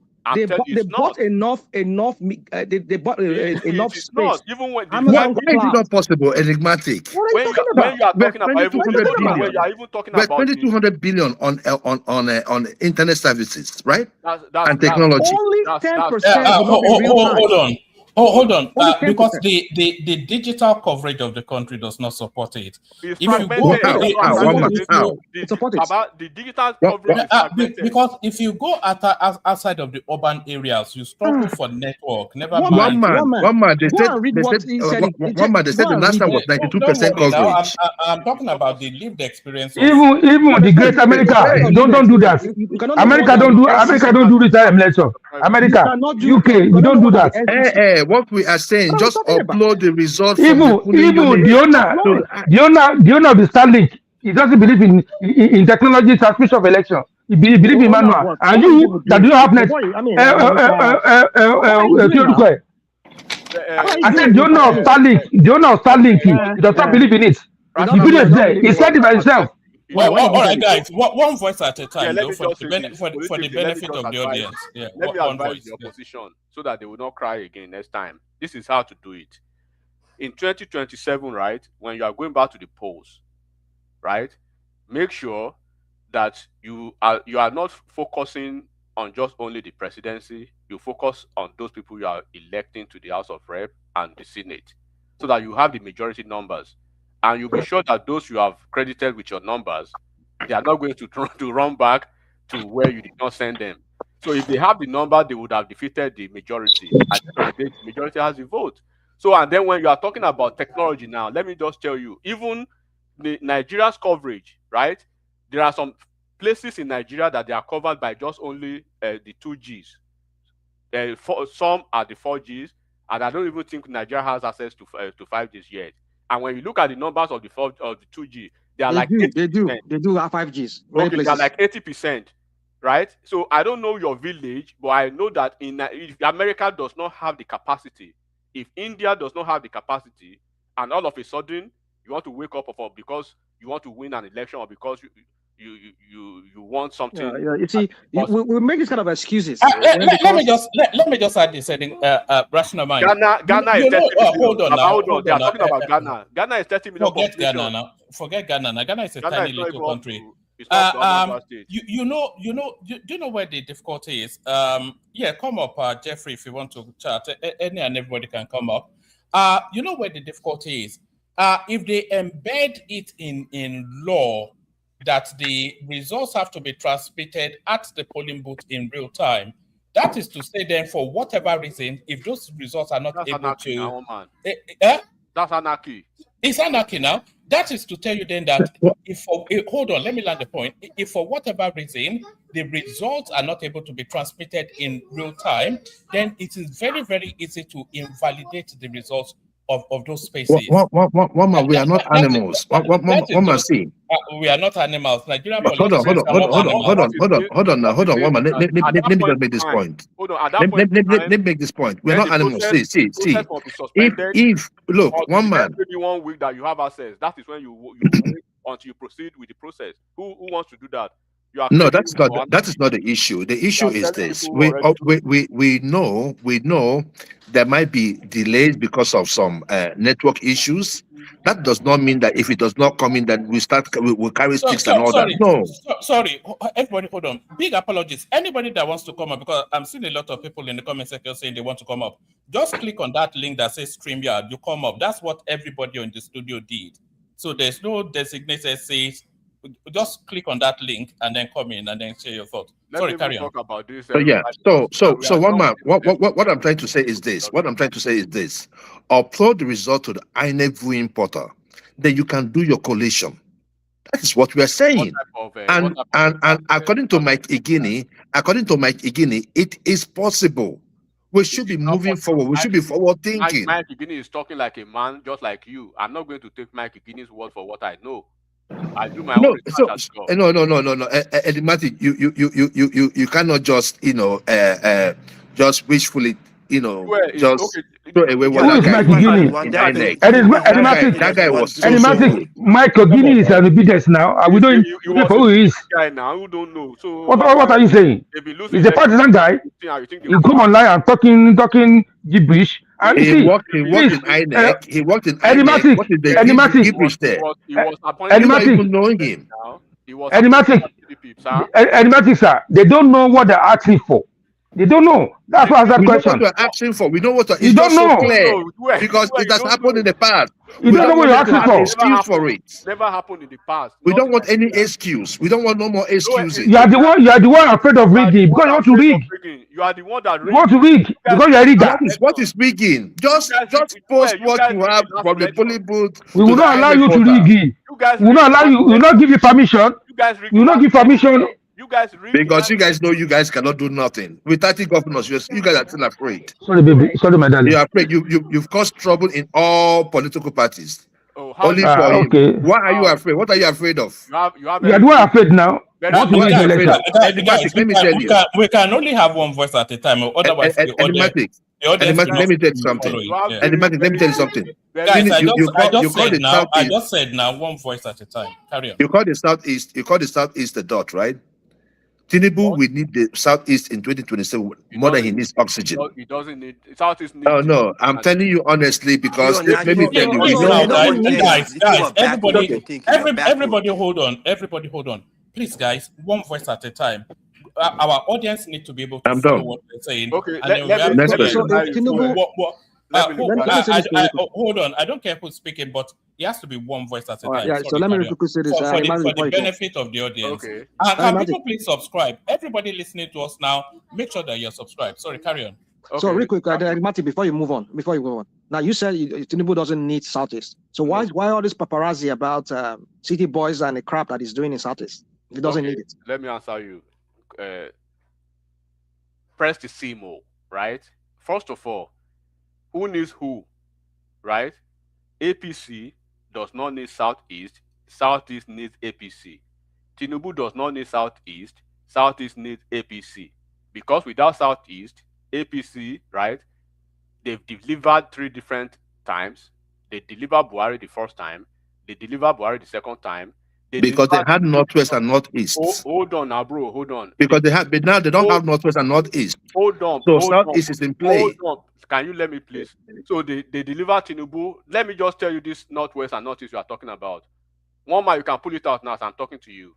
In the Northwest and Northeast in 2023, let me give you the figures, right?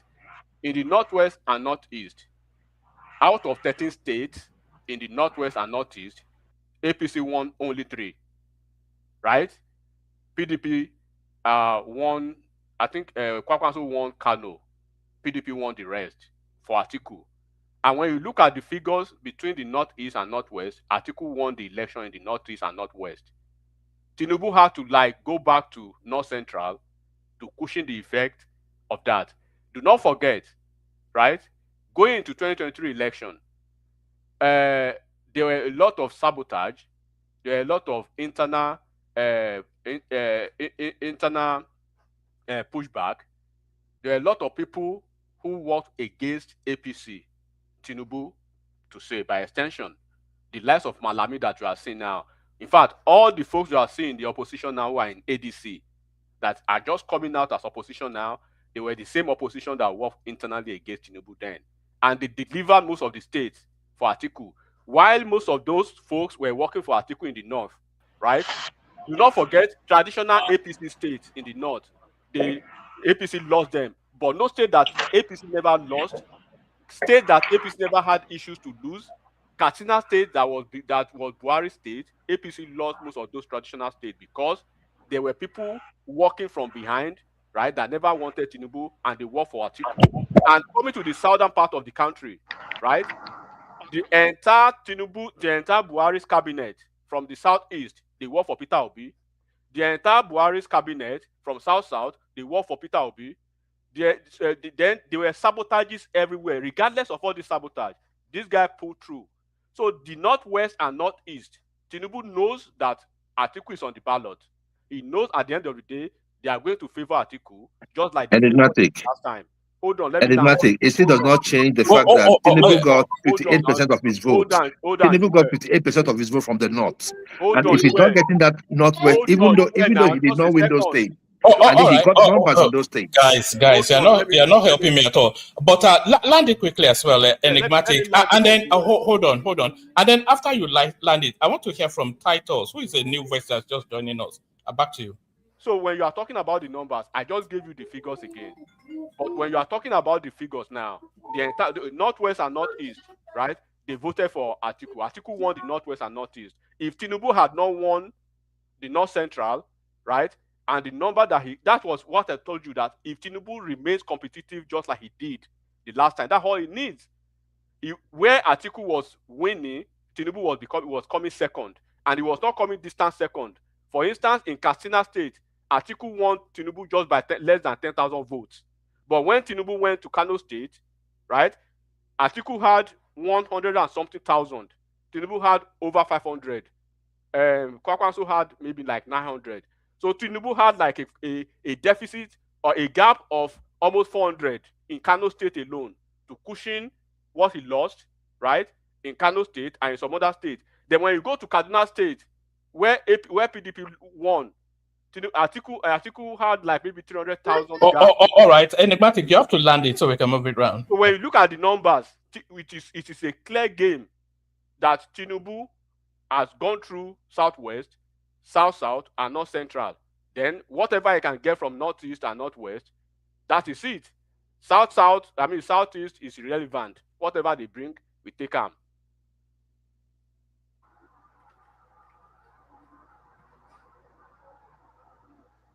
Hello, everyone. Good evening.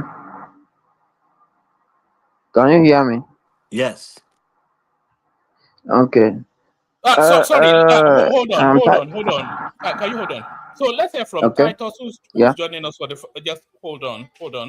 You're joining us for this one time. So give us about 3 minutes. Just document your thoughts because the conversation is really moving fast. So document your thoughts. So as Titus joins us, can people make sure they are liking and subscribing? Jeffrey, click on that link and then come into the studio. That's what Titus did, and he's in the studio. So the link works. So I'm not sure what you are doing, but click on the link if you want to come in. So give us about 3 minutes of what you've heard from the conversation so far, Titus. Thank you so much. The more I listen to the conversation, the more I begin to ask the simple question: are we truly interested in having an election system that works? Because I paid serious attention to development, whether in 2023, the presentation that INEC made. The Beavers is designed to work even when there is no network. I've worked with an NGO that I use an app that I can capture all the data that I need, and as soon as I come to an environment where there is network, what I capture will be uploaded, and that's exactly how the business has been designed. I begin to feel that the problem of Nigeria is not even the leaders, it is the masses themselves. How can somebody come up on air and be arguing about these beavers and all this stuff that is going on here? Election result can be uploaded every time. Even if it is not done immediately, as the beavers comes to an environment where there is network, the result will automatically be uploaded. So nobody should come and be brainwashing Nigerians and telling us that it's not possible. It's not possible. Comparing Nigeria to America, as a matter of fact, India does that so well. There is nothing wrong if we have physical copies of result and then we have one on the IRA. There's nothing wrong with that. But the problem is, I don't think Nigerians want a system that works. So don't come up in air and be deceiving Nigerians and be misinforming people as if, we are all illiterate. That's my take. God bless you for saying the truth. Don't listen. God bless you. One man, sir. One man. Can you hear me, one man? I'm there. One man, yeah, please. I want us to do experiment of read time and no read time, because I think English is worrying some people and they don't understand the meaning of read time. Let me say this real quick. Yeah, for those that is arguing that is in Nigeria now, while they practiced last time 2023, yeah, they do the election, they take the picture and they send it to RF, and people can view it on RF portal. That's what they did last year, and this time around they're still going to do the same thing. But the English of real time is impossible. Reason being, now let me tell you, as me and you are talking to each other now, this is real time. One man, you on the other side of your house, I'm here. If I send you a message or I type on comments on the comment section, this is real time because I'm commenting on this platform now. Everybody can read all over the world in real time, right? It's not when I send a message is not delivered, and after 3 hours, 4 hours, it's not delivered. That is not real time. So we need to understand what we're asking for. Let me finish. Please. Allow me to finish now, please. Can you allow me? Can you allow me? Can you allow me? Can you allow me? Can you allow me? Woman, control this platform. Allow an expert to teach you. To advocate for a process where you are not there. Listen, you don't know what you're talking about. You don't know what I'm talking about. Because my friend, you don't understand the meaning. I don't give a fuck about your ITA. No. You don't understand the people English. You are part of the Because you don't know what you're talking about. Allow me, you are problem. No, you are Because part you of the don't know what you're problem that talking Nigeria about. has. It is people I like have for my you space. that are making the Allow system not to me work. to finish You my time. It is you. You don't know what you're talking about because you grew up in your house. What are you talking about? Okay? Well, forget You don't know what you're talking about. You are the one deceiving Nigerian people. You are confused in your mind. You don't know what you're talking about. If you don't allow me to speak, when there is you will not network, speak. that is exactly what we want, not this rubbish that you Okay? are You cultivating. don't allow me to speak. You will not No, speak. I will not You don't know allow you to speak you don't know what you're asking as for. long as you continue to use You don't know what you don't know what you're to asking for. promote When you are talking, I didn't target you. God. Everybody hold on. Everybody hold on. Everybody hold on. Let's hear from David. David, on mute. Let's hear from you. David. Okay. Good evening. Yeah, good evening, everyone. Good evening to you. Can you hear me, please? Perfectly. Can you hear me? Carry on. Give us about 3 minutes. Yeah, Carry I on. understand that everybody has his own sentiment, but I'm going to speak outside everybody's sentiment. I believe that every party supposed to have their own mechanism where they should be able to keep record of election. If I'm going to be voted for, I will not. I don't trust INEC. How would I not trust INEC to keep record that I'm going to use to prove my case in court? What I expected each party to do is to build their own platform, and this platform should be for themselves alone, so that they can keep record. These things are, you see, in law, all these things, you see, there are ways you keep evidence, and this evidence may not be something you can tender in court. So the truth of the matter, each person should keep this evidence on their own. They should not be waiting for INEC to present evidence to prove their own case. So Hold on, David. So what I'm trying to say is just that we should not rely on INEC to keep record. David, hold on. You still have the floor. You have to be careful when you're quoting law. Just on this screen alone, we have about 3 people with masters in law. We've got a professor of law. So don't quote law. People will destroy you.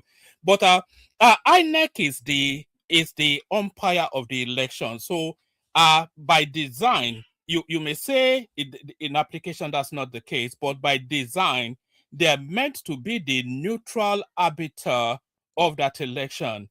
So the standard of how that election runs resides with INEC, and that is what the law I bars. agree with you, but it seems as if everybody is not trusting INEC now. That's why we're having this argument. What do you mean, everybody? Who's going to declare the That's president? what some people are saying in real time. That's why people are protesting now, that they want to see the election results. That's what Mr. David, let me say. What are you talking about? We don't trust INEC. Hold on. Let David land. But do you remember? What I'm saying is that the reason why we're having this argument is because we want the law to guide INEC accordingly. But I'm saying that each party should be able to find a way to keep their own evidence that they can use to prove their case in court. So if INEC decided to give something else, or somebody decided to hack INEC server, you should be able to have your authentic results that you can use to defend your case in court. Simple. That's what I just want to say. No, but your argument is flawed. One, you can't have an authentic. The only authentic result is the one that lies with INEC. Any other result is a copy of that election. The law confers authenticity only on INEC because they're the arbiters of that election and nobody else. No. One man, that's not true. What the law says is, if you have a copy of your EC8 form signed by the agent and an agent at the polling unit, that could serve as an evidence. That's what I'm trying to talk about. That's what I'm talking about. Like each party should make sure that EC8 form is kept well. Who is the arbiter? So that they can use it to defend themselves in court. That, okay, our agent, this is what we have at the polling booth, and this is our result. Then we can compile that one to defend our case. All right, sorry, Enigmatic, just on a lay view. Yeah, and I think only Enigmatic is the one that has law credentials here. I'm not sure what other people's credentials are. But if you were judging a case and a party comes and presents you a set of results, and INEC presents a different set of results, as a judge, which one do you lean towards more? The independent arbiter or a partisan point of view? INEC is the only arbitrator of the election now. No, No one else. the copy of the result I'm talking about is the one that is signed at the polling booth, that a copy is given to each agent. I'm not talking about generating your own copy. That copy of ECA, that you have a copy at the polling unit. But Each polling agent should be able to submit that to their party. One man, I was trying to respond to the guy who was having a yelling match with the other brother the other time, because this, I want to go back to this read time, and the guy actually said something about the read time. Now let's look at what he meant by the read time. Do not forget, one man, right? You can't build something on nothing. Hence, Nilo hit feet, right? Under the law. Now, when you come to the court, and like the guy said, that even if there are issues of if there are encumbrances, right, for reasons of transmission of internet connectivity or stuff like that, take the picture and then you can save it, or I don't know how he said it, and then maybe you can make a request to it later. That has defeated the purpose of read time and the definition of read time. When you take it to law, when you take it to the court, and the court says, okay, I'm going to rule on the basis of real time, right? You shouldn't have more than a second, maximum of maybe 5 seconds. If you are trying to have this real time conversation in law court, within 5 seconds, what you are trying to transmit should have been delivered. Then what I see here, because there's going to be an audit, a thorough audit of it, what I see here from the printout is after 5 hours, this thing just got delivered. Of course, no, the potency of that real time was defeated with that narrative. So people who are talking about real time, if you're having an election, a presidential election, and in Lagos State, they have no issues, right? Everything is delivered, has been transmitted to where it should be delivered. But somewhere in Jigawa State, it takes them maybe the next 24 hours to do the same thing. The purpose of that real time has been defeated in that.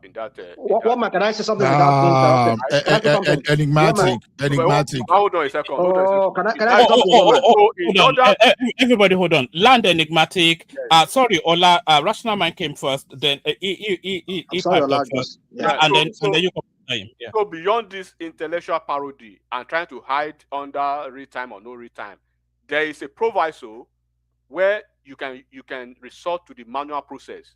So people want to say, okay, no more manual process, stay with the electronic. So when the real time fails, how do you do it? You have to suspend the election to the next 1 week, and the election has been concluded in Anambra State or in Lagos State. But in Jigawa State, because they have issues, right? Maybe Boko Haram has cleared all their cables and everything. They have to stay for the next 1 week. So you are creating anarchy. At the end of the day, it is the opposition that will cry.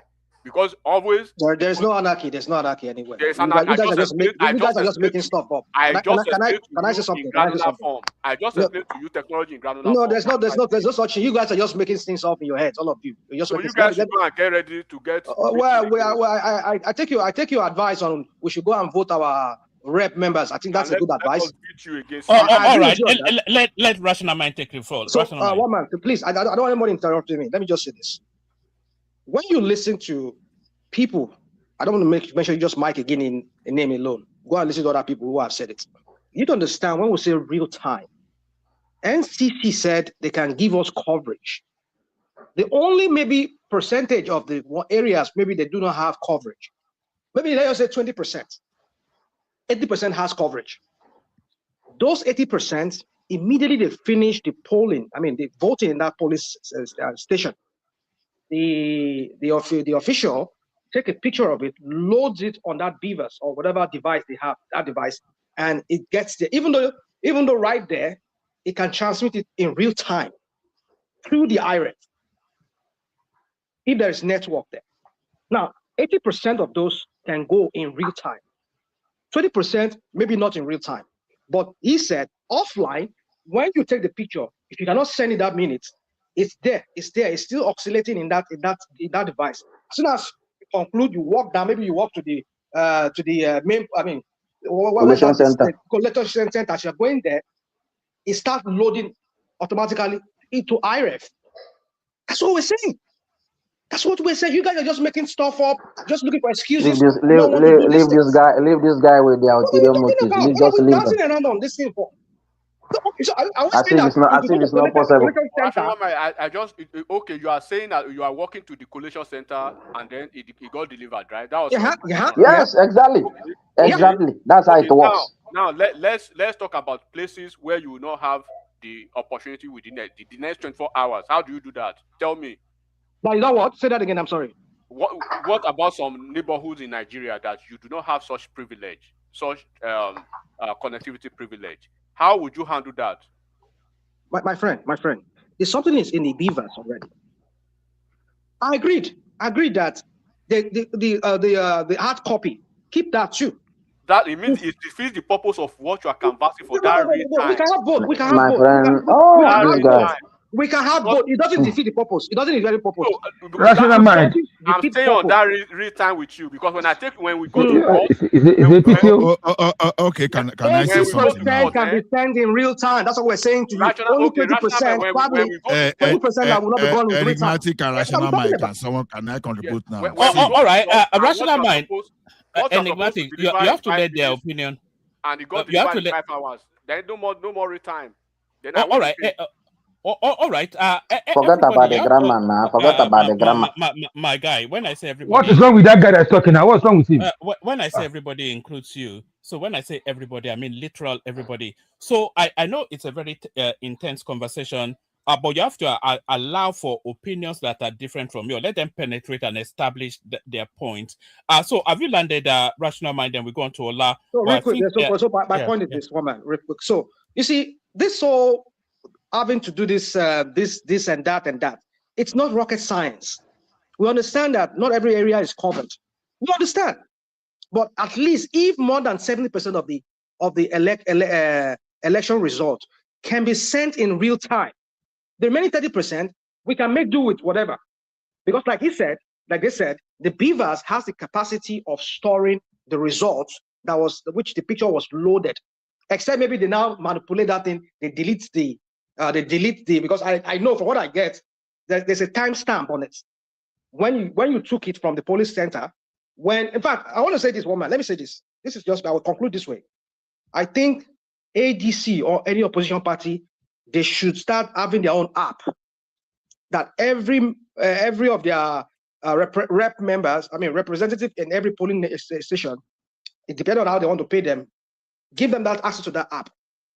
Let them to take picture of that from EC, whatever they call it, upload it to your own system, so that you can have all these things alongside with what INEC is going to supply you if you become a litigation on that. That's what I will advise the opposition. Let them have their own app so that they can do their own kind of iRev of their own, so that they can take picture of that.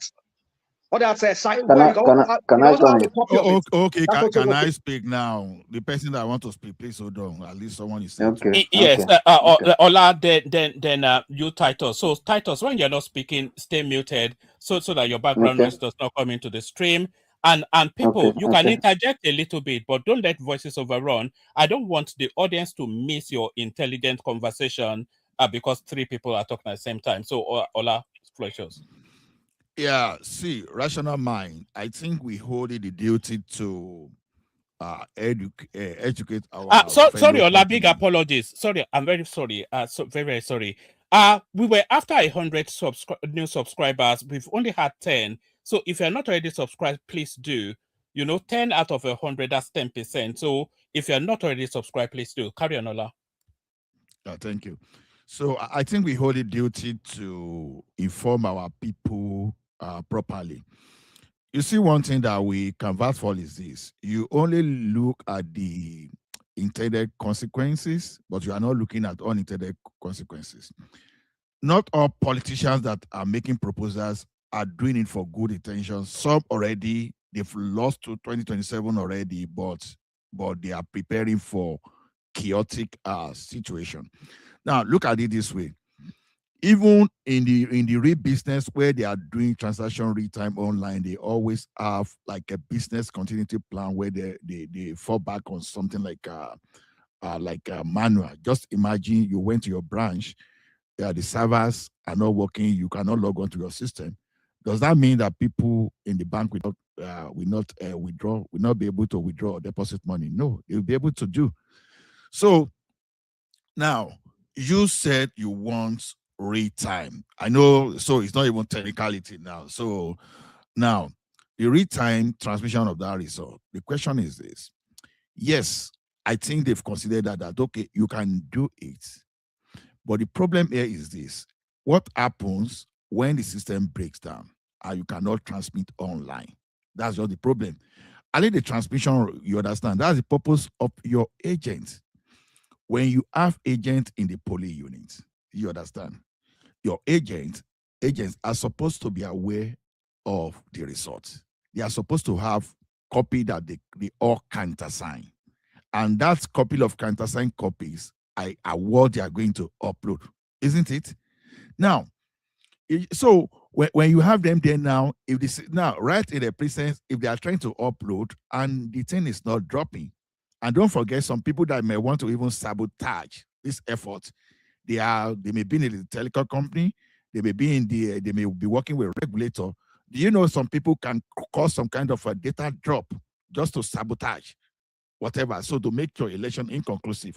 Then I say, okay, where you cannot do this just for your business continuity to make sure that nobody is trying to sabotage this effort, you are going to use manual. So where online transmission is possible. Have you heard about cyber securities? You said you're a cyber guy, right? When did I tell you that cyber security? Let me finish. When did I tell you that I'm a cyber guy? I mean, you said you work in IT. That's what you said. I work in IT. What's the work of cyber security guys? Hold on. If your NSA has the kind of people who can prevent from hacking their system, you are trespassing now. Why can't you have people that don't say what you don't know? I know someone that is raising sugar here that is from IT. Hold on. Hold on. Like I heard someone that is raising sugar that is an IT. See, guys, don't come here and say what. Don't twist, don't spin this whole thing. I'm asking you a question. No. You make it sound like they can hack it. Don't cry. Don't say someone is arrogant. Nobody's crying here. Nobody's crying. Hold on. I'm only telling you that every business has continuity plan. So your system may fail. It's just like you are driving a car. What's the essence of your extra tire? What's the essence of extra tire? So if you bought the most expensive car, if you're there because you bought a car for $500,000 or pound sterling, then don't have extra tire, or because you bought that car, you speed anyhow on this. You understand? A system is still a system. A system can fail. Haven't you done online transactions? All right, let's Ola conclude so we can learn from Baba. Exactly. So the thing is this: they say you demanded for online transmission. Also, we are giving you, but where it is not possible, we did it manually. The valid result is the one that the agent can't assign. You understand? You are only archiving. So what's the problem there? You are archiver of results is what you are fighting for, not even the collation of results. Come on, guys. Let us not waste energy. Thank you, woman. I think that's what most people don't understand. That IREF is not for collation. I think people want to use IREF for collation, and the law does not provide for that. I think people are not really educated. That's what I feel. And I think somebody has actually mentioned it. If each party can actually develop an app, I think we can sort out this problem ourselves rather than dragging INEC up and down for what is not. Thank you very much. Why can't they make the IREF the collation? I mean, that thing to decide the election. Why can't they use the IREF? Woman, please. The IREF should decide the election. Yeah. What sort of psychedelic idea is that? What sort of have you been smoking some of Solly's wacky? Let's not start this psychedelic whatever qualification you're trying to make about this. I'm asking you, what is the difference between you take a picture, you upload that, and you go straight into the IREF, and the IREF tabulates that result. So what you have in collation center, it should match, right? Did you not match? The IREF is a viewing portal. It's a viewing. Is that not what it is? Is it not a viewing portal? It's a viewing. Everybody can see it. Or at least you should match. No. Rational mind. So you're asking them to repurpose it. Are you then? You know they have to legislate for that. Yeah, but do you know they have to legislate? If you want the IREF to be the election decider, they have to legislate for that now. That's what I'm saying. That was what the Supreme Court said. I know. That the IREF should decide the election. Yeah, it should, Rational mind. because the results from the collation center should match what is on the IREF. And if it doesn't Rational match, mind, I've IREF told is you supersede. before, IREF is not a tabulator. If you want something, that we give that kind of this thing, you need a tabulator. Tabulator, immediately you are scanning, it be sorting to individual candidates that according to the party. So IRF is not a tabulator. So you need a tabulator to do that. So stop. Don't let us be trespassing into what we don't even know. Thank you. All right. Let Baba come up. Baba, floor is yours. Okay. Yes, thank you, one man. I salute your Good to have you, Baba. panelist. I just get a little bit irritated. I've been from the word get-go. I joined already. I just choose to remain in the commentariat, but I get irritated as long as this drags on. We behave as if we don't have an understanding of electioneering process all over the world. There is no real time. India, Estonia, New Zealand, they upload at the close of polling. At the close of polling is when they upload. And that is one. Two, in our own case, the question we are not asking ourselves is that when there is that stopgap, that delay, when there is no airtime to go into IREF, that is an opportunity for the hackers to feast. That is where it's not like that machine Beavers will still not upload eventually. But when it does, you now have different results, 2, 3, or more results for a polling unit. So which will be the decider? Which will now be the authentic one? It is the EC8A. Now, the EC8A, obtainable from the polling units by all active agents there, once you receive it, even me as a voter in that polling unit, I can take the photograph. Nobody stops you. From my own party agent or my candidate's agent, I can say, let me take it on my phone. You don't need a special device. I can keep it for my own record. And you as the agent, all parties all over the world during election day, they have situation room. Even the press, the media have their own situation room. So the job of the agent, before you even go to your situation room, you send it straight, immediately, through WhatsApp, fax, or whatever, like they use fax in Ghana after the poll ended. You send it straight to your situation room. By midnight hours or 2 a.m. thereabout in the 2023 election, we already knew Asiwaju won. We already knew Asiwaju won because of the activeness of their situation room. So don't let's discount the fact that look, Elon Musk, a man who has been coding since he was 19, today is 54. So he has a coding experience of over 30 years. He said he himself cannot trust his devices, which he created, because any device can be hacked. Elon Musk is on record to say that. He's a genius in that field.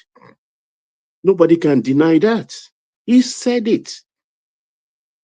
So we should not discount the INEC. I don't believe these numbers are correct. Said that 20 million hits from hackers in the last election. I don't believe that numbers, actually. But were there hackers? Were they trying to hack the system? Yes, because we saw people even posting their photographs on IREV. In Edo State, people were posting the EC8A of Obaseki's own election, I think in 2019, just to cause disruption. The thing here the opposition are trying to do is to, because they know they don't have funding. So when they now rely solely on IREV and day 3, the results are not forthcoming, there will be anarchy. They will start calling for interim government, that since it's inconclusive, Asiwaju cannot continue. He has to step aside. Let an interim government come to sort everything out. It's not going to work. It will not work. Supervise your votes. The laws are good. If have you noticed no more snatching of boxes? Because when you do that, it's to no avail. Because the moment you snatch the box, that election in that booth is cancelled. Vote buying is the way to go, yes. But I don't like it that the law now says only the giver of the money will be prosecuted. No. The taker too, the man selling his vote or the woman selling her vote should also be prosecuted. Should also be prosecuted. It cut both ways. It cut both ways. So the opposition should get serious.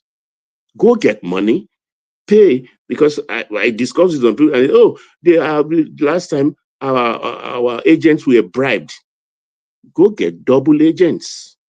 Last election, LP alone lost the opportunity because they don't have 40,000 agents in 40,000 polling units out of the total of 176,800 required.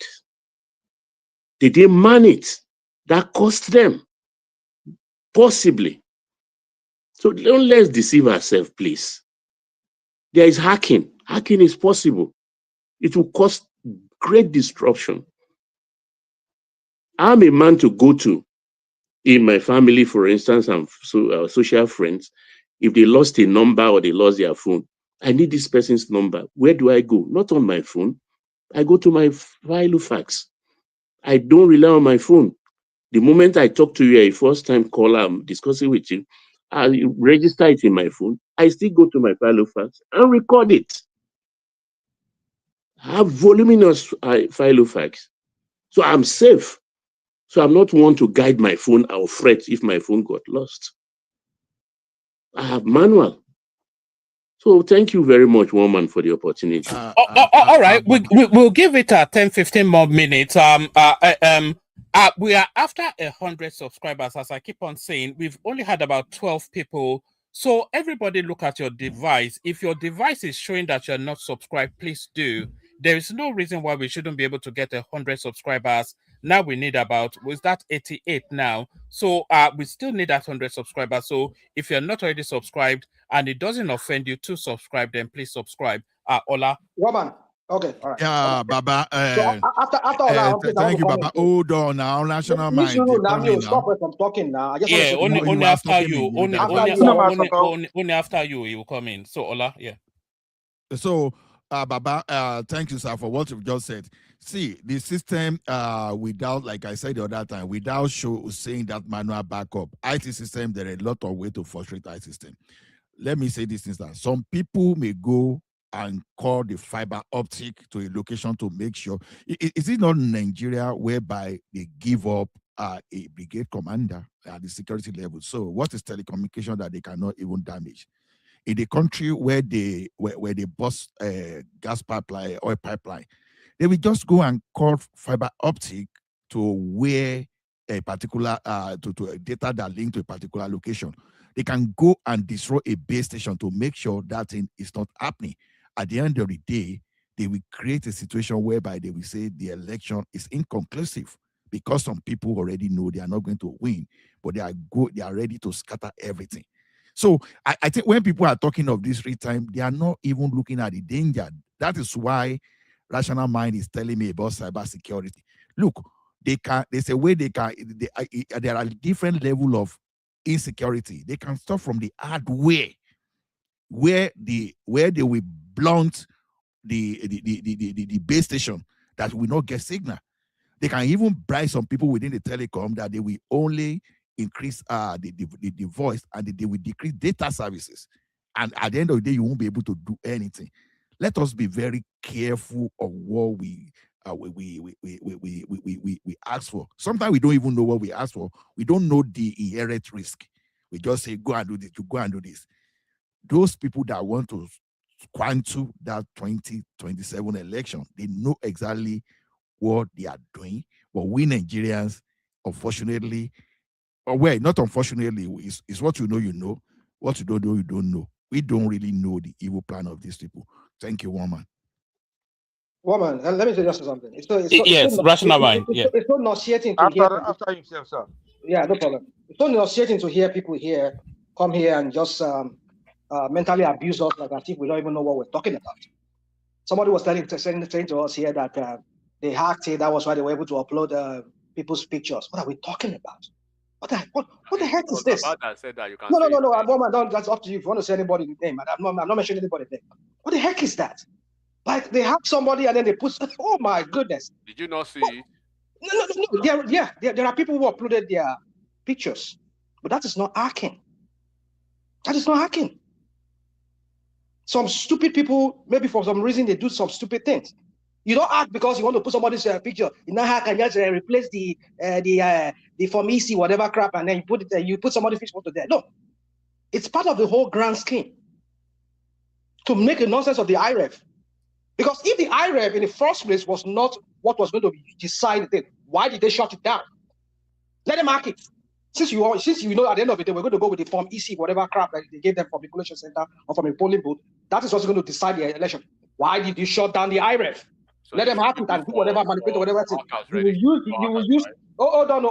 will use the Form EC, whatever, as a proof, because that's going to be the basis. But you people deliberately, you try hacking the system to make it look to create some scenario so that they can shut it down, so that they can do the mago in the polling center and the collation centers. That was what transpired. So telling us that we cannot do it real time, whatever. That was your audit, right? Was that your audit? Enigmatic, sir. Was that what? Hold on for him, Enigmatic, please. Yeah, carry on. Land and then So my point is this: let's not do this just to look for excuse for not wanting to do anything, and then we have to look for if not this excuse that people were uploading their picture to be say people were they did this Obaseki thing, and what are we talking about? We're talking about a transparent election that could be enabled by electronics. Somebody was quoting Elon Musk, telling us Elon Musk. Who is Elon Musk? Who is Elon Musk? Well, he's a trillionaire. I agree. He's a billionaire. He's a tech guy. Who is Mikey? Don't just talk. Elon Musk is the Starlink that you guys are saying they should use. That's why you mentioned Elon Musk. God bless you. But let me talk. Let me learn. He owns Starlinks. He owns the trillionaire or whatever it is. But my point is, we know where he stands with all this thing. If you are trying to quote him out of context, or maybe you're quoting him in context, then I know where he stands because we know he's a Republican. Rational mind. People who are They can land. Okay. You know, he's one of those naysayers here who were the election, who were denying the election result here in America, saying that it was hacked. It was some people from Hugo Chavez from Venezuela that were like all their crap that were throwing around here. We know what it was. If that's what the context where he was saying that. So let's not use this excuse because you people go and shop for any excuse anywhere just to make sure that we continue with this manual manipulation of this result so that they will take it like what happened in those states. Okay. Nobody is talking about manual. It's the return they are talking about. Roman, do I have the right to reply? Everybody hold on. Guys. You cannot just unmute and then just launch into the conversation. I'm not even saying it for myself. I'm saying it for the audience. You know, as elegant and incisive as whatever it is that you want to say is, if you are layering over 2-3 voices, then it's not penetrating to impact on the audience in the manner that you'd like it to. So I like the robustness of the conversation, but we have to be a bit elegant in the way we craft it. Just really for nothing else but for the benefit. We're all here for the audience, and those audience, please make sure you're subscribed. We're still after 100 of you, so we do about 3 minutes and then we wrap it up. We kick it off with Kenny. Can I reply? I have a right to reply because someone is spinning on what I said. Hold on. Before we go to Kenny, Yeah, Baba gets the right to reply. And one more thing, if you're not speaking, please be muted, just so that your background noise is not penetrating. Baba. Yeah, I think we are diminishing the quality of the discussion here when a person asks, who is Elon Musk? I mean, that is disingenuous and very strange, if not very shallow. He's the richest man in the world, maybe the first trillionaire we will have. The man giving us driverless car, the man who invented Starlink and several other devices, is telling us, started coding at 19, telling us that, look, hacking, he knows. He knows. And we are saying, who is Elon Musk? Jeez. Tell your OB or whoever it is, or the opposition, go get double agents. Pay them 20, 10,000 a day. Feed them. It's just paltry 5 billion to a politician. It's as simple as that. It's a no-brainer. Guide your votes. Upload it, everybody. Have your result and compare and contrast. Thank you, one man. All right. All right, we do the 3 minutes now, and we're going to be a bit rigid with it. We go with you, Kenny to Enigmatic to David to Titus, etc. Arogidigba is with us as well. So 3 minutes, Kenny. All right, thanks. I'm watching my time. I'll finish at 19:55. Yes, Baba, please thank you for your wisdom. Listen, one man, we are in a country. Sir, we are in a country when we have a medical fact or video. When somebody boasts that, don't worry, we rig this election for you in 2023, and they are still bragging that they're going to do the election. You understand? Baba said, oh, they know that they don't have the capacity, they don't have the money. They are looking for a way to a ground for litigation. That's why they're doing this thing. Like I said before they didn't allow me to finish. Simple English is worry all of obedience and the opposition. Simple English, real time. We are saying the same thing practically. Take picture, send it to IRF, wherever I deliver, it deliver. You understand? That is just it. But because they know that they don't have the capacity, they know that they don't have the money to prosecute their election. You understand? They're looking for something else. Then we are just arguing for argue's sake. See, there's no point for us to insult each other. The best advice that anybody can give is what Baba has given. Right? Gather yourself, look for agents, pay them good money, feed them, have your own situation room. If you have your own situation room, you will know whether it's day or night. You will know whether you lose or you win. So there's no point for anybody to come and hide behind one finger and start insisting return, as if we are the one that invent English. If English is worrying you, go back to school and learn what is the meaning of real time. I just demonstrate on this platform. To me, and to the best of my knowledge, real time is, I will repeat again, real time is, I'm chatting, I'm sending message on this platform. One man went to more, and I say one man hi. One man can see, Baba can see, anybody can see. In real time, that is real time. But when you take a picture, and that picture become PDF, and you send it to another platform, which is IRF, and it's hanging, it's not delivering, that is not real time anymore. So even if 90% of Nigeria have coverage and 10% of Nigeria don't have coverage, you cannot deny them that election. That means you want their vote to go wasted. So what is the point? So if you now ask them to submit to from EC8, that real time is already defeated. There's no point of arguing.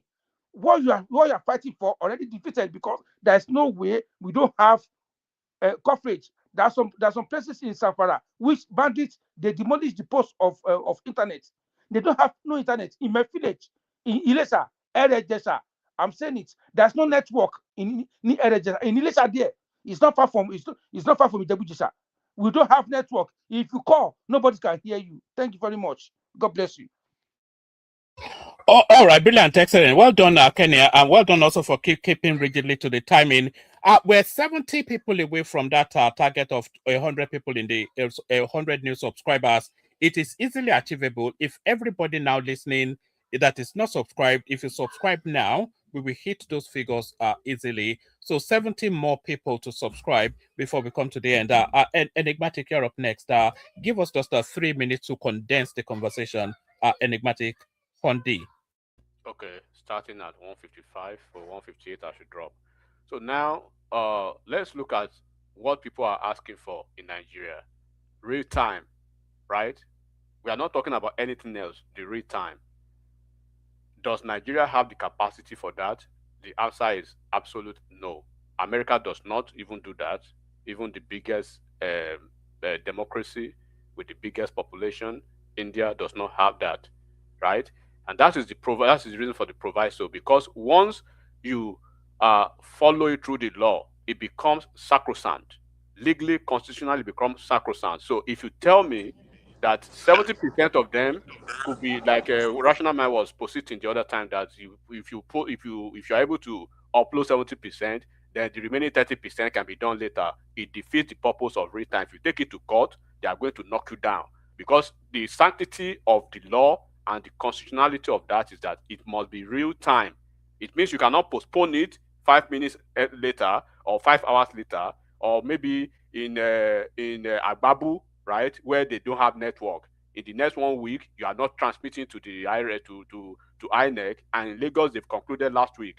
In Yobe they've concluded last week. So that defeats the purpose constitutionally. That One man, sorry, after Enigmatic, can I call me? I just quickly ran out of my office. I wanted to say something. Okay. All right, but Enigmatic gets an extra minute, but yes, carry on. Yeah. So then when you are looking at they'll be talking about the cybersecurity. I may not really have too much time to lecture a lot of people, to tell them about because what people are hoping for is dramatically, right? They want Nigeria's political process to be exposed to hacking, to interception, spoofing, right? And this DDoS attack every time. They wanted to do it the last election. In fact, they actually did it, but they were not successful, right? And when we are talking about rigging, we are going to go back to it. When we are going to rigging, we've seen the algorithm of the last election, the region that actually rigged the most, right, in Nigeria. So people who are scared of rigging, they are the ones who are scared of their shadows. They were the one who actually rigged the election, but it did not pan out for well. So go back, like Baba told you, go and invest. Don't be going everywhere and be buying granite. Invest if you want to win the election at the presidential level. Thank you, one man. All right, excellent report. We were going to come to you, David, but with your permission, we go to Patrick first. Like I said, they came out of the office just to come and interact with the platform. On our way to Patrick, we're still after those 70 new subscribers. It is easier to get a date from a supermodel than to get some of you to subscribe. So stop playing hard to get and just subscribe. Just 3 minutes to you, Patoski, and then we're going to David. Yeah, thank you, one man. Let me just use like first 20 seconds to apologize to the new guy on our platform. You see the way Rational Man was talking and calling everybody idiots. That's not our practice here. Calling Simba idiot from Saudi Arabia, calling this one. That's his own nature. It's not what we all do. So I'm sorry for that. I wasn't referring to Simba. So let me just move on. So don't jump on conclusion. Let me just move on. Let me move on. I don't see anybody. I don't in articulating your points. If you really have points to make, you shouldn't have enough time to call people idiots. If you have just 5 minutes, listen, you have very important points to make. Listen, I don't so I'm not going to drag on that. Let me move I was to not the referring next. to. Please get that straight, please. I want you to correct but yourself. you were calling people idiots, but it's You're not jumping right. to conclusion. You're jumping to conclusion. It's not right. Okay. I never called my co-panelists here in names. You said the guy that comes from Saudi Arabia. The guy that comes from Saudi Arabia. One man, you know what I'm talking about. There's a guy that comes here. I don't think he meant Simba. I think it's Abdul Mumin.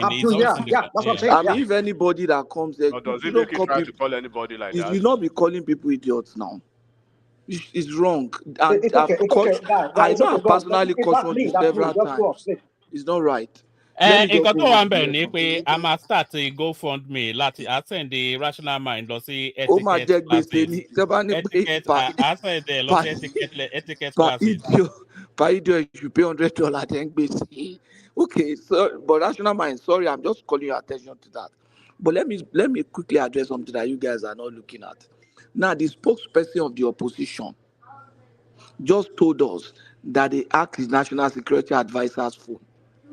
Are you telling me that same security, that opposition, cannot hack the INEC portal? When the spokesperson, they say is the brain of the opposition, is telling us that they hacked the national security advisor phone and relating the conversation, are you trying to tell me that these guys are not capable of hacking INEC? Then two, you are looking at rigging. Oh, APC wants to rig. Do you know that when we go live, it is easy for another country to influence our election if we go full digital? Another country that has superior technology and that has a relationship with any party or even have interest in our country, like Russia, any other places, can go there and influence the election results and change stuff. That is one. Then when you are talking of real-time election, do you know the sensitivity of our impatient Nigerians? How a small glitch can cause a rampage and they will be killing people? When you say they relate things, oh, they say they have a related result. Oh, Tinubu is winning. Oh, they stop it. Oh, these people, they want to cause wala. Then people are out there killing people because of what? People should invest in places where they can really verify, get their result verified. The other guy last time that said somebody rigged him out. They say provide evidence. Let him provide. One more minute, Patoski. He couldn't even provide the forms that were signed at the polling unit to prove he was rigged out. In short, he was not arguing against the rigging. He was only arguing against whether somebody is qualified or not. And you are busy here shouting rigging on his behalf, when the man himself knew he was not rigged out. Legally, in the face of the court, the man admitted that he was not rigged out because he didn't make a case for rigging, or he felt that he had no case against rigging. So who is rigging what? So please, let's look at those vulnerability, the volatility of our people and the sensitivity of any small glitch or the way people can misread things by our people and then cause problem for the country. And please, let us do that when we make these arguments. Thank you, one man. Oh, all right, Bilan, excellent. So David, hopefully you're still there. Thank you for yielding this place. 3 minutes. Let's hear from you. Yeah, thank you very much. My regards to everybody. Yeah, like I said, everybody is just getting somehow too sentimental about this issue. The law has stated it that shall transmit electronically. That means the law has stated, the law did not give any room for any doubt that the INEC official shall transmit. Is only making a provision in case there's any problem. It could be a glitch, not necessarily an hack. So what if there's a glitch, natural glitch? So but what I believe is that even if you have an e-copy, there's supposed to be an hard copy that's supposed to supersede, which I believe that the hard copy should be the form where you will collate. The only thing I expect INEC to do is that, okay, you fact check what you are using to collate, whether it's tallies with what on the high ref. By the time you get to the collation center or local government center where there's collation, of course, you can be able to confirm that. By that time, everything will have dropped. So I don't expect us to be having this argument. But my own important thing, like I said, and I think other people have already even branded it up, is that let each party have plan B and plan C to keep records of what happened at polling units, so that they can be able to have something to defend themselves and even show to everybody that, okay, this is actually our vote score. This is actually what transpired at the polling unit, so that the onus of defense shouldn't be pushed to INEC. Really, I expected them to have their own evidence with them. That's why I'm actually talking about the plan B and plan C that I'm talking about. So the party should be able to, I think by now, they should build enough party agents that can be able to do that for them.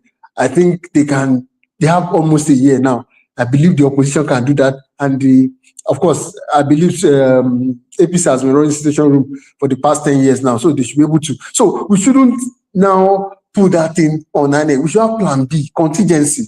That, okay, what if INEC IRM fail? Not even due to hack, let's say due to glitch. System can fail.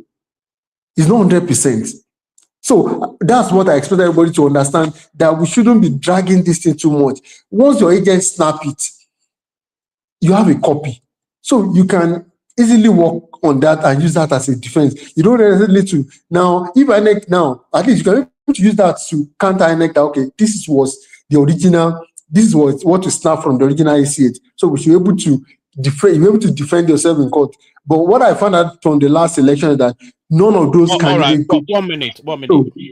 So that I didn't expect. They didn't go to court with much evidence, and I guess that's why the judiciary too didn't have any choice other than to follow the part of the law. Because once you present an incontrovertible evidence, there's no way you can beat them to it. Thank you very much. Oh, all right, brilliant, excellent. David, try and join us as often as you can. We do this every day, usually in the dead of night, but sometimes around about this time. Titus, you're up next. 3 minutes. Let's hear from you. It's very unfortunate that you are having guests on this show who are already biased, subjective, and as a matter of fact, in my observation, they are not interested in the progress of our electoral process. Because all the arguments they brought out, they don't need anybody, you don't need a discernment to know that they are APC guys and Tinubu guys. Unfortunately for them, I am not a party man, but I am interested in ensuring that my votes, as I go, because I have made it a point of duty in all elections that I must go there and vote. I don't belong to any political party. So when you bring in APC I don't belong to any political party too. No. Whether you don't, just keep quiet and allow me to talk.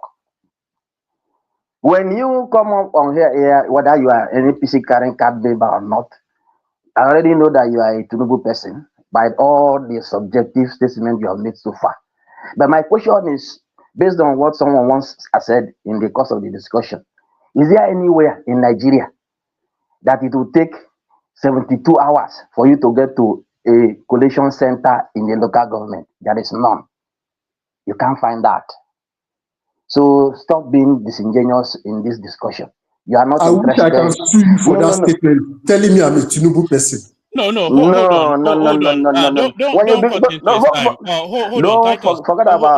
Hold on, Titus. You get an extra 1 minute. Just let him speak. Titus, bring it home. No, I'm Titus that is talking. It's Titus that is talking. Yes, I said you get an extra. I said you get an extra minute because somebody. Okay. That's fine. That is fine. That is fine. Now let's just agree on the issue of terms or whatever that you take out or return. My question is it possible for election to be conducted? People voted in the polling unit, and then the beaver stores all the records, both for validation of voters, and then maybe you capture the result of the election in the polling unit. Is it possible for you to take that to a collation center? We know the answer. Then secondly, I want to ask, well, Nigeria is a corrupt place. That's just the truth. If not, all this argument is shouldn't even be. We shouldn't be having it, because if the intention is to give us an election that is free from rigging and all that, there is nothing wrong in making both the result that is captured in the polling unit and then the hard copy, whether from ECA or whatever you call it, to make this to the primary source of validity of election result. When you make it, big a proviso and make it look like, where there is no network, you can use the form and write this. You already know what the outcome is going to be. That is a deliberate plan to rig an election. That's my submission. Oh, all right, brilliant. Excellently put. As I said to David, join us whenever the time spares you. We're here every day. So thank you. That's Titus now, a new but equally elegant voice that adds to this table. Arugidigba, of course, your favorite and mine, one of your favorites and mine. Arugidigba, Obalola. Obalola, that you won't put me for that. I beg, no for trouble. Good day, everyone. Am I being heard in real time? Yes, in real time, but not in but is it Real-time, Yeah, the real time, my brother. no, hold on. You have to define that. Are we talking about the INEC real time, the obedient real time, or the Tinubu real No, time? we don't need a definition again. That has been trashed out already. So really, I think what I've seen is that all of us want the same thing. Yeah. Some individuals are disingenuous in the way they are interpreting the facts. And there's actually rampant ignorance about the electoral laws and the electoral process. So I think for clarity, we need to all understand that we do not have electronic voting. And the gentleman last there, I can see there that he himself does not have some, it does, I don't think anybody is just being mischievous. There's a few mischievous participants, but I think the vast majority of the Nigerians that want good elections, that want fair elections, that want clarity in the electoral process, I think there's just rampant ignorance. We do not have electronic voting. The form EC8A is the form that will be filled. So after I think most people have, I think one man, maybe one of these days, I think we have enigmatic and we have a few lawyers, we have a few experts. I think it'll be good just for public, because I think that's one of the things I don't see a lot of the news and news channels and all this channels, they need to actually do something about enlightening to enlighten the general public about how the voting actually goes on, the process. You arrive there, you get you get the accreditation, you receive your ballot, you go there, you put your your thumbprint, you drop your ballot into the ballot box. After all the voting is completed, the electoral officer is going to count one by one in public view of every single individual, one by one, all the ballots, okay? And the ballots will be allocated to each party, okay? After that, in the presence of all the observers, including a security agent, which will be deployed, the security agent which will be a police officer, I believe maybe NSCDC possibly, but the person will be of rank in the police, okay, or the army, I'm not sure, but of the police at least, I know that for a fact. They will fill out the EC8 form, which is actually legally really is the coalition, the tool for collating electoral results. So remember, the voting is done manually. Accreditation also is actually in a form somewhat manually, however, it's aided with an electronic tool, and I'll explain why. People think that accreditation, that when you go there and you put your thumb there and the biometric, they think that the biometric is communicating with a server. No. What happens is the BVAS is actually configured for each polling unit. And the BVAS will be loaded with the data of all the individuals who are legally allowed to vote at that polling unit. So if you actually are not allowed to vote at that polling unit and you arrive with your voter's card, when you actually put your voter's card into the BVAS, your data would not be on that BVAS. So the data is actually locally on the BVAS. So for accreditation, it does not communicate live there's no live communication between the BVAS and the server during the accreditation. The only time the BVAS communicates with the server, or it's meant to, if everything works right, is when you take a picture. Remember, a picture, which will most likely be a JPEG, or what other formats you take, the pictures get uploaded in. There might be some form of encryption, but the picture will be taken and uploaded. That is the only time the BVAS is going to be communicated. I think the BVAS has a tracking tool as well that tracks the BVAS with the GPS. But beyond that it doesn't have real-time communication with the server unless you are doing the uploading a picture. Remember, a picture. So in order for you to even upload the picture to transmit, as these individuals are claiming that they want to do, you need to 2 more minutes, Aro. 2 more minutes. Yeah. So let me land on this. In order for you to even transmit, to do what these individuals are raging that they want, you need to fill out the form EC8A. So the prerequisite for doing what they are claiming they want to do is to fill out the form EC8A. And I think it's because of the Senate. The Senate have used too much language to do what is very simple. It is simple. There shall be a form EC8A filled out. The Form ECTA will be made available to all electoral participants and stakeholders at the polling units. The Form ECTA will be transferred to the ward level for collation, and it will be transferred. I think there's ECAT B, ECAT C, and it goes upwards. But you have to also understand that the results of every election will be put out on a broadsheet and actually put up on a page that is publicly available for everybody at the polling unit to see. So I think it's just the Senate have used too much language for something that is very simple. The one thing they need to make clear is we do not have electronic voting. And as long as we do not have electronic voting, we cannot have electronic collation. What is uploaded to the IREV is not a digital count.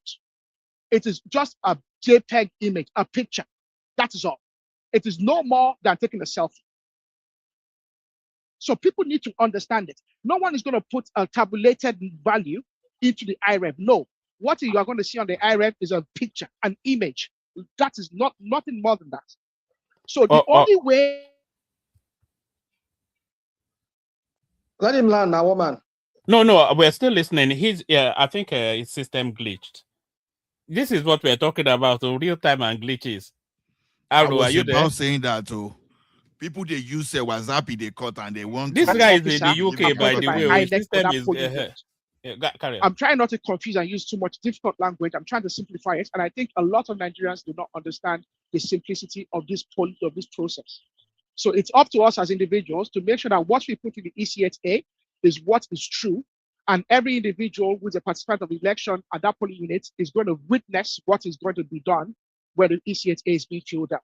And I think that is where all of us need to be vigilant. So thank you very much. Oh, all right, brilliant, excellently put. So I'm done one, man. Thank you. I'm not sure if you can hear us, but we can hear you. Anybody that's not yet subscribed, please subscribe. We're going to be finishing here. One man? Yeah, no, we can. It can't hear us. That's the thing. I think we're going to be finishing here, but the conversation will still go on in the background. So if you want to come and join us in the background, you can come in. I'll send the link again for anybody that wants to come up. But we're likely to come out later in the evening again. Tinubu has now come out to tell us why he pardoned Sunday Igboho, but has put Nnamdi Kanu on a life sentence. So he has made commentaries on that. So that will be the hub of our discussion. If and when we do come up, almost certainly we will come up later on in our usual time. So thank you, everybody. See you later. The only super chatter today was Choma. So thank you, Choma, for the super chat. So anybody that wants to come in. We'll short it as a broadcast, but we'll still be in the studio chatting away. So if you want to come in. Thank you, everyone. See you later.